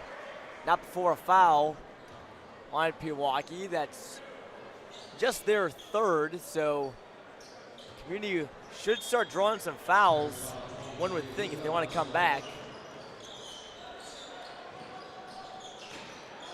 Here's Weber on Momcilovic, spins, no good. There's another foul. There's progress eventually.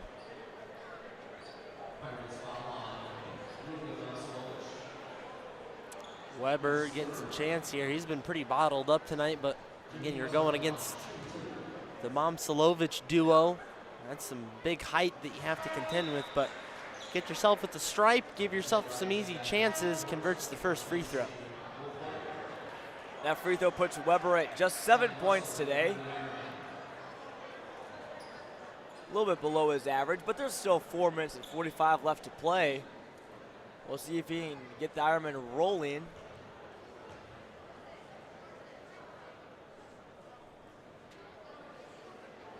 Referee taking his time, allowing Weber to perhaps catch his breath.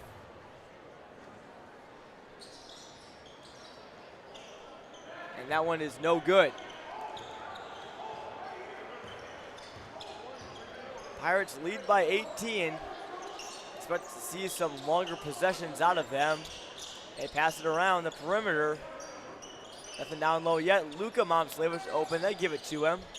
And back out to Robinson, and that one deflected off of Zion Russell. And he'll stay here.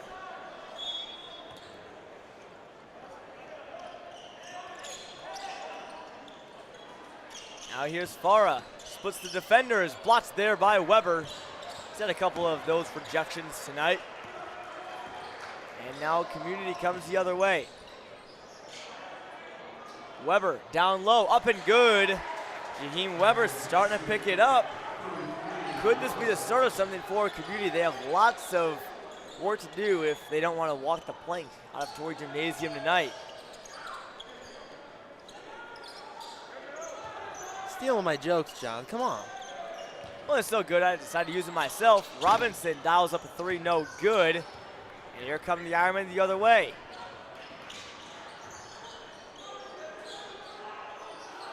Here's Weber. He wants the ball in his hands.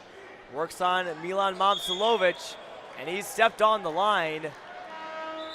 He should have looked down before he looked more towards the hoop. Just ran out of real estate, and that will give it back to Pewaukee. Perhaps the curse of having like size 15 and 16 shoes. I'm sure he's got to buy some big shoes, John. It's a big guy. Certainly. As Pewaukee leads by 16, we'll take a quick word for our sponsors, OSF. OSF On-Call Urgent Care understands that there are times when you don't know where to turn, like when you're traveling or for a sports injury. Their 24/7 virtual visits are a unique option for treating minor illnesses and injuries anytime, day or night. Visit osfoncall.org/urgent care. The Pirates have a pretty healthy lead. No need for them to go to OSF. Leading by 16 here late.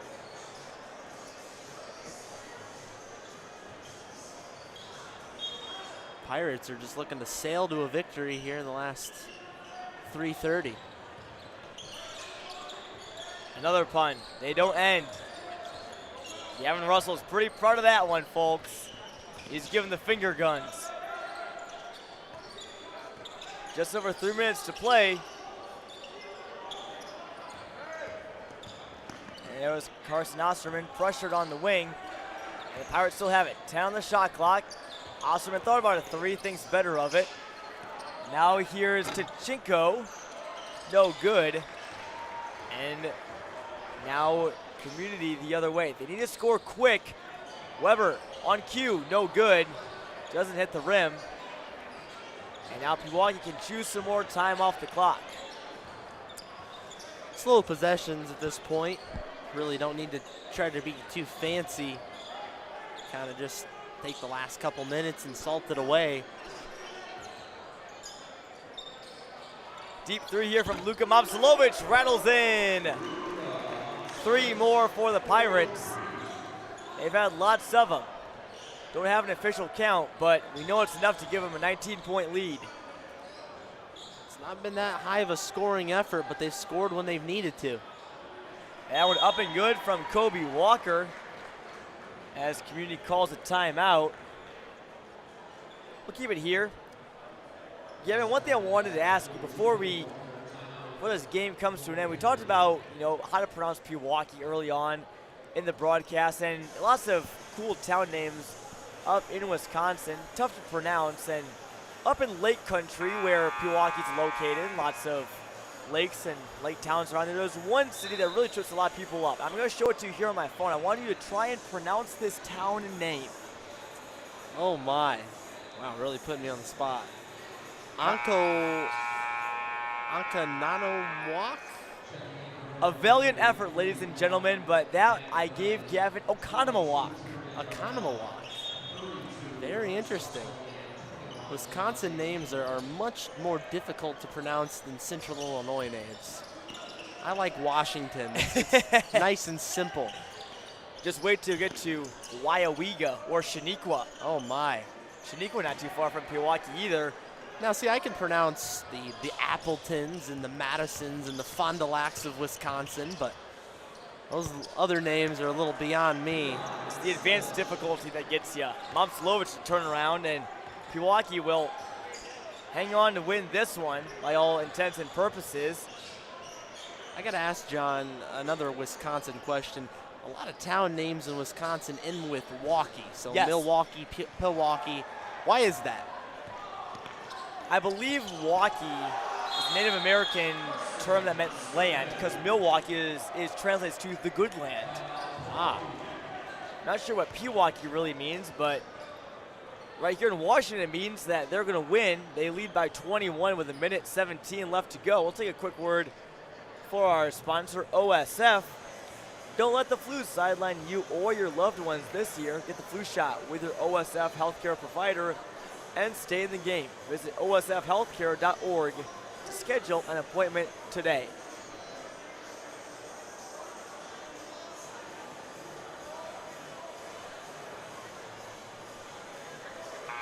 They're going to look at our referees chatting it up with a member of Roger Holzhauer. It is Roger Holzhauer, co-owner of Teamworks. Indeed. You see there on our ads. I made the mistake talking to Roger. Thought he was the sole owner. He is not the sole owner. He was very adamant. Him and his wife, co-owners of Teamworks. Always important to include that, otherwise you might be sleeping on the couch. Pirates lead by 21 minutes left to go. Their season.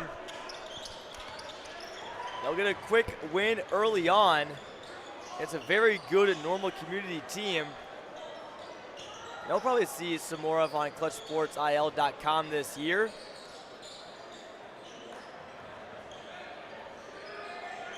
Tough test for the Ironmen. Pewaukee, again, as you mentioned, this is a state champion team, so they'll be back this season. Certainly a three there from Mac Brennan, up and no good. The big fella. The three.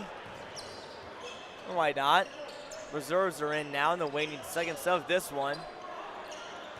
After this game, Normal Community, they will face a Normal West at a neutral site, at least according to Max Preps, on Saturday. That'll be a good game. Pewaukee, they'll have a trip back to Wisconsin, and they will do so saddled with a 53-32 victory. They take care of business and play outstanding defense. And enough threes on the offensive end to get the W. Milan Momcilovic and company come away with a win, and the Pirates are 2-0 at TOC. Gavin, your thoughts from this game? Pirates know how to win in Washington, so we'll see if they make it back next season for the TOC. They've done a fantastic job. Normal Community, maybe not the result that they wanted, but they're going to keep getting better once they get fully healthy. They're going to be a good team in the Big 12 this season. And that wraps it up from inside the gym. We'll take a quick word for our sponsors, starting with OSF. But the new OSF Health Care Cancer Institute in Peoria opens in 2024. It will be among fewer than 40 cancer centers in the country, with proton beam therapy and only the second in Illinois. It will be a place of hope, healing, of promise, and possibilities. Learn more at osfhealthcare.org/horizon. And the city of Washington welcomes you to the Kevin Brown Memorial Tournament of Champions. Washington is a growing city known for its quality of life and a good mix of businesses and restaurants. We invite you to check out all of that Washington has to offer during your visit to the city. And new inventory is in stock today at every Upton Auto Group dealer. Choose from 11 franchises, 6 locations, and the year's best selection. You'll always get the best price at UptonAutoGroup.com. And Teamworks is proud to be the official sporting goods provider of the TOC and the KB Strong Foundation. Stop in and see us for all of your apparel and sporting goods needs. Teamworks, our team helping yours. And for Titan Industries, a structural and miscellaneous steel fabrication contractor, they're proud to support all of the players, coaches, and fans at the 2022 Kevin Brown Memorial Tournament of Champions. During that break, Milan Momcilovic was given the Shootout Series MVP award for the second year in a row. His Pirates win over the Normal Community Ironmen. Next up, the Washington Panthers will take on St. Paul, but for now, we'll send it down in the studio to Charlie Schermerhorn with former Washington Panther Isaac Mapson. Charlie and Isaac, glad to hear you guys. Down to you in the studio. Thanks, guys. We are back here in the Uptrain Auto Group Tournament Central. I'm Charlie Schermerhorn, joined alongside by Isaac Mapson. Isaac, it's good to have you here. Yeah, it's good to be over here. So last year, Isaac recently graduated from Washington Community High School. He played here for 4 years, and he had a pretty good relationship with Coach Brown. So we're going to be talking to Isaac about that a little bit, and we're just going to dive in about him, and we're going to get to know him a little bit. So Isaac, why don't you tell us a little bit about yourself? I played here for 4 years. My first year I played for Coach Brown, and the next 3 years I played for Coach E. Right now I'm playing basketball at Parkland College in Champaign. That's really about it. Yeah, so Isaac played for Coach Brown 1 year. Can you go ahead and tell us a little bit about what he was about, what he was like, if you really got to know him, his personality, stuff like that? He was definitely a hard-nosed guy, but outside of basketball, we definitely developed a relationship. There's plenty of times, where me and him went and talked about personal things in his office, just me and him. So I got to know him pretty well through that. And just on the court, as hard as he pushed us as a group, it really made me a better person. And I carried that with me to this day, but especially through those next 3-4 years through high school, and especially in basketball. I hold what he taught me very near and dear to my heart, and I use that pretty much every day. Yeah, so if you watched Washington basketball over the last 3 or 4 years, you would regularly see Isaac Mapson in the post, getting layups, scoring, taking charges, blocking shots. Isaac, you were really a star player. I know you're a pretty humble guy. You're not going to say it.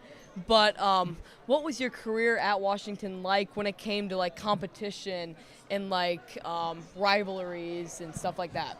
It was great. I mean, playing the Mid-Illini, it's hard-nosed conference. A lot of those teams scout, so they know what you're going to do. You're going to have a battle every night with Washington with the way we play. We get every team's best shot. So just like I've seen those guys out there play, they play the same way we did. Coachy does a good job of carrying on what Coach Brown started, and no, it was really fun, and I cherish those moments, and I think I will for the rest of my life. And you carry those lessons on with you throughout your life. Isaac, I know that you are a very intelligent person. You're very hardworking.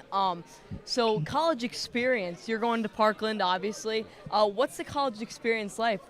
What's different about it? What's unique about it? What's better than high school in some aspects? Outside of basketball, it's a lot more independent. So like you're on your own. You got to kind of take care of your own stuff. Like your academics are really up to you. Yeah. If you start failing classes, you're not going to play basketball. And as much as I'm there to play basketball, I'm also there to get an education. So both those things are really important. High school it was pretty easy. You kind of had the same routine. Teachers took a lot of responsibility in your learning. So now it's a lot different for sure. Yeah. So obviously, Isaac, you're a great kid. Remember, you wanted to be a lawyer? Is that still a true thing, or? It's definitely up there. I'm thinking about it for sure, but my options are a little bit more open now. I'm not necessarily locked in on that. Yeah. But. So obviously that career takes a lot of determination, and that's some lessons that Coach Brown carried on with you or passed on to you. As we've seen, Coach Brown was obviously not only a great basketball coach, but he was a great person in general.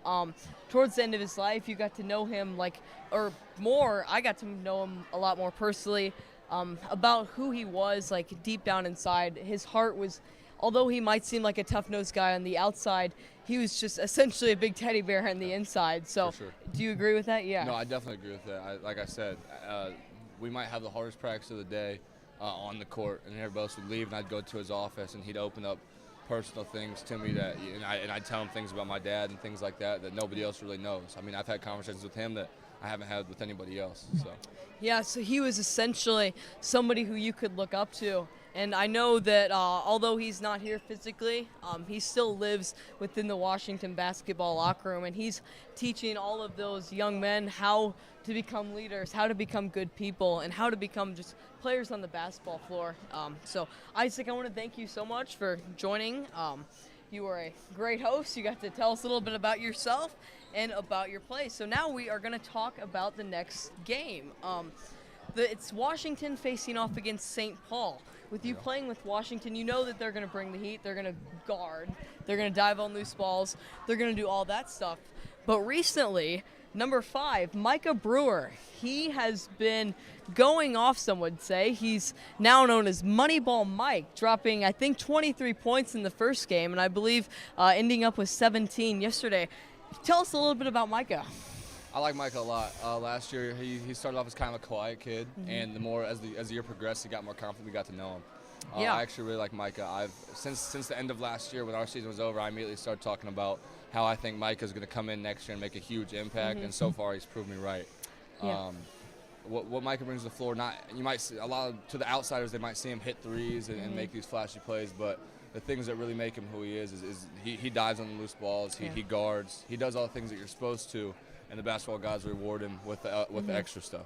Yeah, that's all about what Washington is about, and that's really what basketball is about, is those dirty, hard-nosed plays and essentially just doing everything you can to win the game. So they are going to be playing St. Paul next, so stay tuned with Clutch Sports Media to see that game.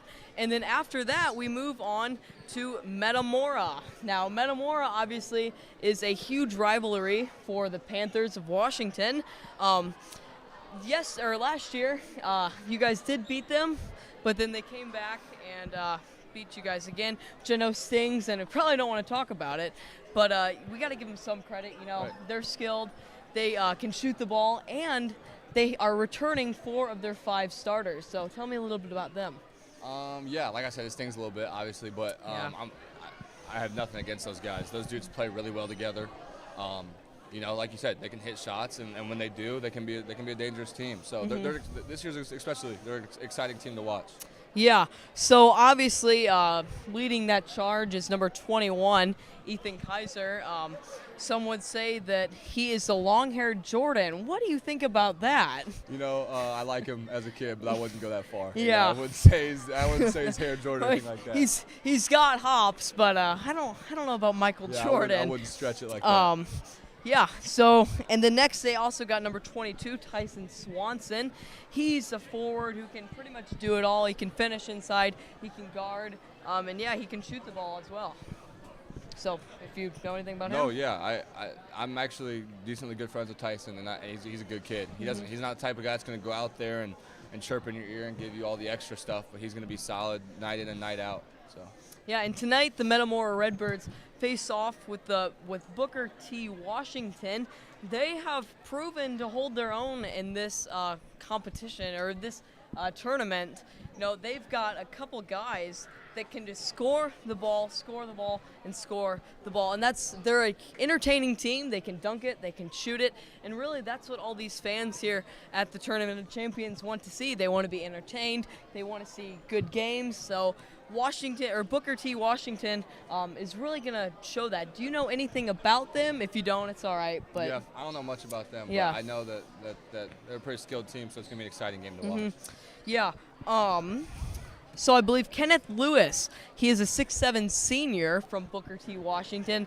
I believe he was the one that had like 54, 53 points, I think, a day ago. So he's obviously somebody to watch. I see over there's a lot of autographs being signed. And Kenneth Lewis was obviously at that table a couple days ago. So they are going to be a very entertaining team to watch. And as we look around here, I know that the viewers might not be able to see, there's a lot of people here not only watching basketball, but they want to support the fight against glioblastoma, and that is what this Tournament of Champions is all about. So yeah, Coach Brown, we know that he's here right now. He's guiding us all. He's helping us through pretty much everything that we can, and yeah, we can just expect a lot from this tournament.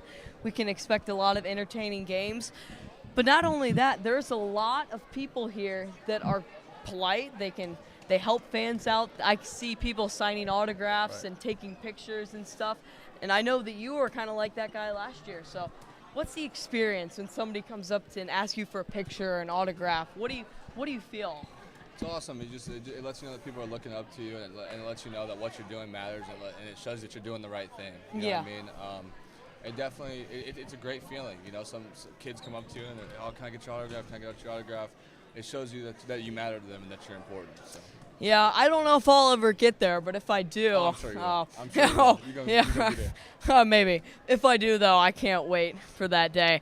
Over in the West Gym, we have the Country Financial three-point competition, I guess I would call it. Isaac, towards the end of your career, you started to stretch out a little bit, and you could hit those deep threes. So, do you still do that? Can you still I definitely do. shoot? Yeah. I definitely do. Morphed a little bit. I've worked on it a lot. In college, I've started to be able to stretch out a little bit. So. Yeah, I've seen you play in our open gyms, and Jamari attempts to guard you. There you go. But, yeah, so Isaac, thank you so much for coming on. You've developed so much as a person, as a player. Over these past 5 years, I guess I've gotten to know you. So I want to thank you for all that you have done. And yeah, anybody out here watching, I encourage you to stay with us at Clutch Sports Media. It's going to be a really fun night. It's going to be a thrilling night full of basketball, full of fans, and full of energy. So Isaac, if there's anything that you could tell the people watching this or the people here something about the tournament, what would that be? If I had to say one thing about the tournament, it's a great chance for people to come and see high-level basketball. I mean, especially for Washington, or other teams that might not get this competition during the regular season. They wouldn't get this type of competition in the postseason. It's a great way to prepare for your season. Yeah. A lot of teams, I'll use Washington as an example, a lot of teams that they're going to see aren't nearly as talented or as physical as some of these teams. So it's great for them. Yeah, so if you've watched any of the interviews recently, you've known that I have thrown some stones at the Washington Panthers coaching staff outfits. So I know that you are a man that likes to dress more modern and dress, I would say, fancy, I guess. That's what my dad would say. But what do you think about the Washington coaching staff's attire? I mean, they like to keep it classic. They like to keep it. I think they like to keep it clean. It's different than what everybody else is doing, but maybe that's not a bad thing. Yeah, well, I've definitely made a few people angry, including the head coach, Eric Schimmerhorn. I really don't have a relationship with him at all. I really don't know who he is, but so thank you so much. I think maybe the guy behind there, Larry Larson, I think we can maybe bring him in. So, Perfect. Thank you. Thank you. Here you go. Get Larry. Larry, we're good? Oh, yeah, hey, thank you very much. All right, so that is going to conclude it. We are going to send it back up to the booth. Thank you, Isaac. Thank you, everybody here watching. Please stick with Clutch Sports Media, and that is it. Thank you. Thank you, Charlie. And while we were gone, finishing up at Tournament Central, a great rendition of the national anthem that roused all the fans here at Torrey Gymnasium here as their hometown Washington Panthers get set to take on the St. Paul Swordsmen. Good evening, everyone. Next to John Camosa, I'm Jonathan Michael. This should be a dandy of a ball game, John. Both teams coming to this one 2-0 for the TOC, but only one will emerge into Saturday with their spotless record. Well, and you said it, John, and you see the Washington student section in full force tonight cheering on their hometown team. Whoever wins this game will find themselves in the Washington Invitational Championship. Both teams getting their final warm-ups in. And starting with the visitors, John, St. Paul, they started their Tournament of Champions run by defeating Lincoln Park in overtime, a game in which they trailed by double digits at one point, but came back to win in overtime. Followed up with another win yesterday. That was over Moss Point, an emphatic win that they had in Washington. They've also defeated Moss Point and Lincoln Park both as well. So two teams on a collision course, and they meet here tonight in front of a well-attended Torrey Gymnasium. The Orange Crush, you see there on the right side of your screen there for a second. They're all decked out in orange. They're ready to go. That student section is packed. Oh, it is, and I think this should be a really exciting game. So much depth on both sides of this roster for each team. Washington, St. Paul. Talked to Coach Eric Schumahorn earlier in the week. He said they have about 10 guys that are ready to go at all times that can score. So this is a team that's really put in hard work in the offseason. They really start with the seniors, Jake Stewart, Micah Brewer, and Jamari White. These guys are the catalysts for the team that have really stepped into their role. St. Paul, they got a lot of size as well down low. I was just about to mention that, John. Washington, a very small team this year. They're led by that trio of guards that you just mentioned, but St. Paul, they have a couple guards as well, like Osami Maciel, Derek Salmino. They started in their last game against Moss Point last night, but it was really, for me, it was their bigs that impressed me, with Cameron Fontenot and Tong Mawayne, who did some damage to these Torrey Gymnasium rims yesterday. He put up 14 points and 16 boards on Wednesday, and then yesterday on Thanksgiving, he had 17 by my count. Lots of them coming on some huge slams. Although in front of this crowd, you won't probably get the same type of reaction, or at least the one that he wants. Lots of orange in attendance, some red as well. As for Washington's arch rival Metamora, they'll be playing later. And the Orange Crush is falling asleep as the Swordsman starting 5 is introduced. From the visitors from Santa Fe Springs, California, will be Osami Maciel, Derek Samino, Maurice Wright, perhaps the leader of the Swordsman team. One of the biggest names coming into this tournament, along with Tong Mawayne and Cameron Fontenot down low. For Washington, we'll see them in a second, but it will be Jake Stewart, Micah Brewer, Gabe Patterson, a new starter for the starting lineup. There you see the Orange Crush. They're still sleeping. They'll wake here pretty soon. Right on cue, they come up. And the final 2 starters for the Panthers will be Jamari White and Braden Vanderheit. Flags are flying in the student section. And there you see them get amped up. I'd be able even to hear the Orange Crush on your television sets, your laptops, your phones, wherever you're tuning in. Glad you're here with us on ClutchSportsIL.com. Day 4 of the Tournament of Champions. Just one more game after this, and 9 games tomorrow. It's hard to believe we're nearing an end. Certainly, this is game 26, I believe, of the TOC, if I'm not mistaken. One more tonight, 9 more tomorrow. Those ones tomorrow should be good. Again, depending on who wins this game, both these teams at 2-0. Trying to see who the winner will play. Obviously, it's dependent on the outcomes from the previous earlier in the week, but looking at the other pool of the Washington Invitational, it was the Blytheville Chickasaws that went undefeated. So the winner of this game will play Blytheville, and then the loser will play either St. Pius or Coral Glades. We are just seconds away from tip-off here at the Raymond R. Torrey Gymnasium at the Tournament of Champions. Lots of teams from across the country, John, that play this tournament, but when the home team plays their own gym, it really brings a different sort of energy into this place. Yeah, it certainly does, and you look at all the orange over there in the student section, and it's their home gym, so you got to think they're pretty amped up for this one. Playing in the TOC tournament, this historic tournament, and obviously playing in front of that crowd, they're jumping around, should be an awesome atmosphere. The bleachers are definitely shaking over there. And the ball is tipped. St. Paul controls it. Here's Osami Maciel, number 2 in blue. He had 13 yesterday against Moss Point. His first shot off and no good. And this one will stay with the Swordsmen. And that size you mentioned, John, Tong Muan, 6'7" sophomore, lots of dunks the other night. That's something that Jamari White has to contain. Got to watch those moves down low.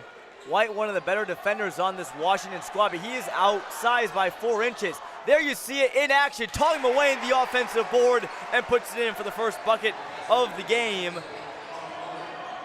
Sophomore forward, 6'7". Now here's Micah Brewer on the other end. His shooting stroke has been impeccable this tournament. Rebounded there by Patterson. And Jamari White almost loses it, keeps it in. A spectacular effort. And he'll control the offense and set things up. 15 seconds off the shot clock for the Panthers. And now Jake Stewart drives in on Maciel, pivots, finds Brewer. He'll get the pick from Vanderheit. He will take it. Steps into a 3 off just a little bit long, and Samino will rebound. Washington, the last 2 games, not only did their defense power them to victories, but their three-point shooting ability. That's where St. Paul's going to want to put the pressure on them around the perimeter. Samino, short 3 is no good. And Jamari White with the board. Here comes Braden Vanderheit. The tallest player on the floor for Washington brings it up. The brother of Devin Vanderheit, former Washington Panther, now plays college ball at Lewis.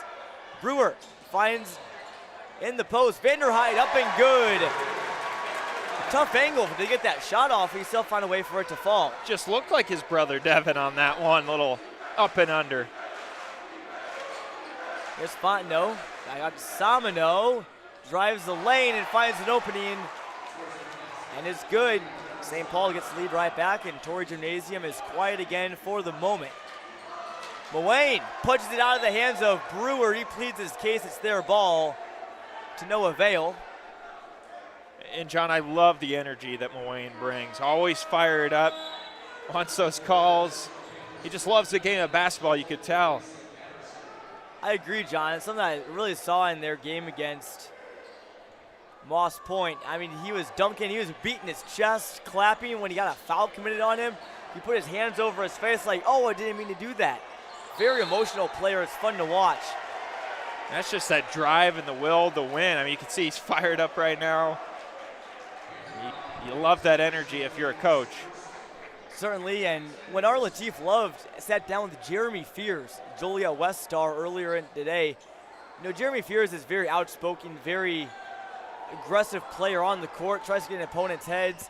Tom Muane, maybe not sort of like the menace type, but he really brings the energy. Fontenot brings the reverse layup and a 4-point lead for St. Paul.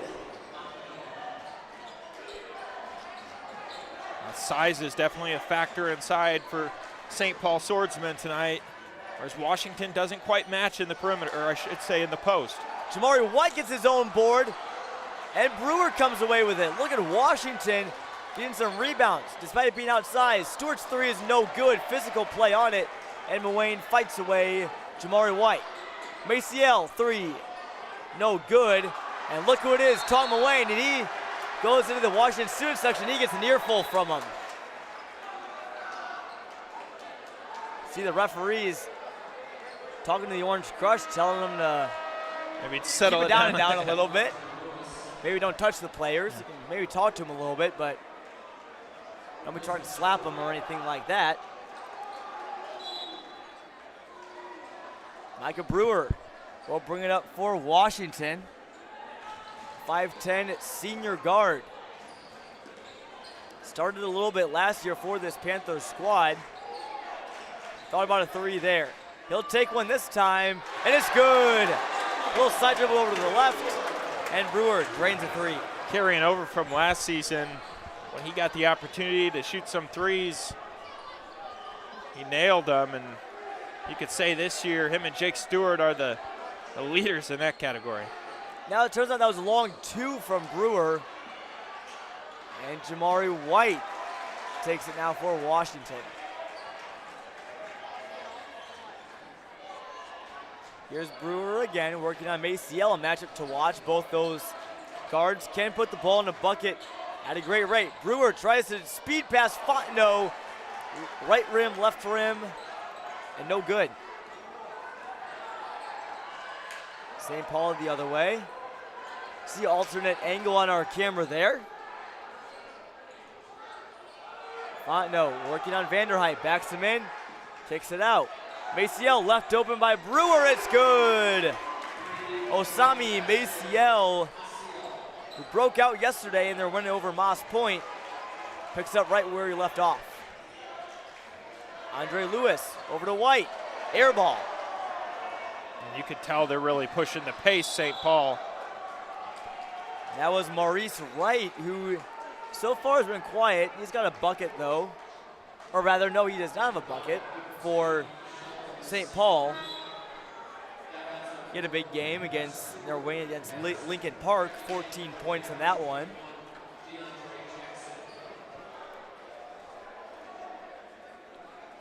Landon Shelton checks out for Washington. And Patterson checks back in, as does DeAndre Jackson for the Panthers. In the corner here is Wright, working on Patterson, and he caught him moving. It's an easy call there for the referees, as that will be Washington's third team foul. You know, they'll get you in foul trouble early. I think it's just how physical St. Paul plays. They want you to draw contact. Has been a physical game. Lots of bodies hitting each other in this one. How about the save there from Patterson? Thought about a three and got right to jump. Now he works on Muane, and that will be a foul. That will be his first, and also the team's first for St. Paul. And the thing I really love about their guard play. Jake Stewart, Micah Brewer, and Gabe Patterson all at 5'10", but they don't play like their size. They'll go up against a 6'4", 6'5". As you see, Patterson went one-on-one with Milan. They're able to draw the foul call. Head coach Eric Schermerhorn of Washington really knows how to make his guys play bigger than their listed heights. Here's Jackson, give and go to Patterson, finds White. Corner three, Mowain in his face, no good. Another air ball. White struggling to find his touch. Maciel in transition. How about that? That's so hard to do, the pull-up jumper in transition. He was going full speed. Yeah, and this is a team that likes to play quick. There's another takeaway. And Mowain was trying to get the ball there from Jamari White. He really wanted that breakaway slam bad. And right in front of the Orange Crush.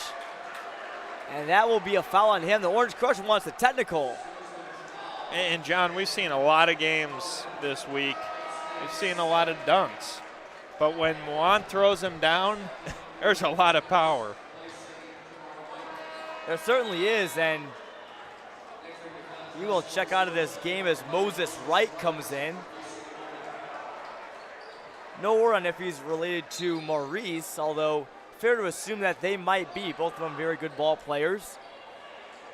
But John, going back to that, obviously you want to get the dunk, but certainly important not to pick up your second foul, especially in the first quarter. Vanderheit's three is no good. And the Swordsman will fight the other way. And Patterson hits the deck for Washington. Yeah, you don't want to get into that foul trouble early. Have any of your key players sit on the bench. In a game like this, a lot on the line, especially advancing towards tomorrow's game. Make sure you got full strength out there. Andre Lewis checks in for Washington, number 4. Maciel gives to Maurice Wright, who fakes out Lewis, drives in from the elbow, is no good. Now Washington the other way. Jake Stewart with the ball now. He's still looking for his first points. Esgard has range. Can he show it off here? Almost. That ball nearly went down for a falling out. Just in and out there from Stewart. Samino, no good. Fontenot, still no. Andre Lewis gets fouled in transition by Samino, and credit to Washington. They're aggressive in this one. That's the third foul on St. Paul. And Lewis will head to the line for a pair.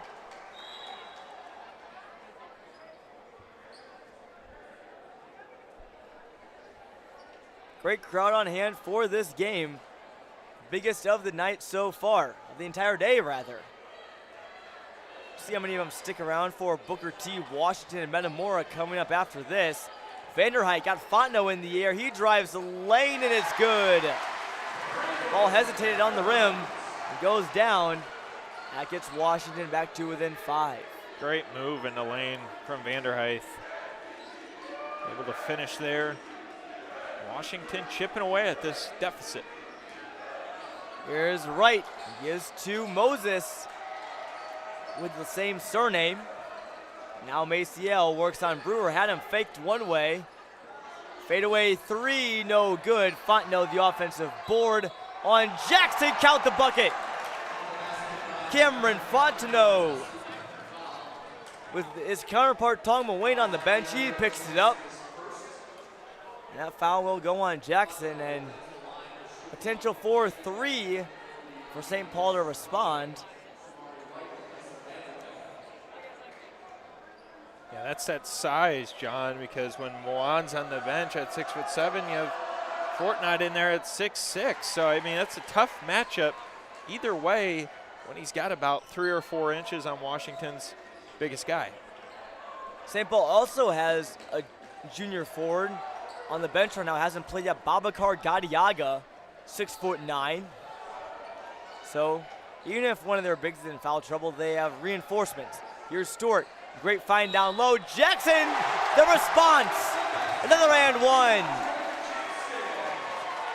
Washington Athletic Director Herb Knobloch loved that. Yeah, that's how you get back into it. Plays like that get your crowd fired up. And what's better than 2? Potentially 3. The third on the way, no good. Jackson can't complete the 3-point play rather. And we have under a minute to go here in the first frame. Maciel for St. Paul. Maurice Wright from the free throw line is good. That free throw line is a sweet spot for a lot of shooters. And Wright showed it off there. And a turnover for the Panthers. That will excite a small swath of St. Paul fans. Rather, they look like Metamora fans. You see them there on your screen. The enemy of the enemy is their friend. In this case, they're rooting big for St. Paul. They're here early for their game coming up next. 16-8. St. Paul could be the last possession of the first quarter. A bucket here would be huge. That would put him up by double digits. Maurice Wright dances on Lewis. Under 10 to go. Drives the lane, and it's picked off by Jake Stewart with 4 on the clock, and he gets fouled. St. Paul thought he got it cleanly. The refs thought otherwise. 1.8 left on the clock, but an electrifying steal and a near finish from Jake Stewart. And this is the guy you'd want at the line in the closing seconds of the first quarter, but great hands by Stewart there, able to pick it off and go to the line. This would be such an important swing as Stewart misses first, so it can't be a 4-point swing. You can only make 1 now at the line, but instead of St. Paul leading by double digits, Washington could cut it to 7, and they do. Maciel throws it up at the horn. It looks good. Oh, my word. Almost. That one had the perfect rotation on. I'd watched it the entire way, and it almost fell. Didn't have a whole lot of time to get it, with 1.8 and almost canned it. Take a quick word for our sponsors after the first quarter, like OSF. When the new OSF Health Care Cancer Institute in Peoria opens in 2024, it will be among fewer than 40 cancer centers in the country, with proton beam therapy in just the second of its kind in Illinois. It will be a place of healing, hope, promise, and possibilities. Learn more at osfhealthcare.org/horizon. And the city of Washington welcomes you to the Kevin Brown Memorial Tournament of Champions, the city known for its great mix of businesses and restaurants. I invite you to check out all that Washington has to offer during your visit here for the tournament. And new inventory is in stock today at every Upstream Auto Group dealer. Choose from 11 franchises at 6 locations and the year's best selection. You'll always get the best price at upstreamautogroup.com. And for Teamworks. Teamworks is proud to be the official sporting goods provider of the Kevin Brown Memorial Tournament of Champions and the KB Strong Foundation. Stop in and see us for all your apparel and sporting goods needs. Teamworks, our team helping yours. And Titan Industries, a structural and miscellaneous steel fabrication contractor. They're proud to support all of the players, coaches, and fans at the 2022 Kevin Brown Memorial Tournament of Champions. Jonathan Michael alongside John Camosa. We have a sideline reporter, Larry Larson, along with us. We'll hear more from him later on. St. Paul leading the host Washington Panthers 16-9 after the first frame. Panthers will get the ball back. You got to think at the end of that first quarter adds a little bit of momentum for Washington. The takeaway from Stewart led to a free throw. We'll see what they can do on this possession. Stewart from the parking lot, no good, but Brewer gets the offensive board. It will not be a jump ball, although that's what Moses Wright wanted. Can't always get what you want, though. It's going to stay with the Panthers. That steal by Jake Stewart at the end of the first quarter, John. The crowd noise really just ratcheted up in here, and that can sometimes power you start playing a lot better. I would most certainly agree on that, John. Pass for Stewart, who is cutting, is no good. Here's Maurice Wright. Patterson tries to draw the charge, and he does! Take it the other way, and great awareness there by Washington and Riley Patterson, who in his first year as a starter has looked really good in his first 3 games, John. He has, and if you had Washington to take a charge on your bingo sheet, you hit, because they've done it in every single game this tournament. I mean, this is a team that will hit the deck. That's a sign of good coaching there. Panthers still trail by 7. And Brewer, aggressive take is no good. Can't fault Washington for being less aggressive. Stewart runs into Jackson and gets by. Throws it up and off balance. How did he get that one to go? Jake Stewart. Goes right hand on the opposite side and gets the friendly roll off the rim. Washington powering their way down the court. That goes against what every coach would say. Obviously, you go on the left side, you go with your left hand as a silky jumper from Maurice Wright. Finds the bottom of the net. Here's Jackson, backing down Fontenot. Brewer, quick release 3. No good. That's a 3rd air ball from the Panthers today. Shooting still taking a while to come around. Moses Wright, 3, no good. Batted around, and that will be a foul on St. Paul. So Washington at first had more fouls, but now St. Paul up to 18 fouls. Although that one was on the offensive end, so Washington won't be shooting free throws here as they trail by 7. 3 fouls now for Moses Wright, who came in for Tong Mawayne, who has 2. Or are they? Oh, they are shooting free throws, rather. A little bit of a delayed reaction there. Apologize for that. It will be Micah Brewer, the sweet shooting guard for Washington at the line.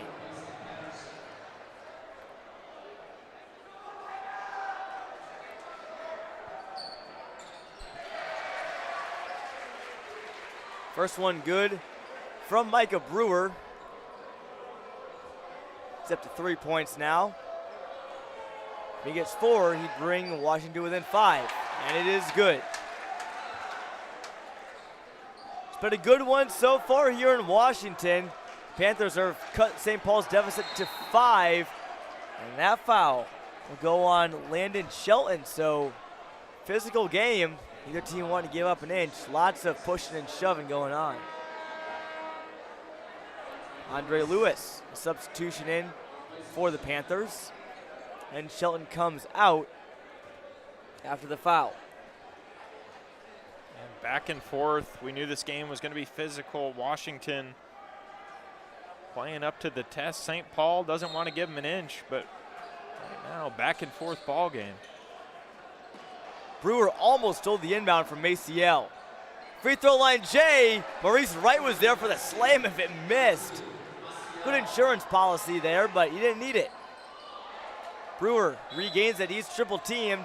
And another foul by St. Paul. That's 9 team fouls with 6 minutes left to go in the second quarter. And I don't think Washington minds getting their points at the line. If you can continue to draw contact, they'll take the freebies whenever they can. Definitely not. That one is just the first sign of K.E. Evans. And Brewer's first is good.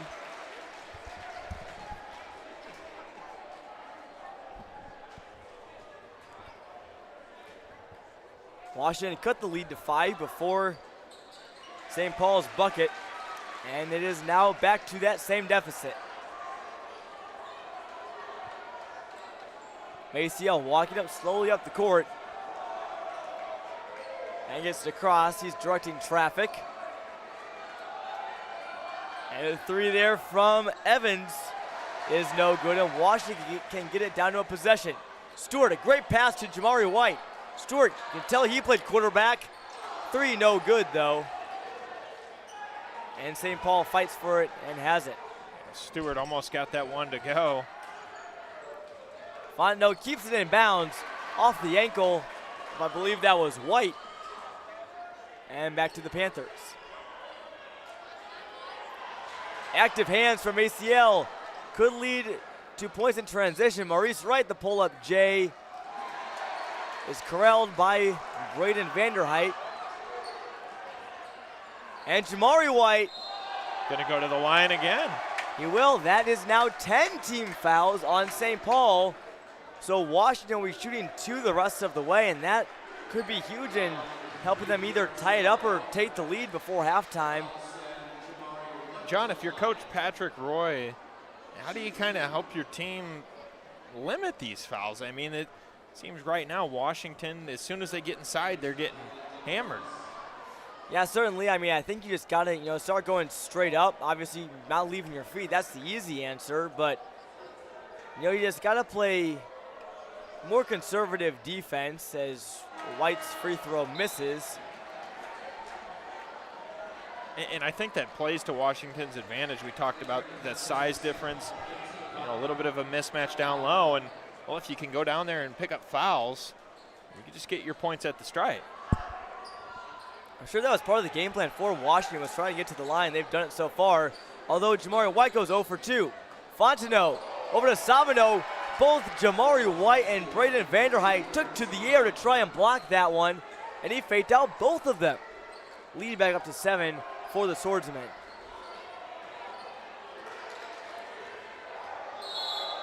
And another foul. I believe that's 3 straight possessions, John, where Washington has drawn one. And they'll head back to the line again. Getting a lot of cracks at it here, and more so than ever now, this is where free throws are big in a game, especially if you're getting them free throw after free throw after free throw. They can come back and cost you if you don't make them. Lewis does make his first after White missed his pair.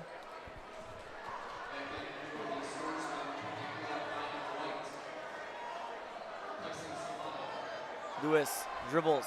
Long free throw routine almost caused a lane violation on Gadiaga. And it may have. I think it is. He tried to keep his balance, and Gadiaga was like, what? I didn't cross the line. That was until after the shot. He shrugs his shoulders. Gadiaga out there, another big body at 6'9", adding more size off the bench. Costly mistake there from the forward gives Washington one more point.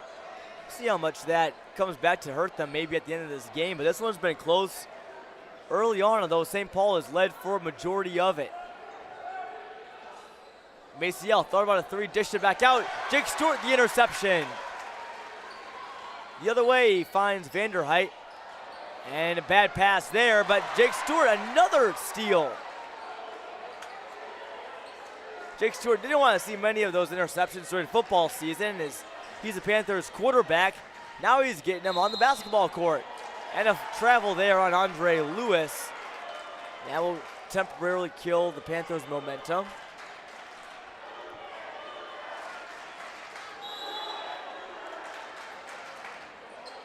You can't do that, Chance. Raining on Washington in their home gym. Can assume they're coming from Metamora fans. Maurice Wright, a bucket. See some Metamora fans there, and they're cheering for St. Paul.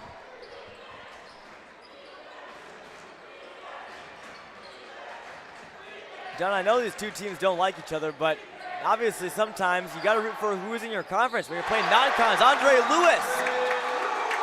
A big 3 there, and that will cut it down to 4, 24-20. Your score. That one no good, and then Jamari White fights for it. And now Washington. Lewis again, 3, no good. White the offensive board. Goes back up, blocked by Gadiaga.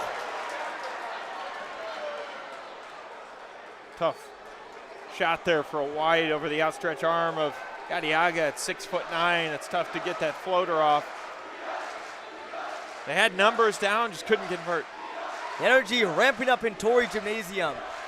Fontenot backs in on Vanderhyde. You see how the Orange crushed there, and they're fired up after Braden Vanderhyde draws another charge.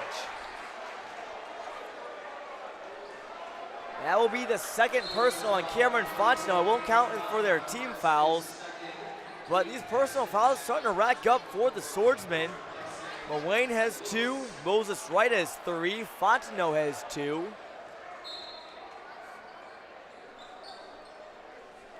Maciel on the court has just 1, as does K.E.M. Evans.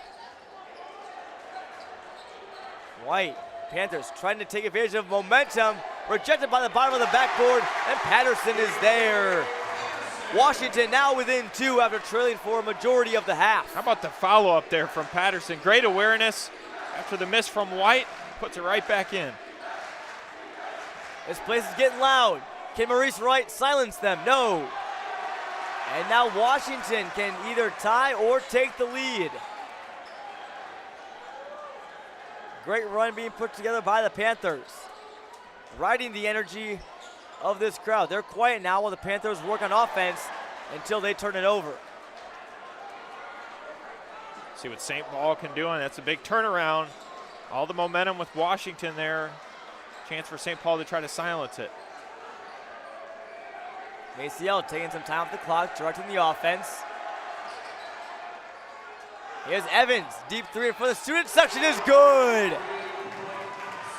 And the bench from St. Paul shooting bows and arrows. That one hit the bullseye. And St. Paul leads by 5. Brewer, the response, no. Jamari White tried for the board, but it's no good. Here comes Gadiaga. Gives over to Evans again. Second try is no good. That's about the same spot his last one was at.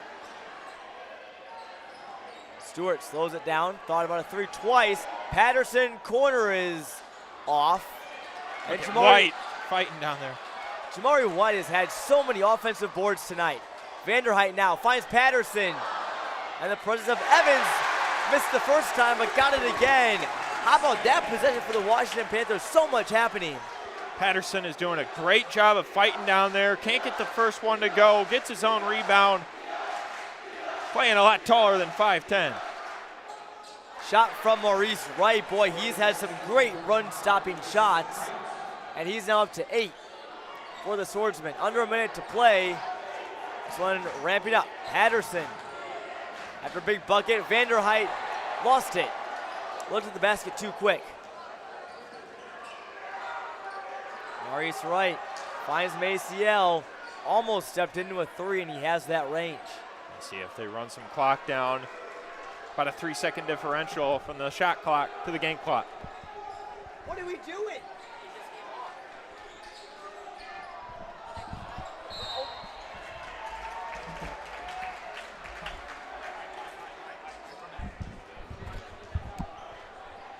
St. Paul leading by 5 here, 15 seconds to go.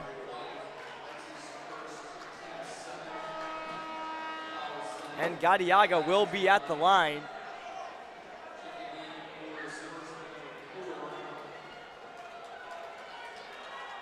They're big free throws for the 6'9" junior. Chance to extend this lead. He's going to be big. St. Paul could go up by 7 after they almost surrendered the lead. Gadiaga's front part of the one-on-one, doesn't even hit the rim. Here's Washington now with a chance to get it down to a 1-possession game. See what kind of shot that the Panthers take here. Might be Stewart. It is. 3, no good. Jamari White, another offensive board, and he's fouled. St. Paul can't believe it.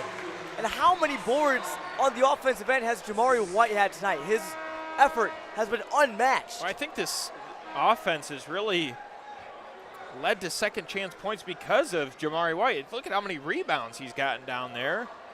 And I feel like he's just sparked this offense. He's got other players contributing.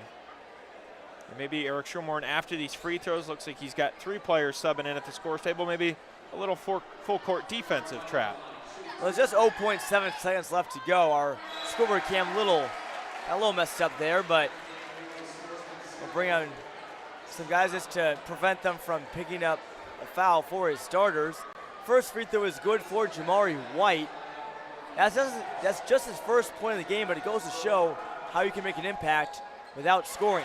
Although he gets 2 from the line there, and the prayer at the horn, just a bit short there from Maurice Wright. And what a start to this game. St. Paul leads 29-26. Yeah, it's been a great game so far. Exciting first half. St. Paul had a little bit of control there, but Washington trying to grab the momentum back, but it has been back and forth. Good game so far. Washington getting inside, drawing a lot of contact, getting to the free throw line. I think that's been the difference in this game. It's been a thriller in Washington at the Tournament of Champions so far in the first half. We'll take a quick word for our sponsors, starting with OSF. Don't let the flu sideline you or your loved ones this year. Get the flu shot with your OSF Health Care provider and stay in the game. Visit osfhealthcare.org to schedule an appointment today. And the City of Washington. City of Washington welcomes you to the Tournament of Champions. Washington is a growing city known for its quality of life and a diverse mix of businesses and restaurants. We invite you to check out all that Washington has to offer during your visit to the city. And new inventory is in stock today.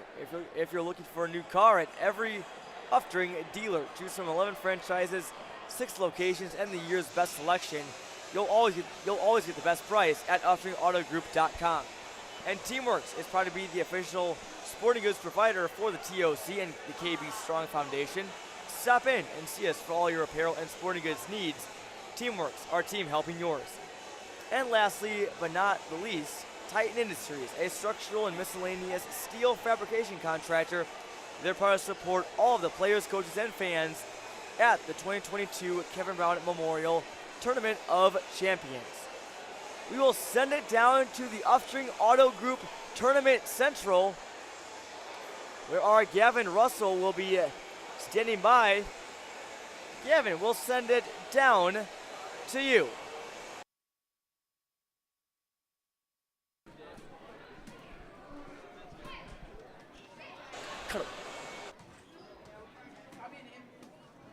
No, sorry.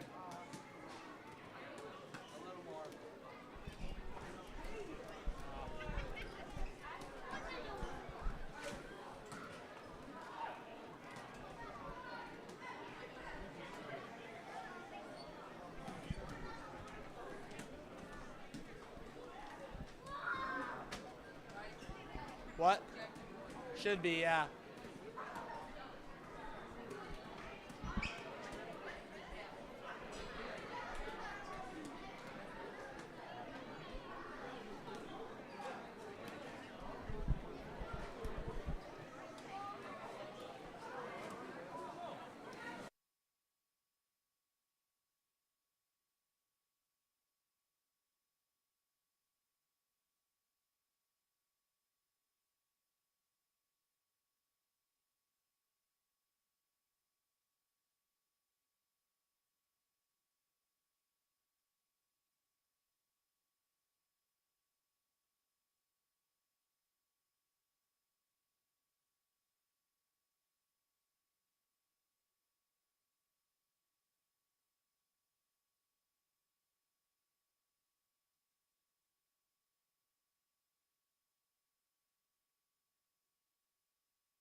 Welcome back to the Uftring Auto Group Tournament Central. I'm here with East Peoria's Jack DuBois, senior guard. Jack, played in this tournament a couple days ago, but you're taking it as a fan. How you doing today? I'm doing good right now. It's fun to be out here, man. It really is very fun. And this is a great atmosphere. I mean, we're watching a pretty good one right now. Washington down by a few, but, I mean, got to just be enjoying the game. Oh, yeah, I definitely am. Definitely enjoying the game. So you played in this tournament a few days ago. Guys weren't able to come out on top with the win. You played a really tough team. Phillips is athletic. They're energetic. Just got the bestie at the end of the game. I mean, describe what that game was like, what it was like to play at the TOC. Yeah, man, it was a lot of fun. I'm glad we got to do it now. It was a good experience for us, but we played hard, and we played a good team, and, you know, I'm just glad we got to experience playing in the TOC. I wish we could do it more, but. For sure, and it's a great experience, you know, even just one game.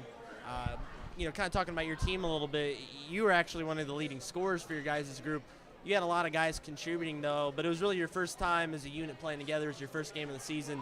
You know, you think you're going to just kind of build off that? Yeah, I think we had to work out the kinks early, you know. I think we're building every game that we're playing so far, but that was a good first game for us to play a good team like that. So, Who was big for you? Who surprised you, maybe stepped up in that game? I think all of our starters did a great job, you know. We play really well together when things are going good, and even when things are going bad, you know, we can stay stay with it and stay content. You know what I'm saying? Yeah, absolutely. And that day you actually picked up a win, though. You didn't win here at TOC, but you went over to the El Paso Gridley tournament. You guys have already picked up a couple wins, so that's going pretty well for you. Yeah, we were tired, that's for sure, but it was a lot of fun. How do you manage 2 games in one day? I mean, like that's a lot. You play a lot of minutes here. You have a good performance. Like, what do you do to stay locked in? Drink water, eat bananas. Eat bananas. Sleep on the bus. That's about it. So banana is your food of choice. Yeah, you got it. Well, you got to stop cramping, man. You can't cramp. That's true. Does everybody follow this regimen that you follow? I don't know. Maybe I should put them onto it, but it worked for me. I didn't what cramp do the up. other guys do? I don't know. I don't know what they're doing. They go to Popeyes and Chick-fil-A, but Popeyes and I hear that one of your teammates is a big Chick-fil-A guy. Oh, AJ? Oh yeah. And his locker is stacked right now. It builds every day with Chick-fil-A cups. So I hear he's like a sandwich guy. But is he getting like sauces and stuff? It's everything. He's single-handedly carrying the Chick-fil-A company right now. So. Well, hey, AJ Reinder's big Chick-fil-A guy apparently for sure. You guys play in that tournament. Who are your opponents? Maybe who are big performers in your El Paso tournament. Well, yesterday we played a Roanoke Benton team, and I mean, I don't really know anyone on that team, but they played hard, and we played hard too, and we came out to win. And then today we played Olympia, and it was a good game at halftime, and then we all came out to win again. Sure. And then you guys will get, I'm presuming, El Paso Gridley tomorrow. Yeah. When do you play that game? Oh, we play at 7 tomorrow. Yeah, it should be a lot of fun. They're a pretty good team. Got to get Raider Nation out there. Does. Yeah. You got some big games coming up this season, the Mid-Illini Conference too. You're getting a look at one of them right now in Washington. I mean, expectations for conference play. I mean, we expect to win, and we go and play hard and we play fast, and it's a lot of fun. I think it'll be fun once conference play starts. Who are you most excited to match up against? I mean, the big names in the middle line always stand out, but we always like playing Morton and Washington, the Metamoras, all those guys, the Dunlaps. It's a lot of fun. Sure. You got some great players in the middle line this year. Washington's always good, but Ethan Kaiser, Metamora. You guys weren't able to come out. You played them close last year, actually. And yeah, we did. They ended up running up in state, so, I mean, you maybe carry over a little bit. You say, okay, we were close. Yeah. I mean, what do you take away from last year? Yeah, I mean, that was a game we all thought we should have won, but, I mean, they're a good team, and you got to play good from start to finish, Sure. So. Got to get guys to step up, too. So, I mean, on the Raiders, who are some new faces? Of course, Justin Page, but maybe some other guys, some younger guys who's stepping up this year. Yeah, we got the juniors. We got, Jack Brooks and Andrew Kaufman, man. They're doing a good job for us, playing good minutes for us, and, everyone's just playing their part. Stepping up for sure. Coaching staff, Coach Gerznich doing a great job with you guys. And you guys have come a long way in the last few years. Before he took over East Peoria, wasn't even winning 10 games in a season, so you guys have definitely come a long way for sure. It's been a lot of fun here at the TOC. I mean, anything, you're having Thanksgiving break this week. You do besides basketball, you do anything else? I mean, what's a life in Jack DuBois' life when he's not playing basketball? It's probably more basketball, and then just more basketball and getting some sleep. That's about it. Sleep is all you can pretty much do. So fantastic. We appreciate you, Jack, for coming and sitting down with us here for a few minutes here at the Washington Rim Champions. Saw Jack here on Wednesday. He took on Chicago Phillips, but that's going to do it all for now. We're going to send it back up to the booth for the second half of Washington and St. Paul. Thanks, Jack, for coming on with us. We'll send it back to the booth now. Thank you, Gavin. That was Gavin Russell with East Peoria Raider Jack DuBois. The East Peoria Raiders were part of this Tournament of Champions a couple days ago, and they took on Chicago Phillips. Ultimately ended up losing to the Wildcats 81-63, but that was a great game that was much closer than it looked. This one is just as close as it looks. St. Paul leads Washington 29-26 here as halftime winds down. The story of the second half, John, I think starting off St. Paul's elephant in the room, it's got to be is St. Paul and their fouls. Lots of guys in foul trouble right now. Maciel has 2, Samano has 3, Muane has 2, and Fontenot also has 2. Yeah, and that's kind of been the story of the first half. I guess you could say that's kept Washington at bay a little bit. They've gotten a lot of their points from the charity stripe. And now if they can just kind of use that as their momentum going forward into the second half, but they just need that big push. They had a couple chances down floor to take the lead, a turnover. St. Paul doesn't want to give them any footing. I think you can see, John, both teams want to get to Saturday's championship. Both these teams 2-0 so far in TOC. And St. Paul has the upper hand so far. Both teams beat Lincoln Park and Moss Point on the first 3 days of the tournament. Just one more game to go after this one is Booker T, Washington, and Metamora. Lots of Redbird fans in attendance, John. Saw a lot of them at halftime. They're all cheering for St. Paul for the most part. And here's Samino, hounded, double teamed. Here's Muane, throws it up there. Maybe looking for the Ute for Fontenot there. I think he was, and in turn goes back to Washington. Brewer dishes it out to Patterson, finds White, free throw line, off the nice back. bank shot. How about that? Not many places the bank shot is guaranteed to go in, but straight away, if you hit that white box, about 90% of the time, maybe even more, it goes in. Just for good measure, we want to make sure that was going in. Cuts it to 1. Fontenot, 3 on Vanderhyde is no good, but how about Muane? But he loses it. Bodies hit the floor, and Patterson comes away with it. Weaves in and out. Now here's Stewart. Stewart just dribbles it out, wants to set up something good. Nothing rushed. Panthers just need a bucket to go up. And this one up in the air, batted. St. Paul has it. Here's Maciel, no bucket. Waved off there by the referees. And that one will go on Brewer. That will be his first team foul, or first personal foul. You don't even know that didn't go. It's before the shot. How about the touch by Maciel, though?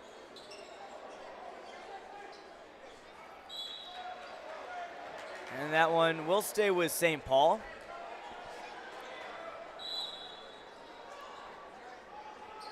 Minute 32 into the third quarter here. Washington has cut the lead a little bit more. It's starting to creep up on the swordsman from California. But not after Cameron Fontenot sinks a jumper. He's got 8 so far.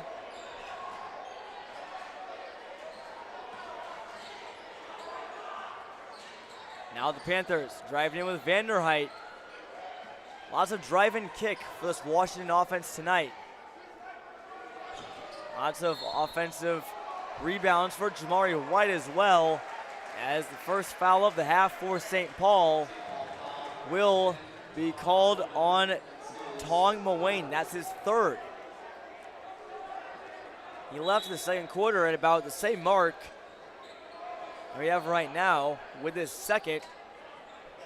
He's still out there playing with 3 fouls. Vanderhyde, they've been working it down to White. Here's White, maybe trying to draw the 4th on Muane. And he can't get it to go. Goes up again. Muane can't foul again. And that one almost taken away. Here come the Panthers. Shelton, free throw line no good. And here comes Brewer with the offensive board. Second chance efforts are huge right now for Washington. I'd love to see how many second chance points that Washington has had. Rarely have they had a trip where it's just one shot and done. Vanderhyde adds to the second chance point total, and he lays it up and in with the right hand. And the Panthers now back to within 1. And now stolen by Jamari White. It's a jockeying for it with Samino, and it will be a foul on White as he pushed him to the ground. You know, this is 2 teams that want to find themselves in Saturday's title. Look at the intensity, though. Washington going after loose balls, bodies hitting the floor. And, John, like you said, I'm curious, second chance efforts. It's been big in this game. The winner of this match will play the Blytheville Chickasaws, who've gone 3-0. I want to take a quick shout out and say that we apologize. The information we have for St. Paul, number 24, is K.M. White, not K.M. Evans. I want to make sure we got that right. We'll make that correction. St. Paul leads by 3 as Maurice Wright at the line got the bucket to go.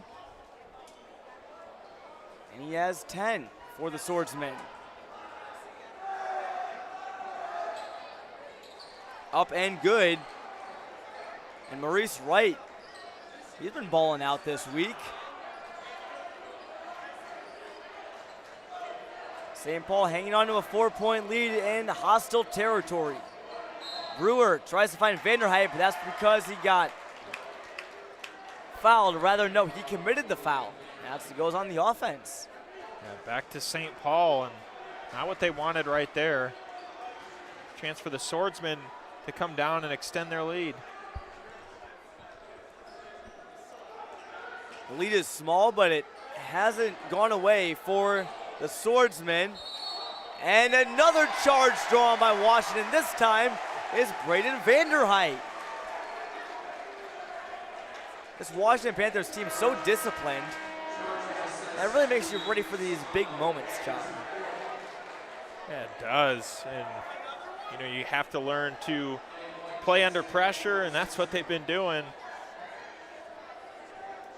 And this is a game, John, still up in the air.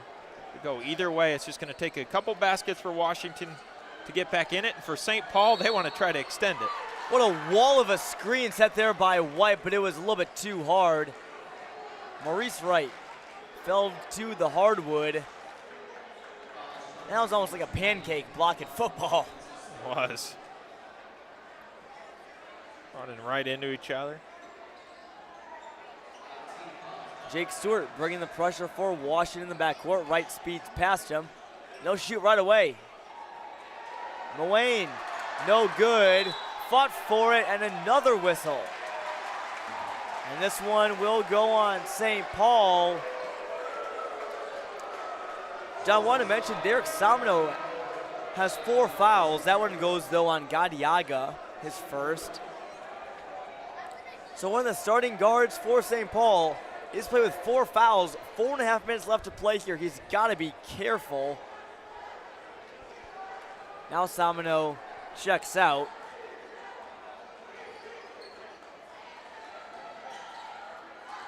Lots of height in there for St. Paul. Muane and Gadiaga. It makes no difference for Micah Brewer. The floater, a weapon for situations like those. Nice soft touch from Brewer. You can see how much his game's developed since last season. Doing all things on the court, taking it to the rim, shooting threes. Maciel counters with a floater, and it's no good. Andre Lewis pulls it away from Tong Muane. Jake Stewart finds Lewis. 3 could take the lead. Gotta watch out for Brewer and Stewart. They can both shoot the deep ball, as can everyone on the floor for this Washington team. Eric Schermerhorn calls out the plays for Washington. Here's Brewer, 3 men near the corner.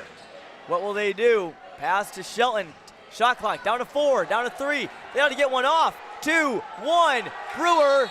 And that one will knock it off. That's a shot clock violation. And the Swordsman sideline claps it up. They love that. That's credit to St. Paul's defense. Really clamping down, holding Washington to no basket there, letting the shot clock expire. St. Paul's been clean on this lead by the skin of their teeth. White, 3 no good. Gadiaga, 15 on 15. And he is fouled there by Landon Shelton.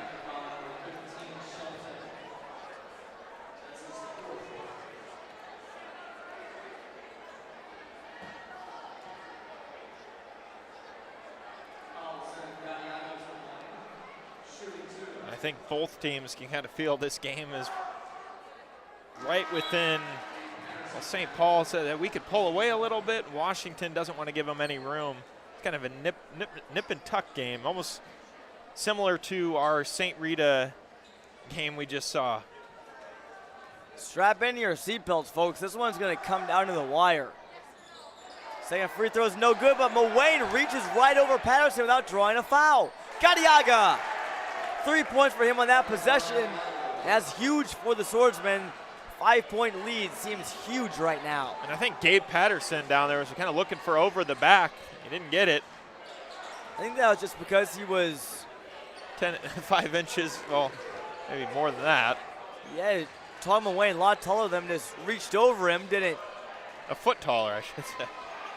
Brewer, a deep three. That would have sent this place into a frenzy. And that one will stay with Washington to the delight of the Orange Crush.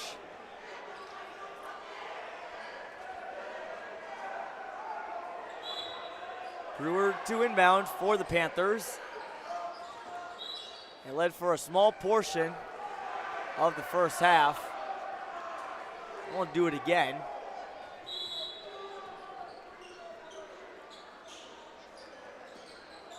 Patterson now over to Stewart, being guarded by White. Vanderheit almost set the screen, decided not to. Now trying to get something going to get Jake Stewart going. And that's a foul on K.E.M. White, the freshman guard. That will be his second and St. Paul's third. So not quite in as much foul trouble as the first half. I think they're doing a better job this quarter, limiting some of those fouls. Samino, the only starter with 4 fouls for St. Paul. And White, number 24, getting some playing time in his place. Brewer deliberates. Vanderheit decided not to pull the three with Gadiaga in his face, but he gets swatted. I think the three would have been the better option there, Joko. I think so. Maciel looking for Tong Wayne and sends it flying into the Metamora fan section. Yeah, but with the turnover, Washington has another chance at it, unharmed. They've been so close this third quarter, but still haven't taken the lead. If it does happen, this place will go crazy. Stewart, good kick out there to Patterson. No good. Right. Grabs the board. ACL, quick trigger three. Barely hits the rim. Muane up and good. Tom Muane playing with 3 fouls and has just 4 points. What's this, John? I'm not. Oh, a technical foul on Tom Muane, and his head coach Patrick Roy is upset. He's mad. You gotta love the passion that Muane plays with, but you can't do that as he's now at 4 fouls. And that can give some momentum back to Washington after St. Paul has opened up a 7-point lead. So a little too excited. You just can't do that, although you're still leading. That could have been huge, and Patrick Roy was livid. Although Micah Brewer makes just 1. And it'll be a 6-point lead. And Muane comes to the bench. Very emotional player. He plays with a lot of heart. I will say that about Tom Muane. I love his energy. He's got a lot of energy. Coach just said to make sure you think. You don't want to give up those costly plays. 4 fouls for Muane, 4 fouls for Derek Samino. Both of those are St. Paul starters. Brewer in the lane, bank shot is no good. A couple just near misses for Washington. The margins in this game have been small.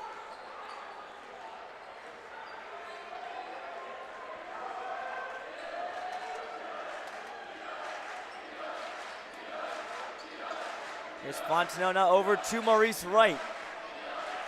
He's got 11.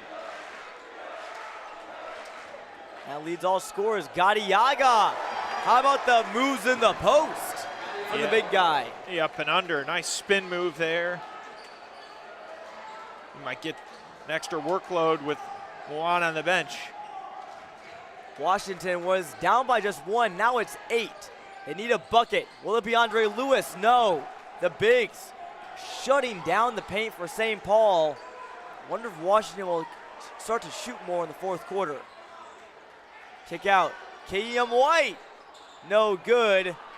And prayer from Maciel would not have counted. And this third quarter, very exciting. Should be a great fourth. As we step aside for our sponsors, like OSF. The new OSF Health Care Cancer Institute opens in Peoria in 2024. It'll be one of less than 40 such centers in the country and just the second in Illinois. It will be a place of hope, healing, cancer, and possibilities. Learn more at osfhealthcare.org/horizon. And then we will also want to thank the city of Washington, where this tournament is played. They welcome you to the TOC. It's a city known for its quality of life and a diverse mix of businesses and restaurants. We invite you to check out all that Washington has to offer during your visit here. And new inventory is in stock today at every Upstream Auto Group dealer. Choose from 11 franchises, 6 locations, and the year's best selection. You'll always get the best price at upstreamautogroup.com. And Teamworks, they're proud to be the official sporting goods provider for the TOC and the KB Strong Foundation. Stop in and see us for all of your sporting goods and apparel needs. Teamworks, our team helping yours. And Titan Industries, a structural and miscellaneous steel fabrication contractor.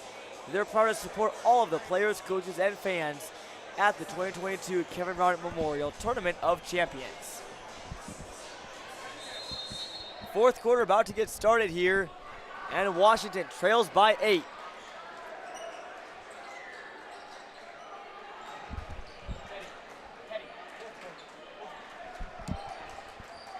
Here's Jamari White for Washington.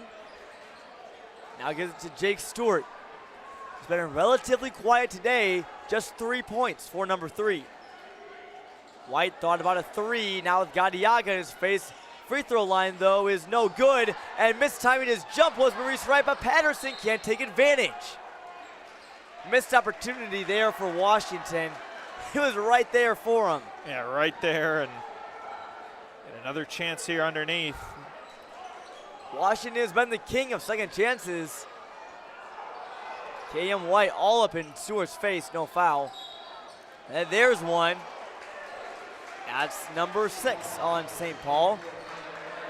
Washington 6 as well, so both teams will be shooting.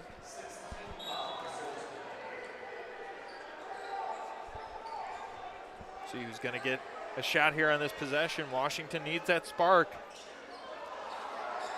I hear you usually go to Jake Stewart or potentially Micah Brewer for a big shot. Although Jamari White has come on big on the defensive end, getting some boards. And on the offensive end as well. He decides what to do, drives in, is blocked by Cameron Fontenot. That one was clean. The rejection from the junior forward. Patterson almost fell out of bounds. Now 3 on the clock for Washington. They needed something to get going. Patterson, Jackson blocked. And here comes St. Paul the other way. Maurice Wright gives to White. The Wright to White connection. And St. Paul now leads by 10, their biggest lead of the night. St. Paul in a rhythm now. And Washington struggling to find the bottom of the hoop. They're in an offensive rut. That size has definitely been a factor. Maciel, that's good. 13-point lead now. And Washington calls a timeout. Eric Schermerhorn unhappy with his team's performance. Much different scene on the other side. Osami Maciel and the rest of St. Paul, they're pretty happy. I'll tell you a quick word for our great sponsor, the title sponsor of this tournament, OSF. Don't let the flu sideline you or your loved ones this year. Get the flu shot with your OSF Health Care provider and stay in the game. Visit osfhealthcare.org to schedule an appointment today. Little game reset here. Washington has trailed for a majority of this one, and they cut it to as much as 1. But now it is 13. St. Paul's been the aggressors with a lot more fouls, but John Washington really struggling on offense against the length of St. Paul. Yeah, it's just hard for Washington to get anything going inside. You know, if they're well contested around the perimeter, where predominantly they score a lot of their points from three-point range. But inside right now, that length has been too much for the Panthers, which is why defense has turned into offense. St. Paul has this advantage. Points in transition, and the points And they've quickly gotten off of rejections or turnovers, steals, you name it. St. Paul has been looking good, and they're 6 minutes and 15 seconds away from a date with Blytheville for the Washington Invitational Championship tomorrow. They'll face Rashad Marshall, an Ole Miss commit, as that foul goes on Gadiaga, and will send Vanderheit to the line. Sami Maciel wants an explanation. Can't believe it. Says we're still up by 13. Just play smart. Here's Devin Vanderheit, or rather, Braden Vanderheit. Devin, his older brother, rattles no good. We got so used to saying that name.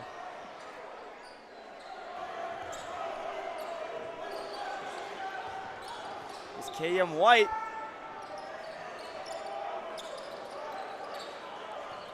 Taking some time off the clock now for the Swordsman. White, the freshman, for three is good! KM White stepping up with his teammate Samino on the bench with 4 fouls. 16-point lead, and Osami Maciel can barely contain his excitement. They've come into the tournament host gym and lead by 16.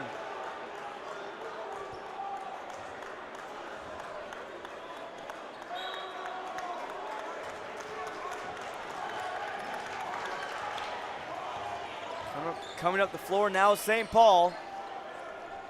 They can just play some smart basketball, come away with a win. Washington needs to start first in turnovers. White, a heat check is no good. Freshman shining in a big-time game. Vanderheit for three, no good. Washington can't seem to buy a bucket right now. Second try, will it be Vanderheit? And he almost gets it stolen, he does. KM White helps take it away. Washington in trouble. That's an offensive foul, and that will give some momentum back to the Panthers, as that was Gabe Patterson throwing the charge. That's Fontenot's 4th foul. So 3 players with 4 fouls now for St. Paul. Fontenot, Muane, and Samino. But 4:54 left. And only Samino just checked in. So him and Fontenot are on the floor, just 1 foul away from being disqualified.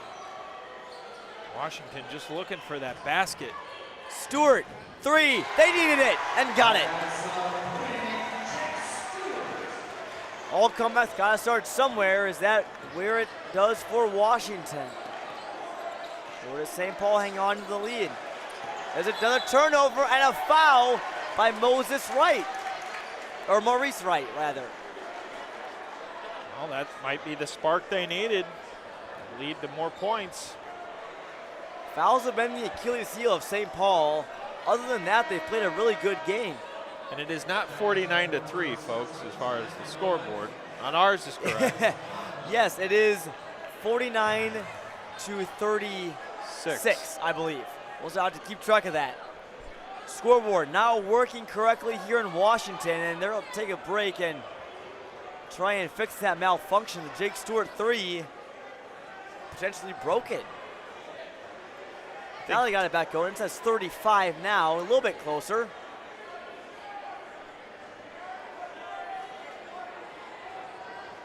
Here's our referees trying to... It would have been 36 with the 3, I believe.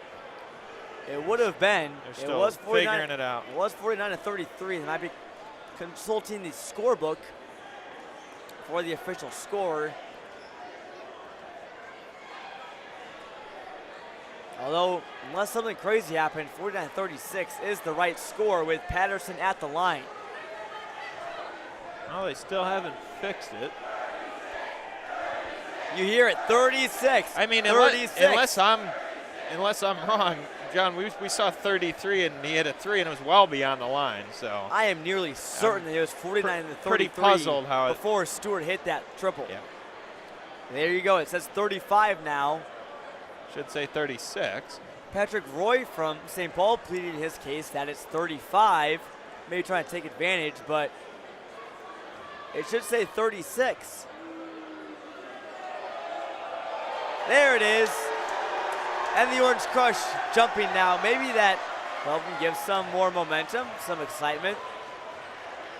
From an unexpected source. Didn't expect to see that, I'll admit. Eric Shumore not happy with that. Maybe he wants to find a new scoreboard operator. Not sure what led to that malfunction, but either way, looks like all things are right. Although we still have a conference at the scorers now table. we're checking both books. We're checking Washington's iPad device over there, checking handwritten scorebook from St. Paul. And this 1 point could, prove a difference in any game. You come back. Especially in the fourth. And John, back when I played high school basketball, there was an incident like this where. Have you ever seen this big commotion over a game that's still a little bit separated, though? Not like a 1 or 2 point game, but a game that's still.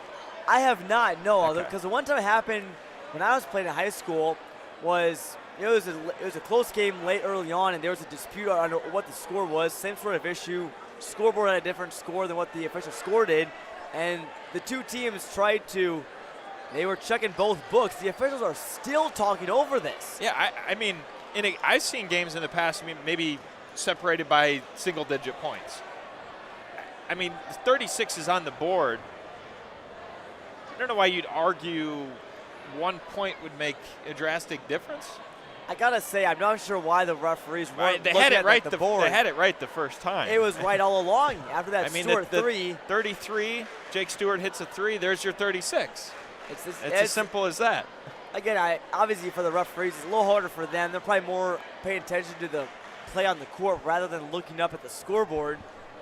I mean, that's why we're up here in the booth, I guess. I guess so. And they've taken the point off. Wow. Unbelievable. They got that one wrong. Yeah, they got that one wrong. Unless Jake Stewart's shot was a two-pointer. That's the only reason in any circumstance that it would be 49-35. There's no way that was a 2. Controversy in Washington, and the Orange Crush hates it. Another foul there for Washington. I'm a little surprised by that, John. I'll be honest with you. Maybe I'm wrong, John, but I'll say right now, that's not the right call. I may be wrong. You never know. I don't know what's being discussed down there, but I can't believe that. I mean, it's not one of those close calls at the line. It's just more so he's behind the line, and that goes for any team, unbiased.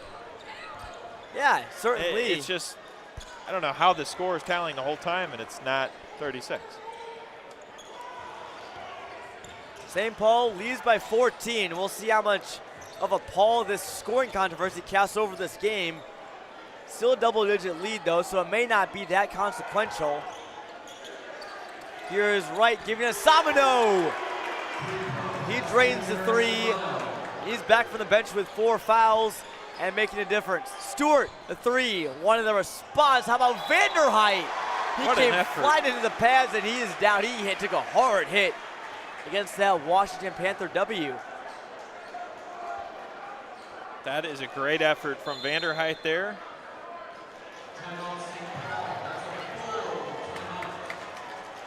And a timeout. After all of that, St. Paul leads by apparently 17, maybe 16. We'll take a quick break for OSF, the title sponsor for our tournament. When the new OSF Health Care Cancer Institute in Peoria opens in 2024, it will be among fewer than 40 cancer centers in the country with proton beam therapy, and only the second in Illinois. It will be a place of hope, healing, promise, and possibilities. Learn more at osfhealthcare.org/horizon. I want to shout out our other great sponsors as well, starting with the City of Washington. They welcome you to the Kevin Brown Memorial Tournament of Champions. And Washington is a great city known for its quality of life, businesses, and restaurants. We invite you to check out all that Washington has to offer during your visit to the city. And Uftring, our new inventory is in stock. You'll always get the best price at UftringAutoGroup.com. And Teamworks, the official sporting goods provider for the Kevin Brown Memorial Tournament Champions, and Titan Industries, steel fabrication contractor. And they're proud to support all the players, coaches, and fans at this year's Tournament of Champions. Washington ball, and the student section is still chanting 36. And the referee is back at the table. Are they perhaps maybe rethinking their decision? I've never seen anything like this, John. I've never seen it either. Not to determine it the first time and then go back. Wouldn't that have been something that switched it back? It'll stay at 35. The student section would love it. And this place would erupt. Brewer tries to gather a three and hits nothing. That was a rush shot.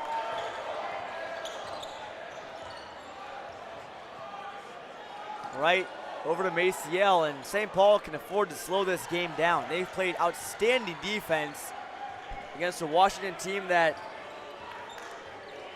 Washington is a little bit smaller than.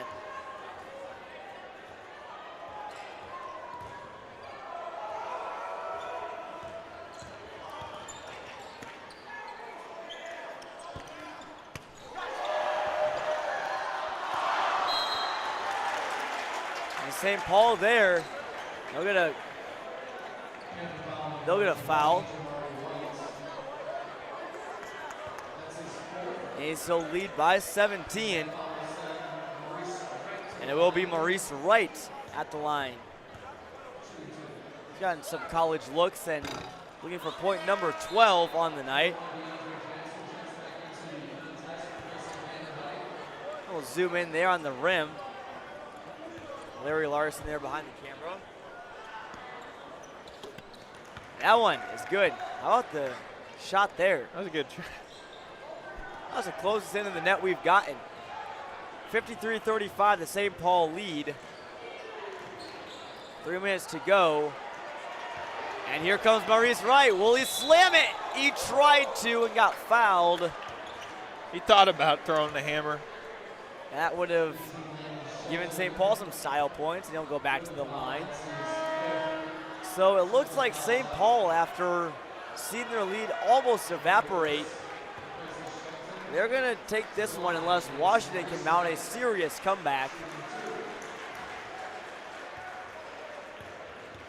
They would go 3-0 and face the Blytheville Chickasaws and Ole Miss commit Rashawn Marshall in the Washington Invitational Championship game tomorrow evening. Right second, up and good. The lead is now 20 for the Swordsmen. And we'll take a timeout. And a quick word for OSF again. Don't let the flu sideline you or your loved ones this year. Get a flu shot at OSF. Visit your local provider and stay in the game. Visit osfhealthcare.org to schedule an appointment. Lots of locations for OSF nearby, such as Pekin and Peoria and Morton as well, all around the River City. 2:49 left to play, and Washington will need to storm it back. Here's Brewer with the ball now. He finds an open space for a three. No good, and it's just not Washington's night shooting the ball. It's St. Paul has really kind of taken control of this game, and I think that size showed itself late in the game. There's a lot of ways that you can beat size, but ultimately it really is tough. St. Paul got it done. Really frustrated Washington as the lay-in just falls off the rim. And taken the other way now by the Panthers. Jamari White shot faked a three on Maciel. Floater up and good. Jamari White, got to give him a shout out for all of his work on the offensive rebound, yeoman-like. Great effort by White, though. Those rebounds, giving the Panthers second chance points. But ultimately, St. Paul, their offense, just too strong tonight. 18-point lead for St. Paul. They're just running clock out now. as some of the Washington students, fans head for the exits. And this one will stay with St. Paul.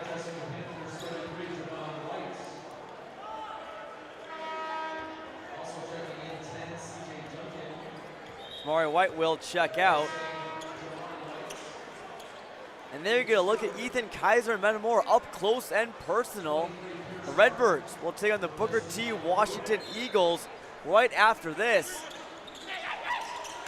How about a look at the Redbirds there? They're looking good this year. They lost to Winter Haven to start the tournament, but the Blue Devils also a very strong team in this field. They'll be playing in the National Classic title game tomorrow. 60 seconds left for the Swordsmen, and Washington will be content to let him dribble it out. No use trying to foul or extend this game. How about Maurice Wright? The crossover took his ankles. Can't finish though. Washington trying to put something on the board here. Here comes a three. That was Javon White. This one will stay with the Panthers. They'll get another shot.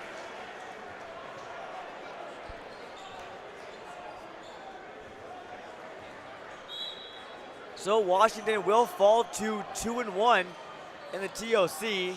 Javon White's three, nothing but net. Orange Crush likes that. But it'll be too little too late. The Swordsman cross the timeline. Javon White with a deflection. Almost had to go in the other way. Almost a really nice turnover. Good awareness from White. Good job getting his paws up in the air.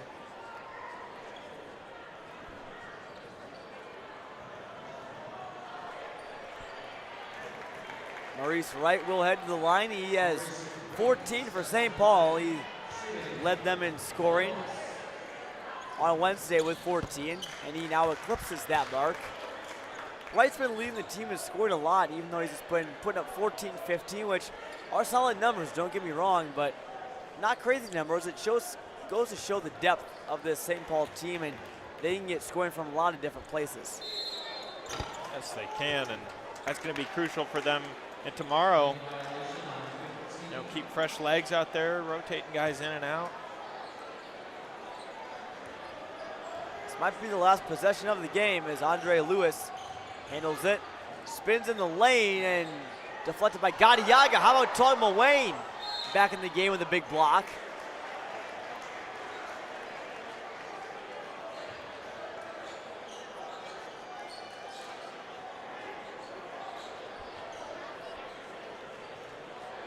Coming up after the game, we'll send it down to Upton Auto Center Tournament Central. Javon White. How about his second three of the game? Should have brought him in earlier possibly as Mulwayne. If Doug wouldn't have counted, he just wanted just for fun. No good, but still enough for St. Paul. The Swordsmen win 56-43. Great effort from both teams, but it's the Swordsmen coming out on top. Great defense from them all night long. That will lead them into tomorrow's championship game in the Washington Invitational. A good overall game from St. Paul. And they just showed their size inside, got outside and ran perimeter shots, and Washington just didn't have enough answer on defense tonight for the Swordsmen.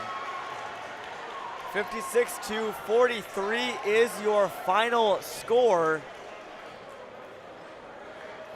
Swordsmen top the Panthers here in the penultimate contest of Friday at the TOC. We'll take a quick word for our sponsors, starting with OSF. When the new OSF Health Care Cancer Institute in Peoria opens in 2024, it will be among fewer than 40 cancer centers in the country with proton beam therapy, and only the second in Illinois. It will be a place of hope, healing, promise, and possibilities. Learn more at osfhealthcare.org/horizon. And the city of Washington welcomes you to to the Kevin Brown Memorial Tournament of Champions. Washington is a growing city known for its quality of life and a diverse mix of businesses and restaurants. We invite you to check out all that Washington has to offer during your visit to the city. And new inventory is in stock today at every Upstream Auto Group dealer. Choose from 11 franchises, 6 locations, and the year's best selection. You'll always get the best price at UpstreamAutoGroup.com. And Teamworks is proud to be the official sporting goods provider of the Kevin Brown Memorial Tournament of Champions and the KB Strong Foundation. Stop in and see us for all of your apparel and sporting goods needs.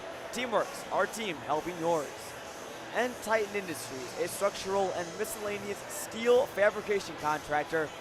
They're proud to support everyone at the 2022 Kevin Brown Memorial Tournament of Champions. 56-43 was your final here. And we'll thank the KB Strong Foundation as well. The whole reason this tournament is put on in the first place. Again, Kevin Brown, the Washington head coach who passed away from a rare and aggressive form of brain disease called glioblastoma just a couple years ago, and this tournament is put on in his honor. And the KB Strong Foundation does great work to help raise awareness and help try and find a cure for glioblastoma. For more information, go to kbstrong-fightingthefight.org. We'll send it down to the Upstream Auto Group Tournament Central, where our Gavin Russell brings on Colton Kaler, announcer for the Metamora Redbirds and MTCL. They're coming up next on ClutchSportsIL.com. But first, down to the studio, down to you guys. Larry, just fresh off How we the doing? sidelines. Yeah, it got intense down there. I don't know if you've heard. It was very intense. It was a packed house tonight. Oh, yeah. Washington, but you also have the Metamora contingent filing in, so I don't want to say near capacity. Not as many as that Joliet West game, but a large crowd. No, not quite, but a big crowd, that's for sure. And this Metamora crowd is rearing and ready to go, that's for sure. Those Metamora guys, they were waiting in the tunnel, standing behind me as I was operating the camera. They've been ready to go for a little bit, obviously running behind schedule. That can't be helped, but hey, they're ready. You're heading up to call this game. So I am. This is a big one. I dare I say the game of the day, or has the makings to be the game of the day. Hey, that's what we put it down on our little behind-the-scenes schedule. You know, no public access, sorry. But hey, market it game of the day. Got an extra camera in there, some sideline reporting. John Michael on the case, so should be fun. It's going to be a good one. And Booker T. Washington, they can put up some big numbers. They like to run the scoreboard up. They can, and they have already this tournament. Metamora's been challenged. They got beat by Winter Haven after they won their first game of the tournament. That'll only be good for them down the line. And I know that's why they're playing in the National Classic. They wanted to be challenged, and they wanted to play good teams. Booker T. Washington is just that. And plus, hey, Metamora versus Washington. Not the kind we're used to, but it's Metamora versus Washington, so you know it's going to be good. It's going to be a good one indeed. And, again, not that Washington that we're used to, but Metamora's got their hands full tonight. They've got a lot of guys that came back this year. I talked to Zach Schroeder earlier this week, which feels like forever ago, Larry. I bet. These last few days have gone by, and so many interviews have jumbled together into one big mess. It's been fun, nonetheless. But Schroeder was saying that he's easily replaced, which I have to disagree with, but he feels really confident in their efforts, what they bring back this season. Talked very highly of sophomore Matthew Zobrist, who is undoubtedly one of the most key pieces of this team. Oh, yeah, Matthew Zobrist, one of the best sophomores in Central Illinois, if not the best sophomore in Central Illinois, and one of the best sophomores in the state, you could say. And I talked to Danny Greaves before the season started, Metamora head coach, and he said replacing Zach Schroeder's leadership is going to be the most difficult thing to do. So that's going to be a challenge for Metamora throughout the year, but they've managed here early. And we both were following Metamora's run to the state title. What do you take away from, what they did in the state Final Four throughout the super sectionals and things? I mean, that's, of course, all rolling over with so many returners helping prepare them for this year as well. It's just all kind of accumulating tons of experience, and I think by the end of this year, they're going to be more than battle-tested. Oh, yeah. I mean, there's no replacing experience, and they bring 4 of their 5 starters back and a bunch of key contributors from a team that played 2 very meaningful games at the Assembly Hall or whatever you want to call it these days. So they played some meaningful basketball. They're playing meaningful basketball here in Washington. So they're going to be ready. And I'm going to get ready for the game. So head out. I'm going for to leave you. Sorry. No I won't worries. drop the mic, but I'll Drop the mic. set it That's down. Larry Larson, folks. Thank you, Larry, for coming in to talk. He'll be on the call for Metamora and Booker T. Washington here in just a few minutes. He'll be back on the mic sooner than later. Good little recap of that one coming up next. Got a few minutes left just before the game gets started. I know everybody's anxious for tip-off, as am I. I'm excited to see this one play out. But head into the final game of Friday. This feels like this week has flown by in a huge way. Today is tons of basketball. We're entering our 9th and final game. We've got one more game left to go in today. Then moving into tomorrow is, I guess you could say, Championship Saturday, but we have plenty of other games, part of the tournament as well. Several games we can look at. Games start at 8 a.m., so if you're an early riser, I know we've had morning games pretty much all week, but a little bit even earlier, make sure you're up for that 8 a.m. game so you don't miss a second of the action. If we take a look at the games coming up on Saturday, we will have several to look at. Getting the schedule here.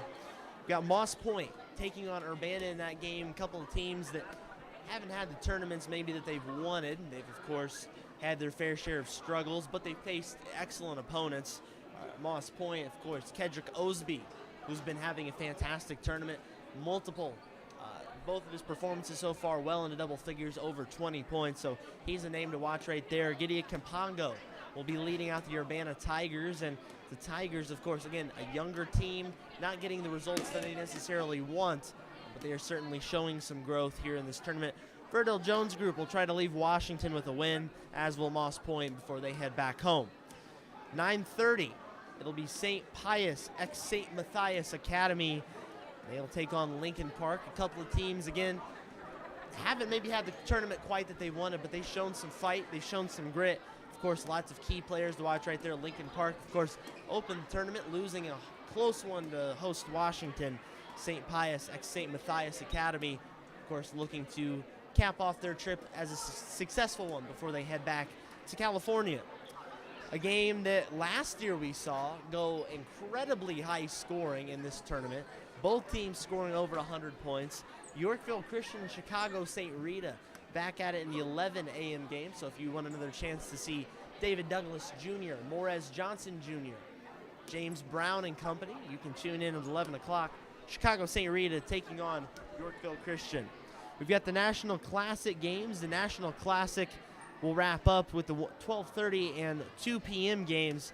3:30 is the National Classic Championship. National Classic will also have the 6:30 slot. They'll have Winter Haven versus Sugar Hill Lanier.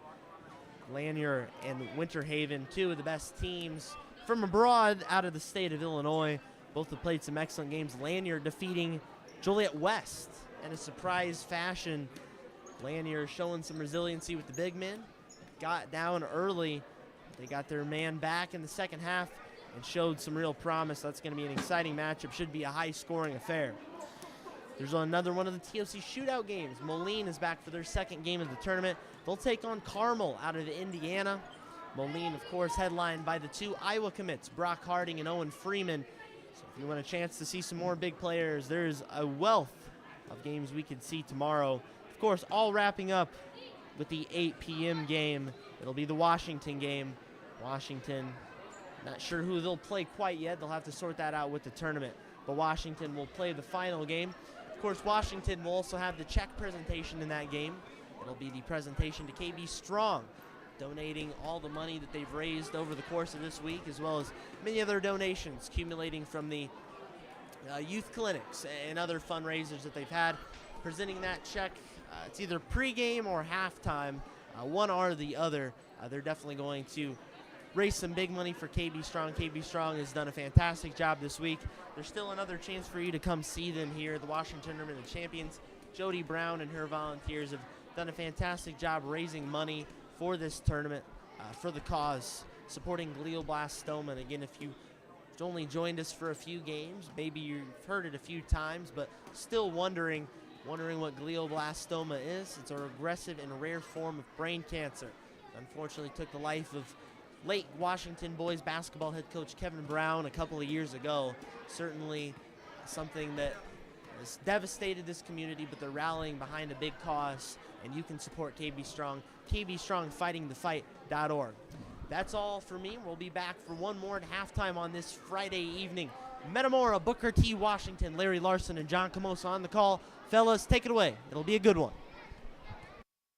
Hey, thank you, Gavin. It certainly will be. The Metamora Redbirds taking on the Booker T. Washington Eagles. And, John, this is one that we've had circled on our calendar for a while. We've literally been waiting all day for, as we're now well past the 9 o'clock hour. Actually headed towards the 10 o'clock hour. This one's scheduled to start at 9 p.m., but we play on. Two very high-powered offenses, but I think Metamora has surprised a lot of the national competition, even Winter Haven, who they lost to.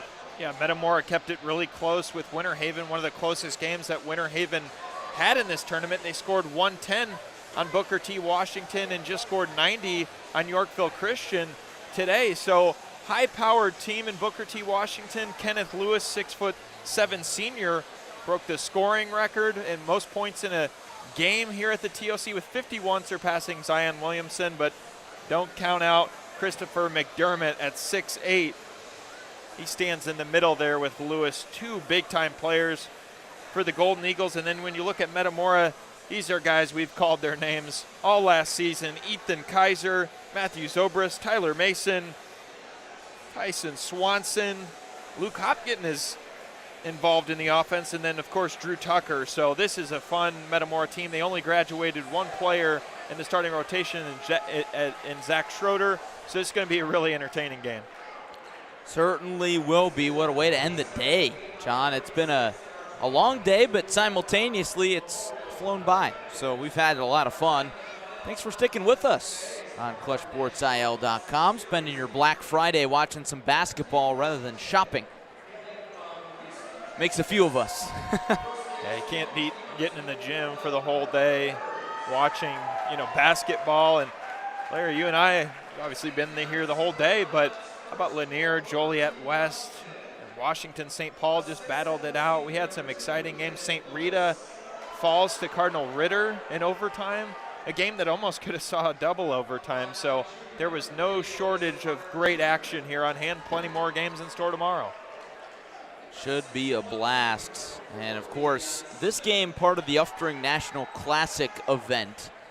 The title game for that event is set. It's going to be Winter Haven against Lanier. Should be a lot of fun tomorrow at 6:30 right here on ClutchSportsIL.com. A lot of high-powered action getting set to go for tomorrow. And I think, these games, even though there's not a tournament title on the line, Metamora is playing some national talent, keeping it close with Winter Haven. They're running into a really good Booker T. Washington team out of Houston, Texas. So this helps the Redbirds going forward. Their goal at the end of last year was, let's get back to that Class 3A state championship. That's the goal in mind this year. Andy Grieve said they wanted to get bigger, stronger, and they've shown that. They've gotten stronger, but one thing they haven't been able to control is them getting bigger vertically. And they've done that too, John. A lot of guys have grown a few inches. Yeah, especially Matthew Zobrist. You look at his game, 6'4" sophomore. He's brought it up about an inch or two. Tyler Mason. And this is a young team around some of those seniors, so a lot's coming back.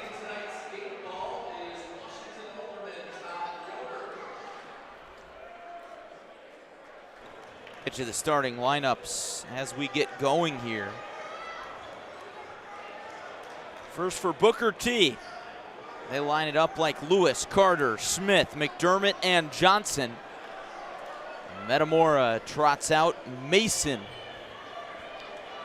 Zobrist, Kaiser, Swanson, and Drew Tucker. 4 out of 5 starters back from last year's state runner-up ball club. We beat a dead horse with that this week. They're ready to move on to this year, I'm sure. Metamora controls. Tyler Mason repelled. Hands off to Tyson Swanson.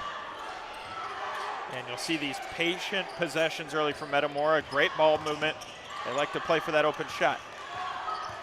Swanson inside to the bucket, can't finish. Offensive rebound momentarily, and a foul. Drew Tucker can't believe it.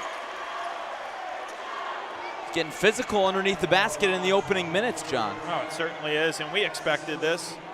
It's a game that both teams are going to go back and forth. Metamora likes to play physical. It's kind of their style. Booker T. Washington, they'll bang down low as well as the perimeter. Deep three, no, that's a lob and a finish by Kenneth Lewis. Oh my. It's a young man who set the scoring record with 51 against Yorkville Christian. High flyer.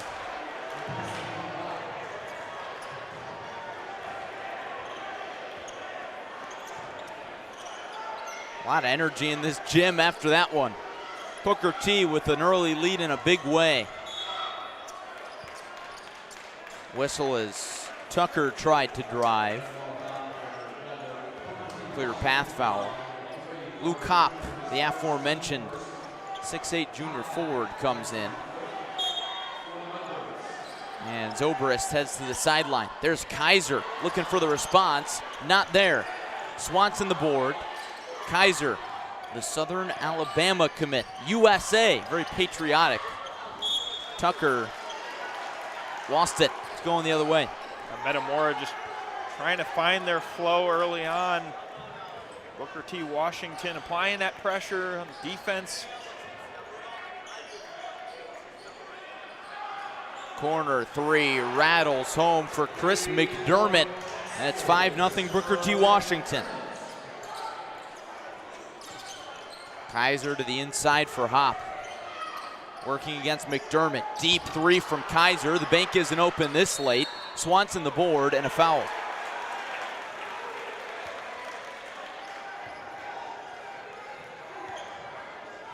Metamora's going to have another chance at it after the foul. Trying to get something going on offense here early. Pass goes out to Sam Bagol. Rather, that's Tyson Swanson. No Bagol in the ball game. Saw the number 2, and that's about it. It's late, folks. It's kind of dark up here, too. Three ball from McDermott is canned, and he's on fire to start the ball game. Timeout, Metamora. How about Chris McDermott, 6'8" junior, knocking down 2 trays. Early timeout takes us to our first break, where we've got an opportunity to thank our sponsors here all week. Our top sponsor, OSF, the title sponsor of the tournament. When the new OSF Health Care Cancer Institute in Peoria opens in 2024, it will be among fewer than 40 cancer centers in the country with proton beam therapy, and only the second in Illinois. It'll be a place of hope, healing, promise, and possibilities. Learn more at osfhealthcare.org/horizon.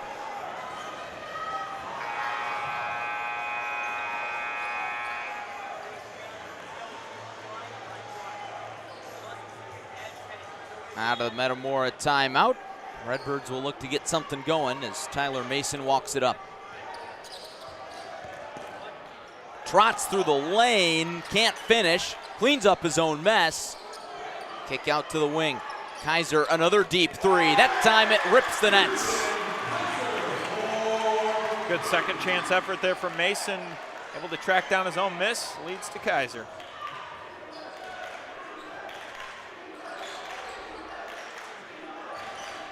Davion Smith, the pull-up, too strong, rebound loose. Nobody wanted it for a second. Hop in transition. What a move, and the finger roll. Metamora's student body's ready to go. Luke Hop only came off the bench last year, but finding himself in the starting rotation, and that's why right there. McDermott sizes up Hop, goes inside, can't score. Hop the board and the other way, the finish from Drew Tucker. Just like that, 7-0 run for the Redbirds.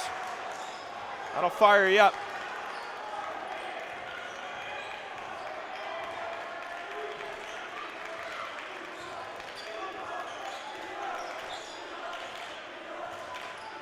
Washington slowing it down.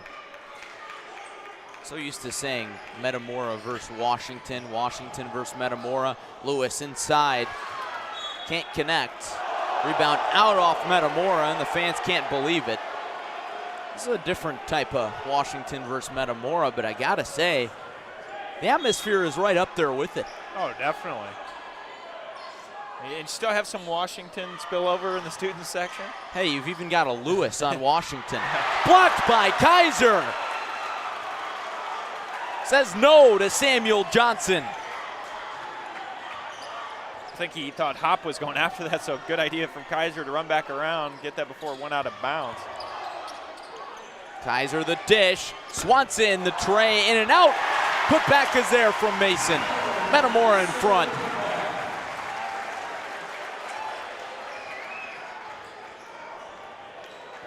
Finding their stride and rhythm on offense.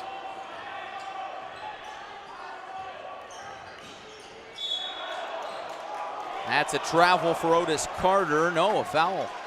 Looks like he dragged the pivot foot. At least that's what the Metamora student section said he did. Almost looked like an early signal for a travel push.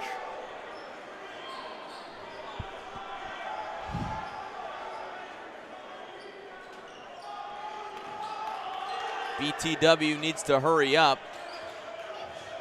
Lewis in the backcourt. Had the slip screen to McDermott, couldn't get the bucket. On the other way, Tucker, pretty fader. An 11-0 run for Metamora really turned it on. What do you think Danny Greaves said in that timeout to get these guys fired up? I was just going to ask that same question. You know, he's a motivator. Fiery guy.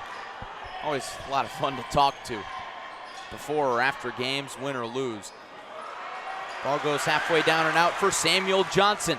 Chance to extend the run even more. Kaiser falls and turns it over. Carter inside behind the bucket. Has to pass it out to Lewis. Too strong.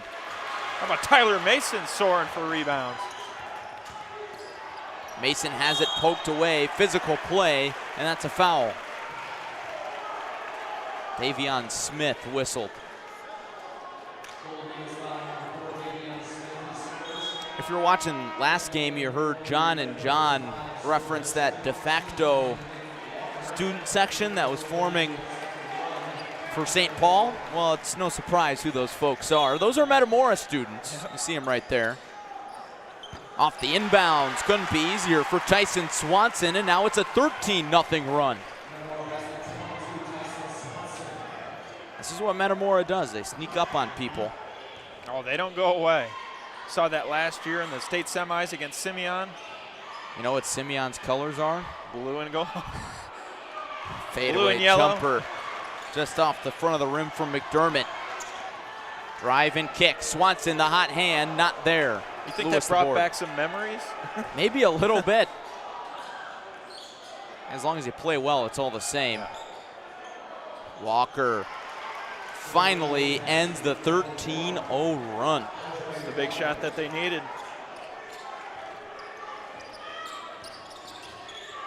Tyler Mason with it. Luke Hopp picked off. Was looking for Nick Walker on the cut to the bucket. Otis Carter. Lob down low again, too high for Lewis, but it's saved by Walker.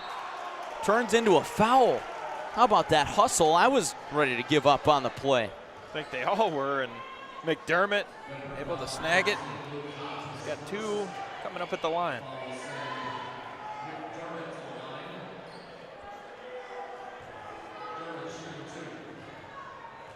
McDermott, first free throw. Short. Kaiser back in after a short break, comes to get Luke Hopp. Is Kaiser going to make the all-hair team this year? He's got a lot of competition. I think he has a really good chance. McDermott goes 0 for 2. Metamora holds a 3-point lead, first quarter clock winding down. Zobrist open, can't take advantage. Again, Mason soars in, but can't corral the rebound. Smith, inside. Can't score. Second time he does.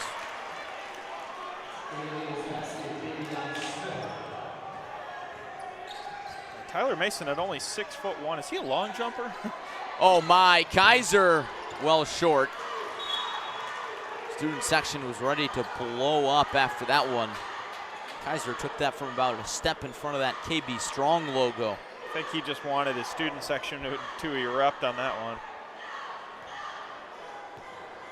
It's late. You got to feed off some kind of energy. 9:51 in the Central Time Zone.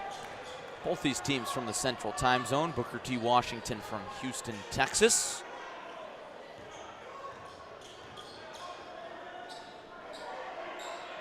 Lewis from the outside rattles it home. John, he looks really comfortable early. That's just his second bucket, but a lot of confidence from the young man per usual. He's just trying to find his flow, and I'll tell you right now, Larry, if you're Metamora, you don't want to see Chris McDermott and Kenneth Lewis get going.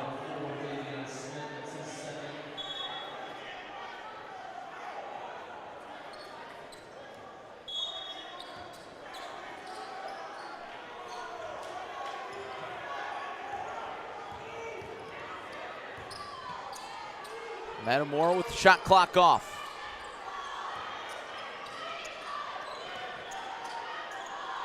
Swanson, Kaiser, nobody around him. Thought about maybe another deep three. Now he's going to wait for Lewis to come out and guard him.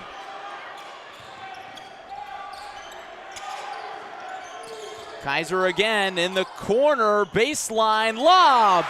That was a pass the whole time. Swanson finishes. Full court heave from Walker is short.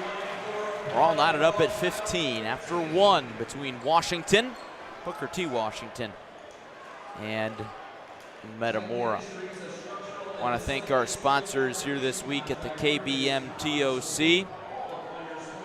When the new OSF Health Care Cancer Institute in Peoria opens in 2024, it will be among fewer than 40 cancer centers in the country with proton beam therapy, and only the second in Illinois. To learn more, visit osfhealthcare.org/horizon.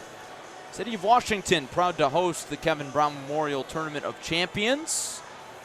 Growing mix of businesses and restaurants, all kinds of fun stuff in Washington. And new inventories in stock today at every Uftring Auto Group dealer. Choose from 11 franchises, 6 locations, and the year's best selection. You'll always get the best price at UfteringAutoGroup.com. Teamworks, proud to be the official sporting goods provider of the KBMTOC. And Titan Industries, a structural and miscellaneous steel fabrication contractor. Proud to support everybody here at the TOC. John, I feel like I need a cough drop. I am right there with you, Larry. Too much good action today. You might need a few more than one. You got 9 games coming up tomorrow. I'm not calling them all. Not all of them, but. Larry Larson, John Camosa, Jonathan Michael on the sidelines. Inside attempt from McDermott, bumped away. Knotted up at 15 after one. It's been a roller coaster so far. Booker T. Washington jumped out to an 8-0 lead before Metamora ripped off a 13-0 run. Who's next? Carter. Kick to McDermott. Made that look easy.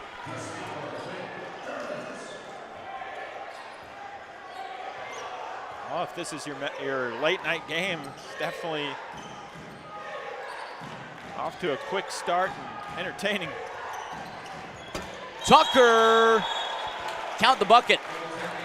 Tucker so fast on that first step. Off the bounce. Off the step.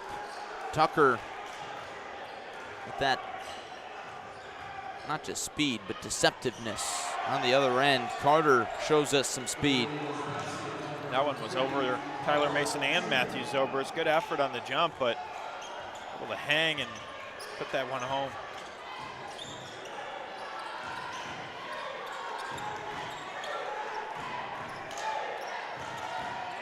Tucker into the lane, all alone, and one.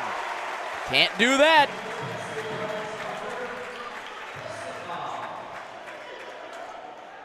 Drew Tucker.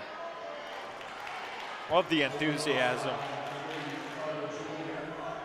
You can tell that the team kind of feeds off that energy. When he gets fired up, they all get fired up. You know, it's really hard to pick out a vocal leader for Metamora considering Zach Schroeder, literally their only major piece they lost from last year's team that went to state, was their vocal leader, their heart and soul, their captain, all the adjectives. So it's going to be up to somebody to step up, but Tucker fits the billing. And once again, Otis Carter on the other end. Make sure we get a word in about Booker T. Washington.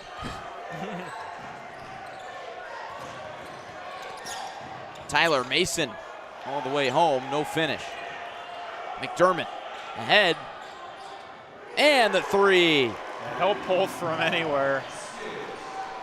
Kenneth Lewis from steps behind the line. Washington in control. Swanson the dribble drive, finger roll well short, cleans up and kicks. Kaiser, that's what we saw all last year during that run. Lewis over everybody again. Any surprise why he set the scoring record, most points in a game? It's quick. Hauls it in like a wide receiver, takes 2 steps and makes it 3. Yep. That's what that 51-point game was. A lot of transition, pull-up threes. Kaiser's response, in and out. And an offensive board from Swanson. Drive to the bucket, off balance. Good job regaining his balance mid-air, but couldn't finish. And a timeout for Booker T. Take a moment to thank our title sponsor, OSF Health Care. Don't let the flu bring down your crew. Get your flu shot today at any OSF Health Care location around the Peoria area. It's osfhealthcare.org.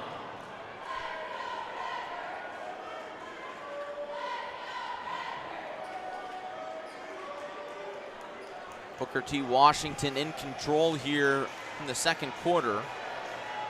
Late night hoops for you on ClutchSportsIL.com. Thanks for staying up late. In case you're just joining us, Kenneth Lewis already up to 11 points. Metamora with an even effort, but led by 8 points from Drew Tucker. A little bit of call and response between those two. Just kind of going back and forth, but Metamora hasn't had that answer for those quick transition threes.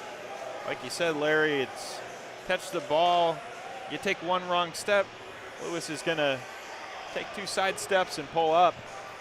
And they're hard to guard because he's not right on the line. He'll go a couple feet behind.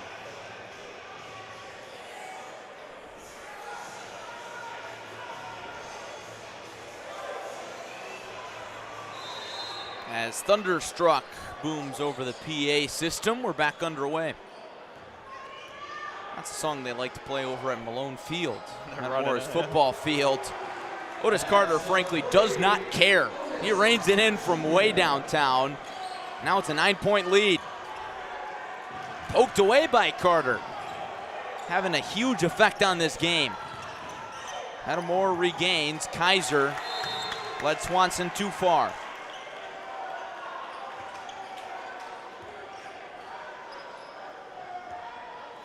There's Kenneth Lewis, game high 11 points so far. Already calling for the ball. Carter feeling it, and he's fouled.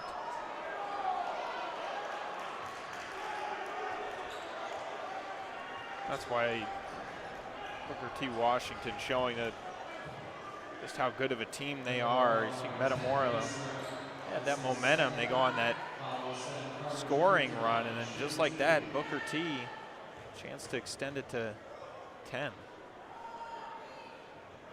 And not yet. Carter's first doesn't go. You look at this Booker T. Washington roster, Carter a starter, but you look at Kenneth Lewis first. He's a big-time scorer. Chris McDermott at 6'8". Carter's a guy that maybe can get lost in the margins a little bit, but he has such a big effect on the game. He's got 8 points tonight. A lot of key pieces on this Golden Eagles team. Drew Tucker back at it again. No. Swanson's tip, not either. Kaiser steps aside, dishes to Tucker. He got it. It's the one Metamora needed there, looking for that shot. Only gets it to go down. Triple from Smith. Too strong. Kaiser to the rack and the roll. Whenever he takes off, everybody holds their breath. I knew you were anticipating it. He gives you that little head fake like it's coming. Well, he's springy. You know, he jumps, and I think he's going to jump out of the gym. McDermott, baby hook over Devin Dunn. Rather, that's Tyson Swanson, no less. It's a 2. Tucker, mid-range, open all of a sudden, short. McDermott in transition, skip pass to Walker. He'll step back and make. Lead back to 10. Rain and threes here for Booker T. Washington. Everybody joining in on this.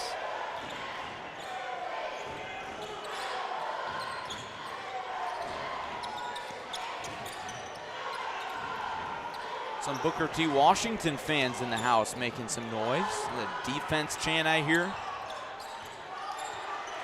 The defense forces a turnover.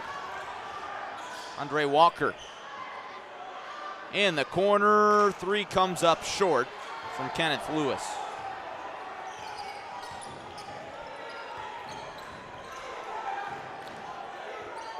Zobrist thought about the deep 3. Behind the back. Nifty dribbling. Draws a foul.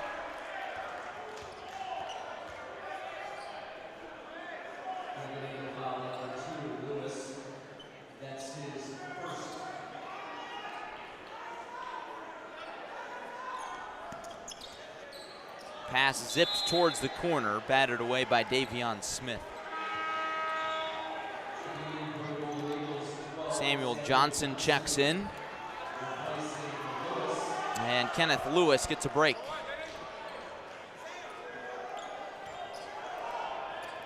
Under 3 minutes to go in the first half. This one's flown by. Smith jets ahead, dishes inside. Johnson got tied up, pickpocketed. Tucker lays it up and in. He had Kaiser with him, but he didn't need him. Deep 3 from Walker. Every time Metamora finds a little bit, they have an answer.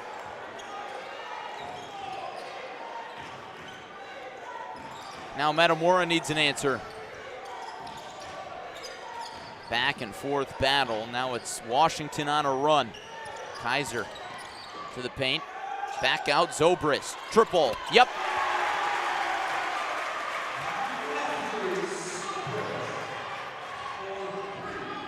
On the other end, Walker halfway down and out.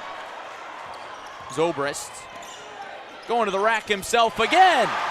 And the sophomore is heating up. Pass launch to Otis Carter. This is how Booker T. Washington plays. A push off a make.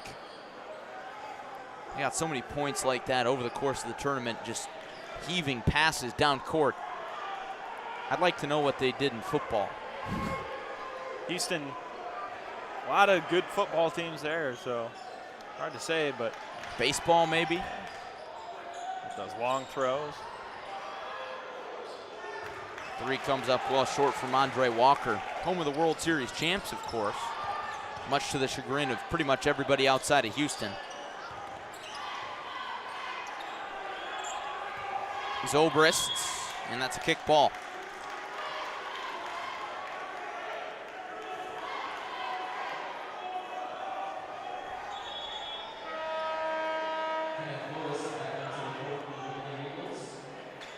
Lewis checks in. Davion Smith takes a break. 6-point lead for Washington, narrowing down, under a minute to go. Metamora turns it over, and it's showtime. Kenneth Lewis, how do you do? 13 points. Showtime for the senior.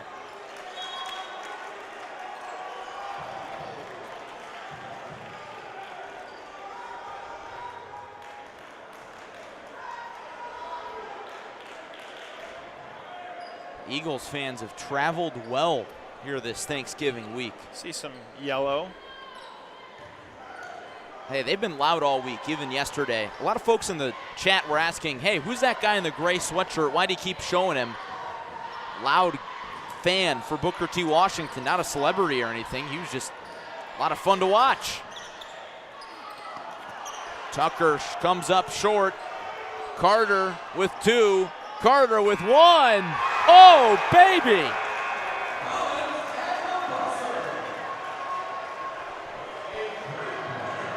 That's one way to end the half. Booker T. Washington, all the momentum.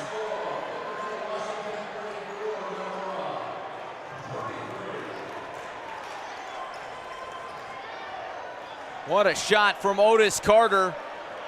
Just encapsulates everything that he did in the first half.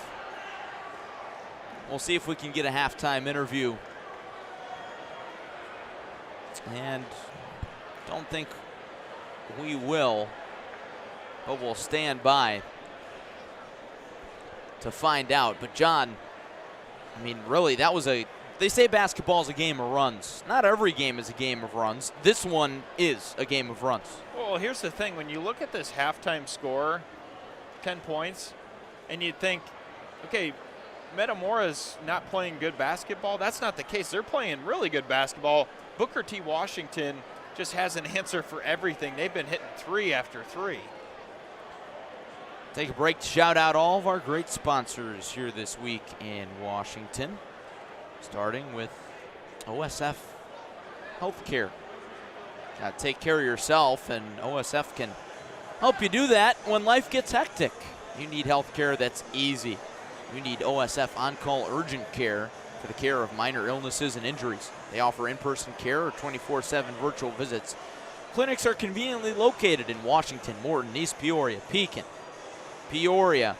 Visit osfoncall.org/urgent care. Teamworks is proud to be the official sporting goods provider for the Kevin Brown Memorial Tournament of Champions and the KB Strong Foundation. Stop in and see us for all your apparel and sporting goods needs. Teamworks, our team helping yours. And new inventories in stock today at every Uftring Auto Group dealer. Choose from 11 franchises, 6 locations, and the year's best selection. You always get the best price at UfteringAutoGroup.com. And the City of Washington welcomes you to the KBMTOC. Watching at home, maybe watching in person. Who knows? You name it. Washington. Great place to be. And Titan Industries, structural and miscellaneous steel fabrication contractor, is proud to support all the fans, players, coaches, and everybody else, including Jonathan Michael here at the TOC, standing by on the sidelines. John, what do you got for us? Thanks, guys. Jonathan Michael here, down on the sideline here at Torrey Gymnasium. Booker T. Washington leads Metamora 44-33 at the half. Saw a buzzer beater there. The energy down here on the floor is loud. I mean, deafening at times. Metamora's used to playing in environments like this, though. Tepke Gymnasium, a small gym, sound reverberates off of it. But Booker T. Washington proving to be too much so far. Metamora wasn't able to grab a head coach for their interview, Danny Greaves, but I can tell you right this, that buzzer beater really put some dejected looks on the Redbirds' faces. Not happy going into halftime, but an experienced group ready to come back. They can do it. They're down 11 here at the half. Back to you guys up in the booth.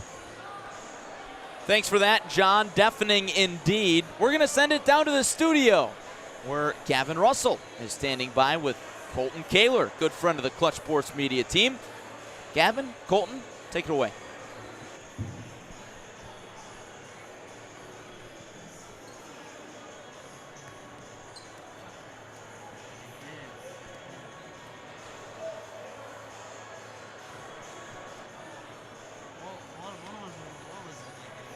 fellas, maybe take it away. Maybe. Earth to Gavin. We're on in the studio. There we go. Nobody told us, so hey, how about that? See it on the TV in the background, and then you just start talking, Colton. So I'm here with Colton Kaler, the F-String Auto Group Tournament Central. Colton, how you doing? Oh, that's a great first half of basketball we just saw.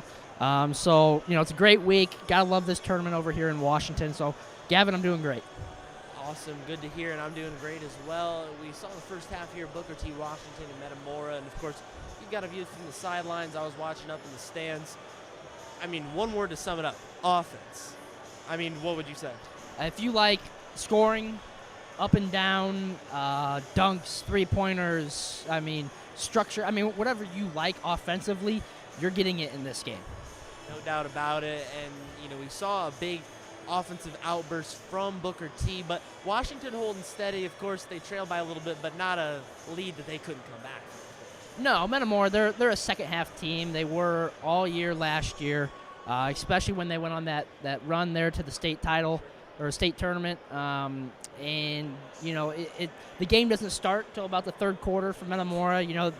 They like to, it's almost like a boxing match a little bit. First half, they like to feel out their opponent a little bit, and we saw the other night in their second game against Winter Haven, they really came out strong in the third quarter, but just kind of faded away down the end. So I would expect to see much of the same here from Metamora in the second half. Strong start in the third quarter, and really start that boxing match. And they had a lot of open shots, and some nights it's like that. You're just not hitting your shots, but I'd have to think with so many really good shooters on this team, Zobrist taking steps with his shooting, Swanson, Tucker, Kaiser, at some point one of them is going to catch fire. Yeah, they've got so many weapons that they can go to. Luke Hopp has taken big strides this offseason.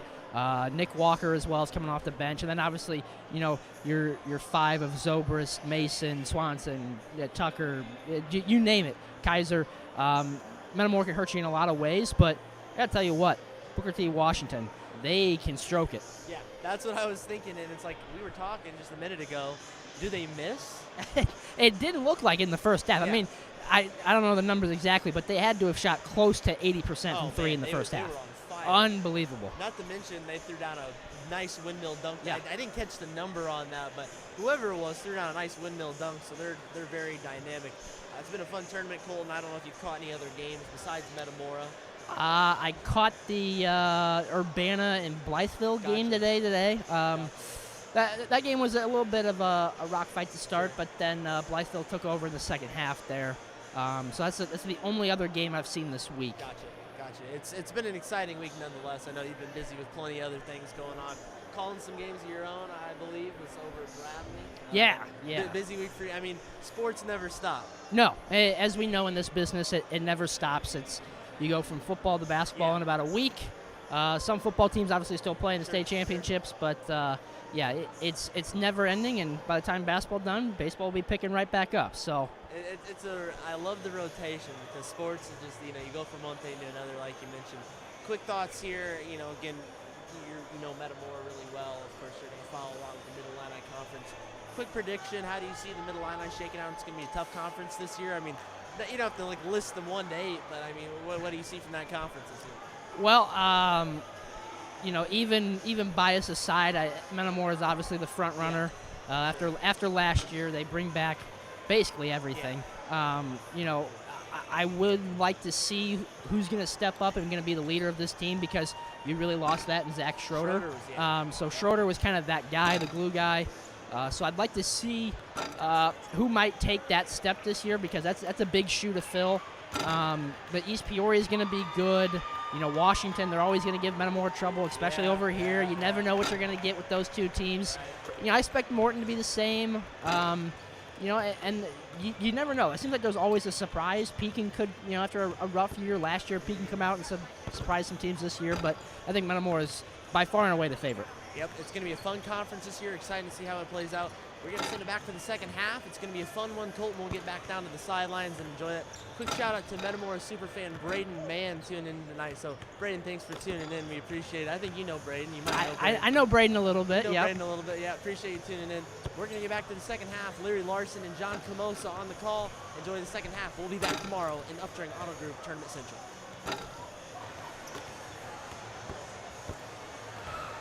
Thanks, Gavin. Thanks, Colton. Appreciate you, fellas. Back for our final half of action on this Friday at the Kevin Brown Memorial Tournament of Champions. Metamora with some work to do against Booker T. Washington. Metamora really the home team in this matchup. But John, Booker T hasn't let that deter them. No, they have not. 3 players in double-figure scoring. And Larry, we talked about this right before the half. I should say right at half. You know, Metamora's playing good basketball, but Booker T. Washington has had an answer, and that answer has been beyond the arc. They've been shooting great from 3. They have been, and that transition game, that's really where they thrive the most, John, and doesn't even really look conventional by any means, but gets the job done, and it gets it done well, so they can put up a lot of points fast. Yeah, they can. It's almost like you said, that baseball pass down court, they catch it, shoot it. I mean, it's not even sometimes a take to the rim. It's just a couple steps back, you throw your defender off, and you launch a 3, and you know, if it goes in the basket, it works for Booker T. Washington, and that's been the case. You know, anxious to see how both of these teams play in the second half and what type of adjustments Metamora needs to make to stay in this game. And John, to recap the first half for you, not for John, he watched the game, but in case anybody at home didn't see the first half, Booker T jumped out to an 8-0 lead, and then Metamora ripped off a 13-0 run. Best stretch of basketball they've played tonight. And then Booker T had a great second quarter. So that's where we're at. Booker T. Washington with an 11-point lead. And I'll correct myself right at halftime when I said 10 points. I think I'm losing my math knowledge here with it being so late in the night or just a long day. Forgot how to count. Yeah, my math isn't great either. That's fine. We'll let the scoreboard do the talking. Although, if you were with us for last game, you know that was also a problem. Hey, long week. Kaiser, rhythm 3, opens the scoring in the second half. And that's the start that Metamora needed coming out the halftime gate.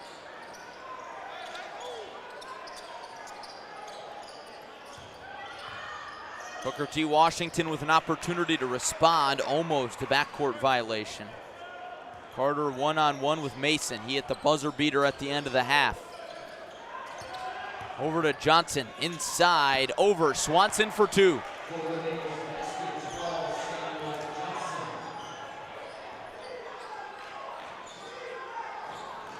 Metamora tries to get going on this possession here. The perimeter's been pretty closed off. Or I should say the post has been pretty closed off. Trying to find something outside.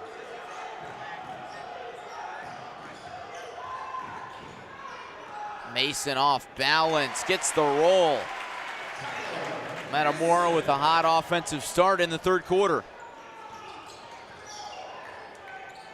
Tyler Mason's been all around the rim tonight, grabbing rebounds, getting those extra points. Lewis off the handoff, going for the bank, not there, and a whistle on the rebound. Johnson tried a little too hard.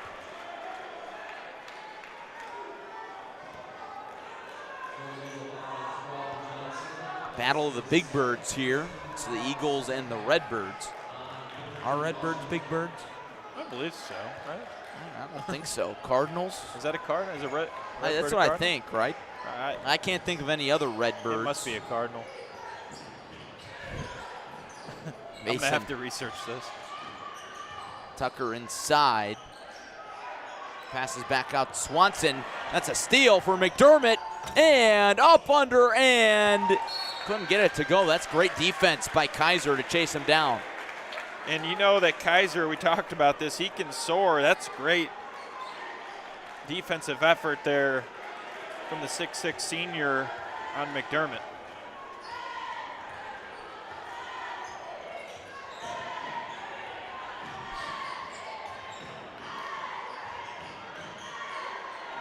Kaiser from the logo. No.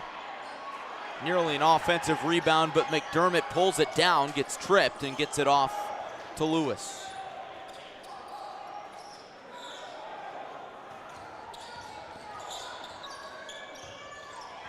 Otis Carter around a screen. Downhill, high off the window and in.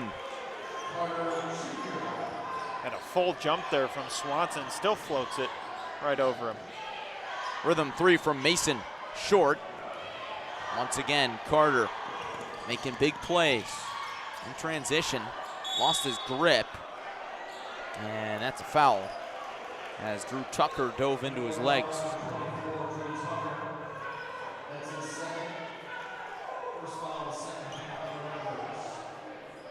First foul of the second half for Metamora, one on each side. Bob pass goes into McDermott, hand off, and the reverse layup is well short from Carter. Metamora pushes the pace now. Mason, coast to coast. Great take there from Tyler Mason.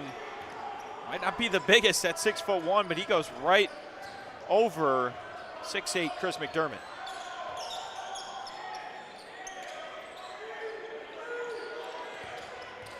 McDermott, one hand over the rim. Rebound put back for two from Samuel Johnson. Johnson, just a sophomore. He's going to be a big contributor for Booker T. Washington this season. Inside pass picked off. Pull up three, no, it's a dunk. McDermott got the dish and made the most of it. 12-point lead.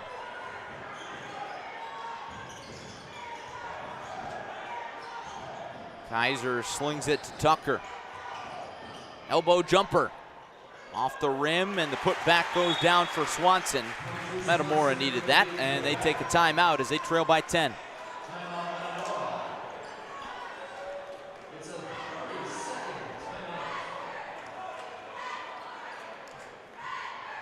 I want to take a moment to thank OSF Health Care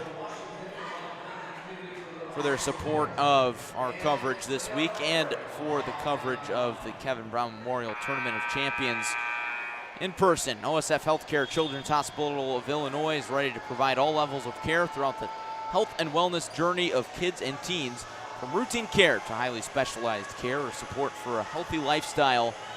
It is the only children's hospital outside of Chicago caring for the most complex health issues. Visit osfhealthcare.org/kids to learn more.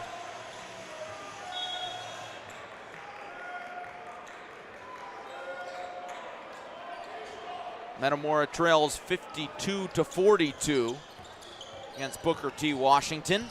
Otis Carter, big part of that. He gets to the rack. Shot was redirected by Mason. Mason out in transition. Dishes to an open hop. That's an assist. Great vision there from Mason. Finds Hop. He had Kaiser on the three-point line on the left-hand side, but he goes to Hop and he hits down the jumper. Carter trying to match his uniform number. Couldn't do it there. McDermott battles and scores. He's got 14. How good has McDermott been using that size around the rim?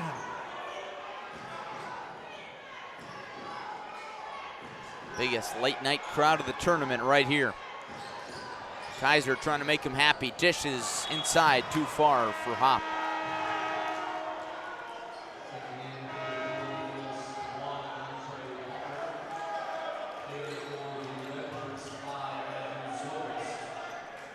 Zobrist checks into the ball game. Kaiser to the bench.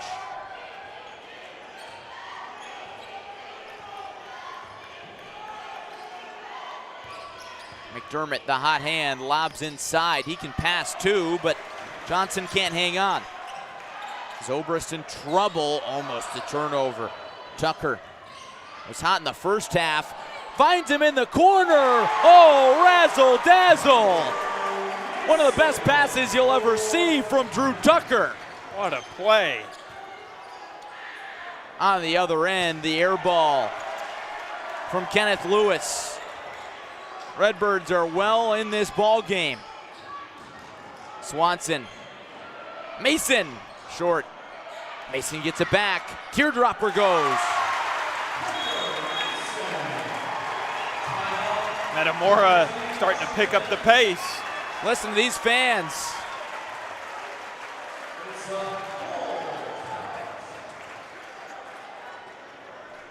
Metamora playing its best ball of the game. And really, John, when Metamora has been firing on all cylinders, it's really started with Drew Tucker. Yes, it has. And, you know, I think that last play by him to Tyler Mason, unbelievable, I might add. I mean, I don't know how he saw him in the corner like that, and that really got him sparked, or gave him a spark. And then that other basket from Mason. They're right within reach now in a game that looked like Booker T. Washington was kind of keeping separation. Metamora's found their groove.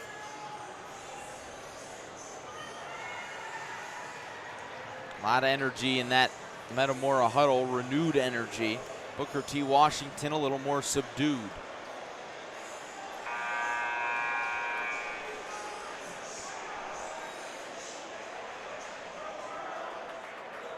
Five-point lead for Booker T. Still in front, but in front of a Metamora favored crowd. Really almost doesn't feel like it.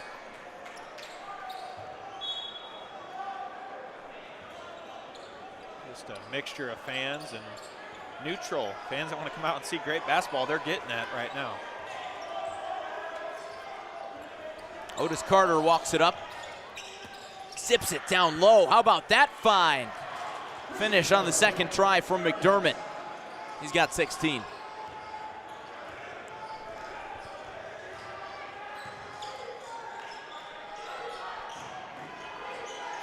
Hop, open at the top of the key. Drew Tucker to the rack, blocked but fouled. McDermott with a big block but too much contact.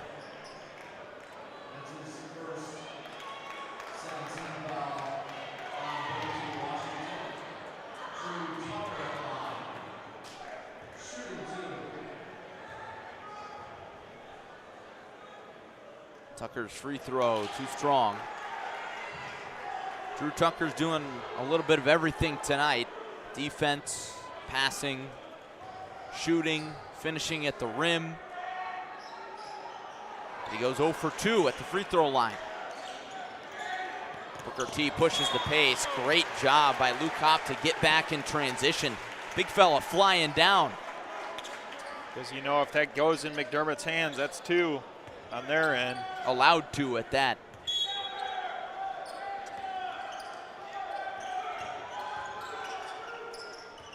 Otis Carter slips and turns it over. Zobrist slows down the pace. Tyler Mason. Oh! Tyler Mason in his bag tonight. He's got 13.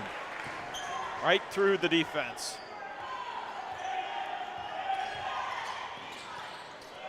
Walker has it tipped away. Tyler Mason having an effect on defense.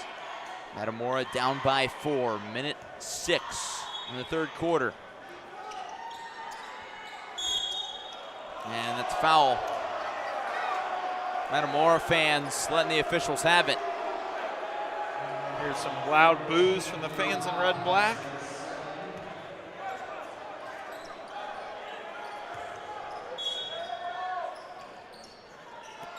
Off the inbounds, tip doesn't go for McDermott, and it's picked off by Smith. McDermott again somehow got the shot off. Metamora fans once again letting the officials have it.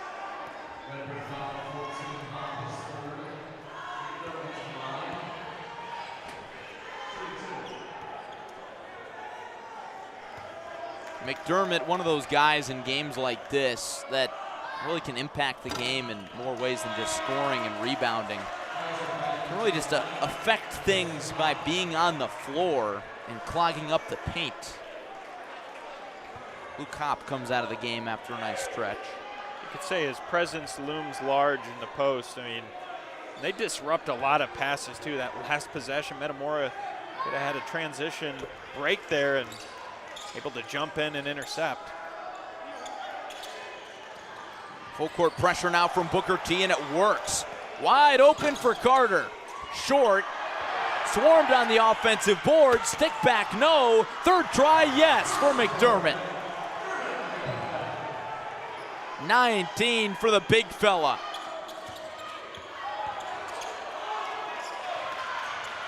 Swanson. That's a goaltend.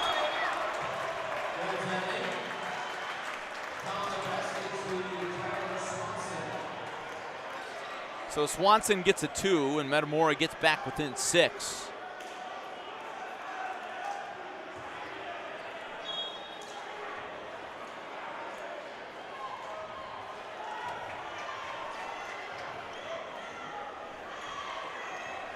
Otis Carter walks it across for the Eagles. Shot clock is off.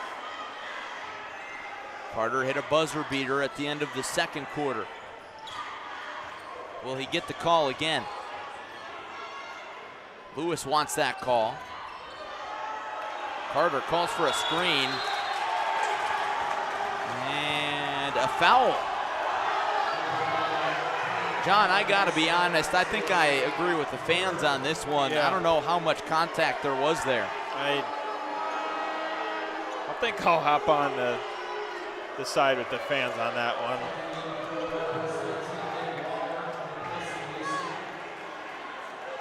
The game's been physical, it's been clean, but you can't call that.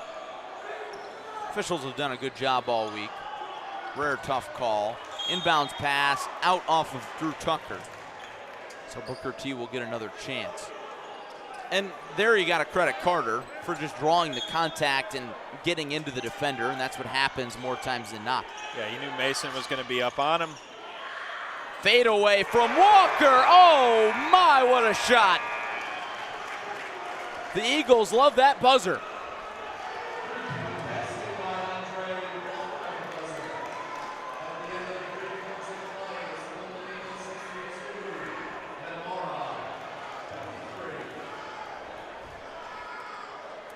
I want to take a moment to thank our sponsors this week at the TOC.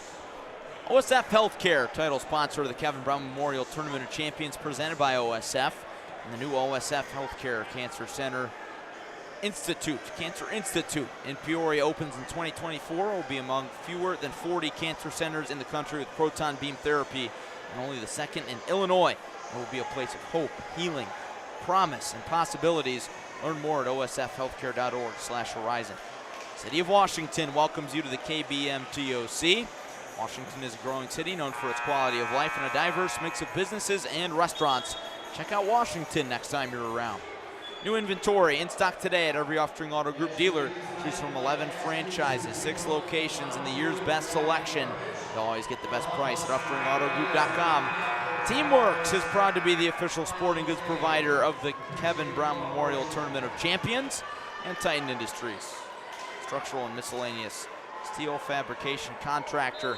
Proud to support all the players, coaches, and fans at the TOC. To the fourth quarter we go. 9-point game in favor of Booker T. Washington. Pull-up jumper from McDermott falls short. Zobrist ahead to Swanson. He'll try his luck from deep. He's feeling lucky. Still within reach. With the way this game has been, of course. Metamora could still win by double digits. Yeah, they don't back down. Walker, no one around him.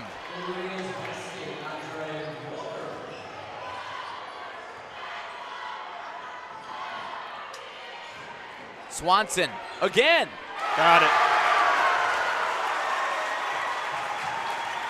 He did that in the state semis against Chicago Simeon. Tyson Swanson just steps up to the occasion in big games. Clutch player. Walker can't respond. We'll see if they feed Swanson again. He's in the right corner. Basketball lost. Here's Drew Tucker. Inside to the rack. Couldn't finish. Walker out in front of everybody. Lobs it down low. That's a turnover. And Kaiser's fouled. Kaiser looking for the intentional foul. Not not going to get that call.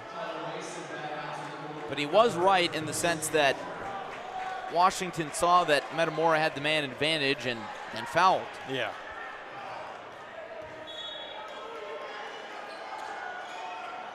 Either way, get the ball, get a chance at it.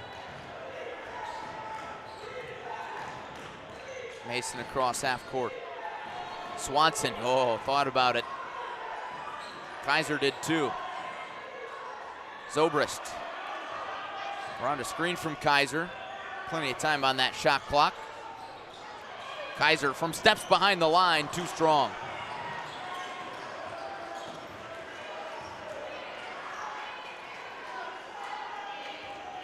Kenneth Lewis. Mano a mano. Pulls up. How many guys can bank it in from that deep? Here comes Kaiser. Skip pass ahead to Tucker. Blocked from behind. That's a foul. Gonna get it. A little late whistle. Tucker's gonna go to the line. I wasn't sure what the call was there, Joe. Well, initially, it was so late. Yeah, Tucker hits the floor, so you're thinking clean, no contact. Whistle comes after.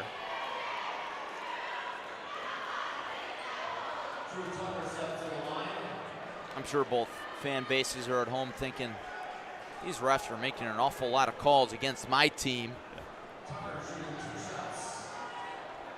That's how it goes. I feel like I'm watching a postseason game. I know they're not the same state, but just the intensity in this gym.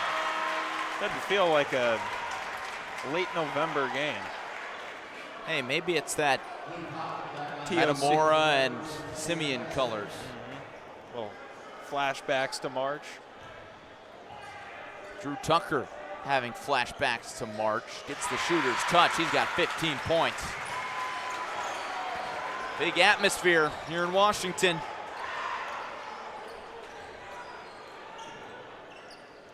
And oh, hey, it's 10:30 at night.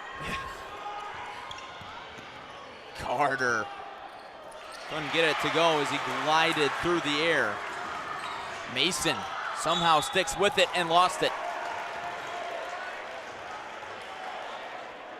Danny Greaves, dry emotion on his face, but always has something interesting to say.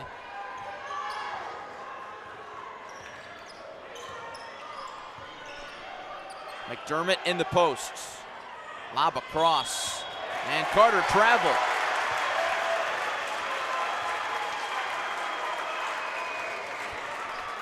A lot of Metamora faithful in the stands. Loud applause on that one.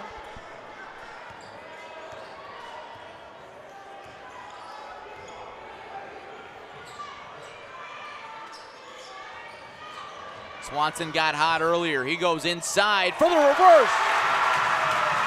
1 point game. Bleachers are rumbling. Listen to these Metamora fans.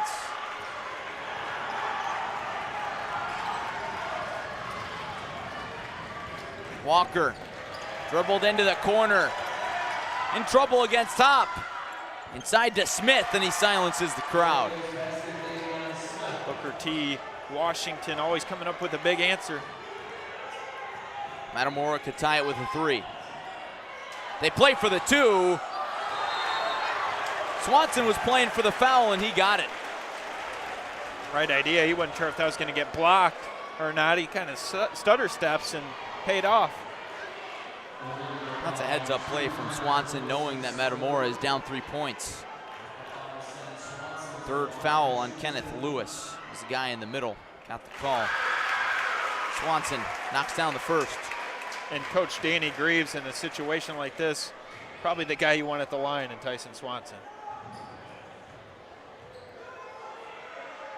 Quick routine, 2 quick makes. 1 point game again.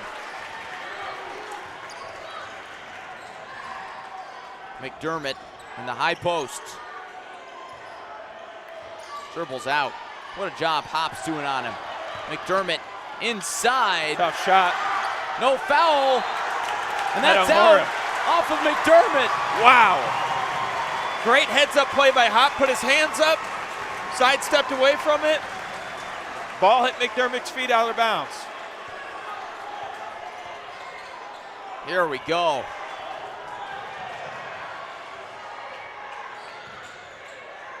Metamora with an opportunity to tie it up, rather take the lead with a field goal. That field goal doesn't go. Hat hop on the cut. Carter on the other end. Slows it down, probably wise.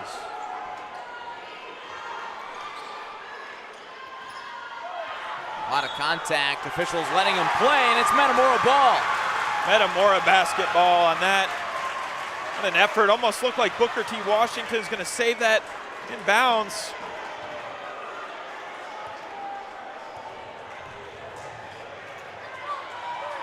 For the lead.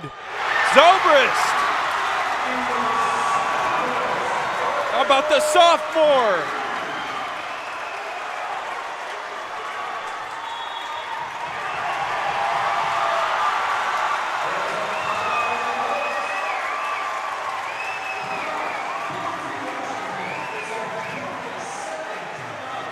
Loudest this gym has been all week. And that moment belongs to the Metamora Redbirds. Something about these late night games, Larry. Incredible, and they wouldn't be possible without OSF Health Care. Protect you and your loved ones from the flu. Be sure to get your flu shot today at any OSF Healthcare location around Central Illinois. Visit osfhealthcare.org to schedule an appointment today. Metamora's had a shot in the arm. What a fun game this has been. Tremendous. This is what fans came for. Great basketball. You got every dollar worth.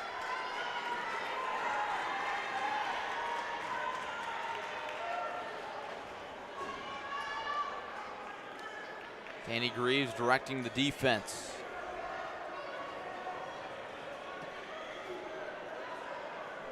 Looks like we've got a mop-up job in front of the Metamora student section. Now we're good to go.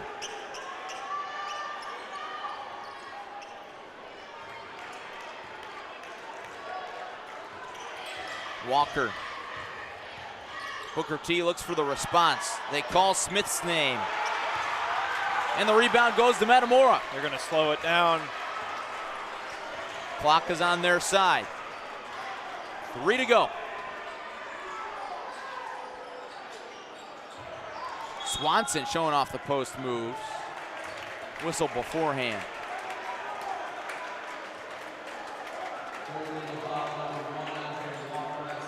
Good move though from Swanson. Able to spin around the defender. Trying to contact. Tucker inbounds to Swanson, another foul. That's offensive. Tucker jumping up and down, not out of elation. Rather the opposite. Fourth foul on Luke Hopp. He'll stay out there.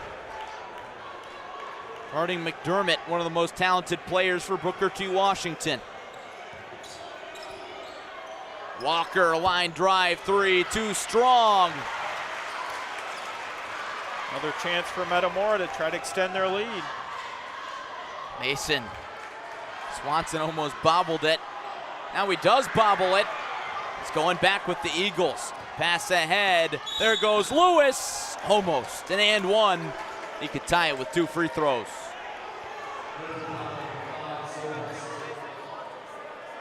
Metamora fans are at home watching, probably on the edge of their seat, as well as Booker T. Washington fans.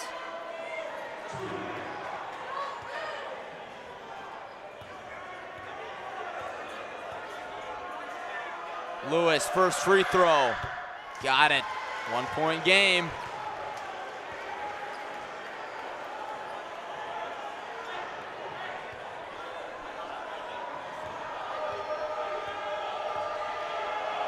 The second. Brand new ball game. 2:25 to go. What a steal!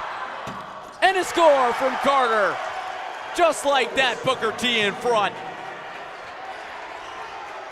Quick turnaround there.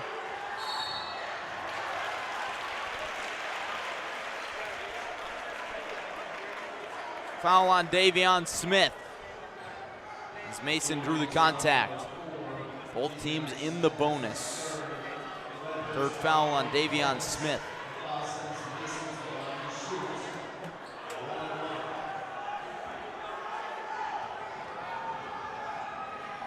Mason's first goes. 1 point game. 14 for Mason. 8 for Zobrist. 18 for Swanson. 15 for Tucker. That's balance right there. And that balance has this game tied again.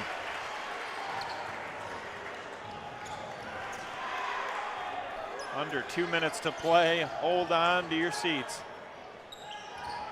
McDermott through the double team. Draws the foul.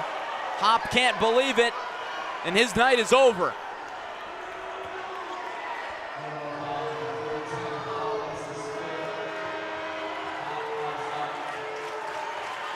Hop gets a nice standing ovation from the Metamora crowd.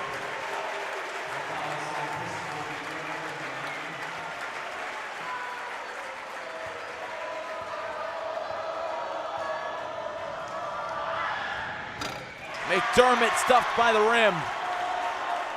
Still a tie game. Man.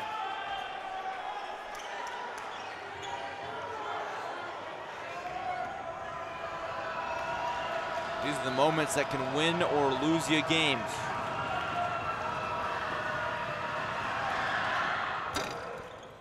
McDermott splits the pair. Eagles in front by a slim margin. Mason races across half court. Zobrist, the sophomore. Looking inside for Kaiser, into the hands of Mason. Fortuitous bounce. Great pass and a finish. Tyson Swanson answers the call again. Swanson with 20. That's his biggest.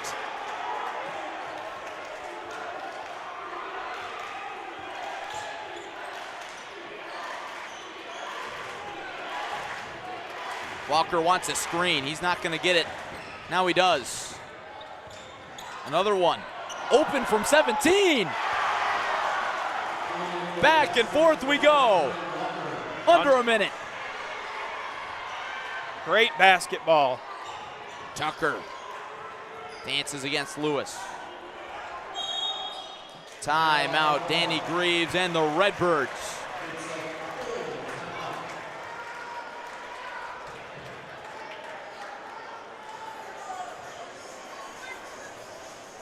Full timeout brought to you by OSF Health Care. A new day in cancer care is on the horizon at OSF Health Care. 2024 opening of the new OSF Health Care Cancer Institute in Peoria will bring innovative technology, treatments, clinical trials, and research that saves lives. Learn more at osfhealthcare.org/horizon. Oh, we've got a good finish on the horizon. Booker T. Washington in front of Metamora, 73-72. It's been back and forth all night long. How often do you have this type of entertainment that's not Pac-12 basketball at 10:50 at night? Not often.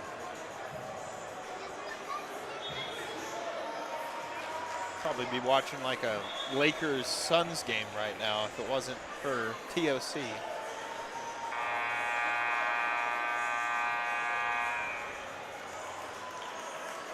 So the question is, who's LeBron or who's D-Book in this game? Let's see how it goes right here. Who's going to be the hero? Shot clock is on, forces Metamora's hand to go for it. Kaiser! Big time dunk! Big time dunk in the biggest moment of the game. After being on the bench for a hop, comes back in after he fouls out and throws it down with authority. Walker can't get the lead back. It's loose. Kaiser holds on to it. Timeout, Metamora. Got the timeout. And Kaiser's fired up.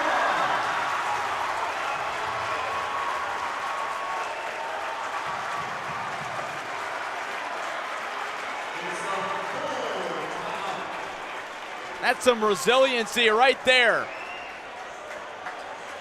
You mentioned it, John, on the bench for much of the fourth quarter, comes in hot and has the Redbirds in the driver's seat. And I would say just in a game situation, what's on the line here as far as both teams just battling, wanting to win, that was one of the most ferocious dunks I've seen this week. Only a matter of time before we got a dunk like that from Kaiser. Threw that down with some anger. He's been known for dunks like that since he was a little guy, or at least a smaller guy at the Chris Paul camps. Went viral. Still had the same hair. Big part of Metamora's epic run last year. Now this year, helping them with the game on the line. November, but it feels like March in here. Zobrist to trigger it in. Good press from Booker T and a foul. And that's who you'd want at the line if you're Coach Danny Greaves and Metamora, Tyson Swanson. That's the right call, down by one. Swanson makes them both. It's still a three-point game.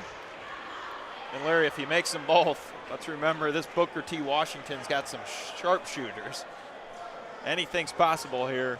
I think they just want to put two in. Swanson first goes.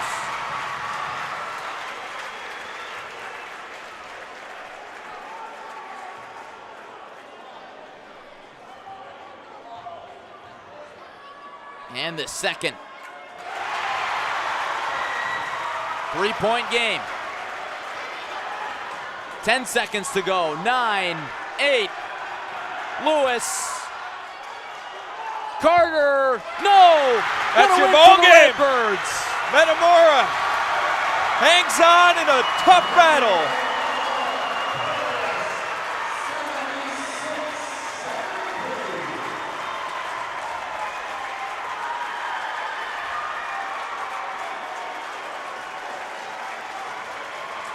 Zeros on the clock. And Ethan Kaiser delivers when it matters most.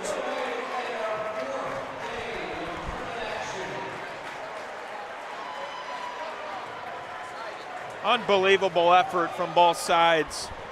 Metamora and Booker T. Washington and the Redbirds come out on top in an instant classic.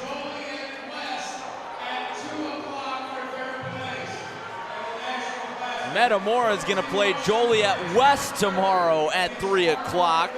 Thought this one was good. We might have a rerun tomorrow. The Fears brothers, Kaiser and company, that'll be exciting. Metamora student section is ready to party with their boys. We're waiting on a sideline interview with Jonathan Michael.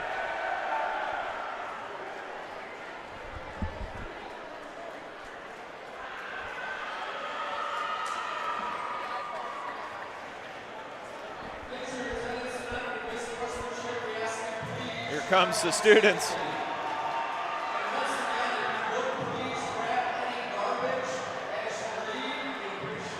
What an atmosphere for a late night game in Washington.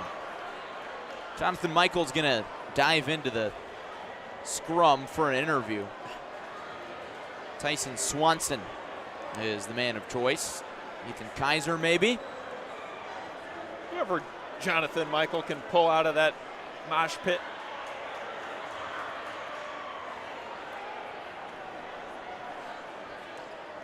Getting camera 3 framed up. And we are just about ready to send it down to Jonathan Michael. Jonathan with Tyson Swanson. Take it away. Thanks, guys. I'm here with Metamora senior Tyson Swanson. The Redbirds pull out a thrilling 70-67 victory over the Booker T. Washington Eagles. Tyson, you guys were down big at the half. What was the message from Coach Greaves in the locker room? Well, obviously we can't be giving up 44 points in one half. We had to lock down on defense, and also we started making plays, played a lot harder, that rebounded better, everything. We just played better overall in that last half. Definitely, and you know, Kenneth Lewis on Booker T. Washington, I know he's probably a focal point. What was your guys' game plan to stop him tonight? I mean, he can shoot from pretty much anywhere, so we always got to have a hand up. I mean, we know he's a little bit lazy on defense, though, so that's where we can take advantage of him. But he's a great offensive player, yeah. Sure, and just some of this atmosphere tonight. I mean, obviously here in Washington, it felt like probably a home game for you guys, right? Yeah, I mean, it was crazy. It was so loud for us. We had a lot of fans out here, and it was almost like playing like in the postseason last year with all the fans out here. Certainly, and last question, Tyson, for you was, you know, those last 2 free throws sealed the deal. Any nerves at all, or? I mean, I felt pretty good, but then that first one did not feel good out the hand, but it went in. But, I mean, it made them, worked out. It really worked out for Tyson Swanson, the Metamora Redbirds. They win over Booker T. Washington 70-67. Guys, back to you. Thanks, John. Thanks, Tyson. Didn't feel good out of the hand, but felt good in the end for Tyson Swanson. Metamora with a statement victory, and I think the statement, John, is that they can play with national competition. They lost to Winter Haven, a team that's going to challenge for the National Classic title tomorrow, but boy, they come out and play one heck of a ball game tonight against Booker T. Yeah, that was a really well-played game for Metamora, and it just shows their tenacity. I mean, almost shades of the postseason where they're down in a game against Simeon. They battle back. You know, this is what you want to see early on in your team, gearing towards, you know, conference play postseason. But tonight, Metamora showed really good things. And for Booker T. Washington, great effort, comes up a little short. I want to thank you for sticking with our coverage all day long from the Torrey Gym in Washington. We want to remind you that our coverage tomorrow starts bright and early. Set those alarms, folks. You like late night basketball? How about early morning basketball? 8 a.m. tomorrow. We'll be live and ready to go here in Washington. But for tonight, that'll about do it for our wall-to-wall coverage of day number 4 of the Washington Tournament of Champions, presented by OSF. Want to thank our entire crew, Rodrigo Perez at the controls for most of the day, Charlie Schermerhorn controlling the graphics, Ethan Puri, Lateef Love, Andrew Crawford, Gavin Russell in the studio, Jonathan Michael on the sidelines, my partner John Camosa, Aiden Martinez also from Washington as well, Paco Alonso, and Carter Sullivan on the baselines today, roaming around, having a lot of fun. One more time for our sponsors, OSF Health Care, proud to be the title sponsor of the Tournament of Champions this year. And for the city of Washington, proud host of the Kevin Brown Memorial Tournament of Champions presented by OSF. New inventory in stock at every Off-String Auto Group dealer. Choose from 11 franchises, 6 locations, and the year's best selection. You always get the best price at offstringautogroup.com. Teamworks, proud to be the official sporting goods provider of the KBMTOC and the KB Strong Foundation. Stop in and see us for all your apparel and sporting goods needs. And Titan Industries, a structural and miscellaneous steel fabrication contractor, is proud to support all the players, coaches, and fans at the 2022 Kevin Brown Memorial Tournament of Champions. Well, that will do it for our coverage on this Black Friday. And Metamora turns Black Friday red tonight in Washington. What a win, what a day of basketball. We'll talk to you tomorrow right here on ClutchSportsIL.com. But until then, so long, everybody.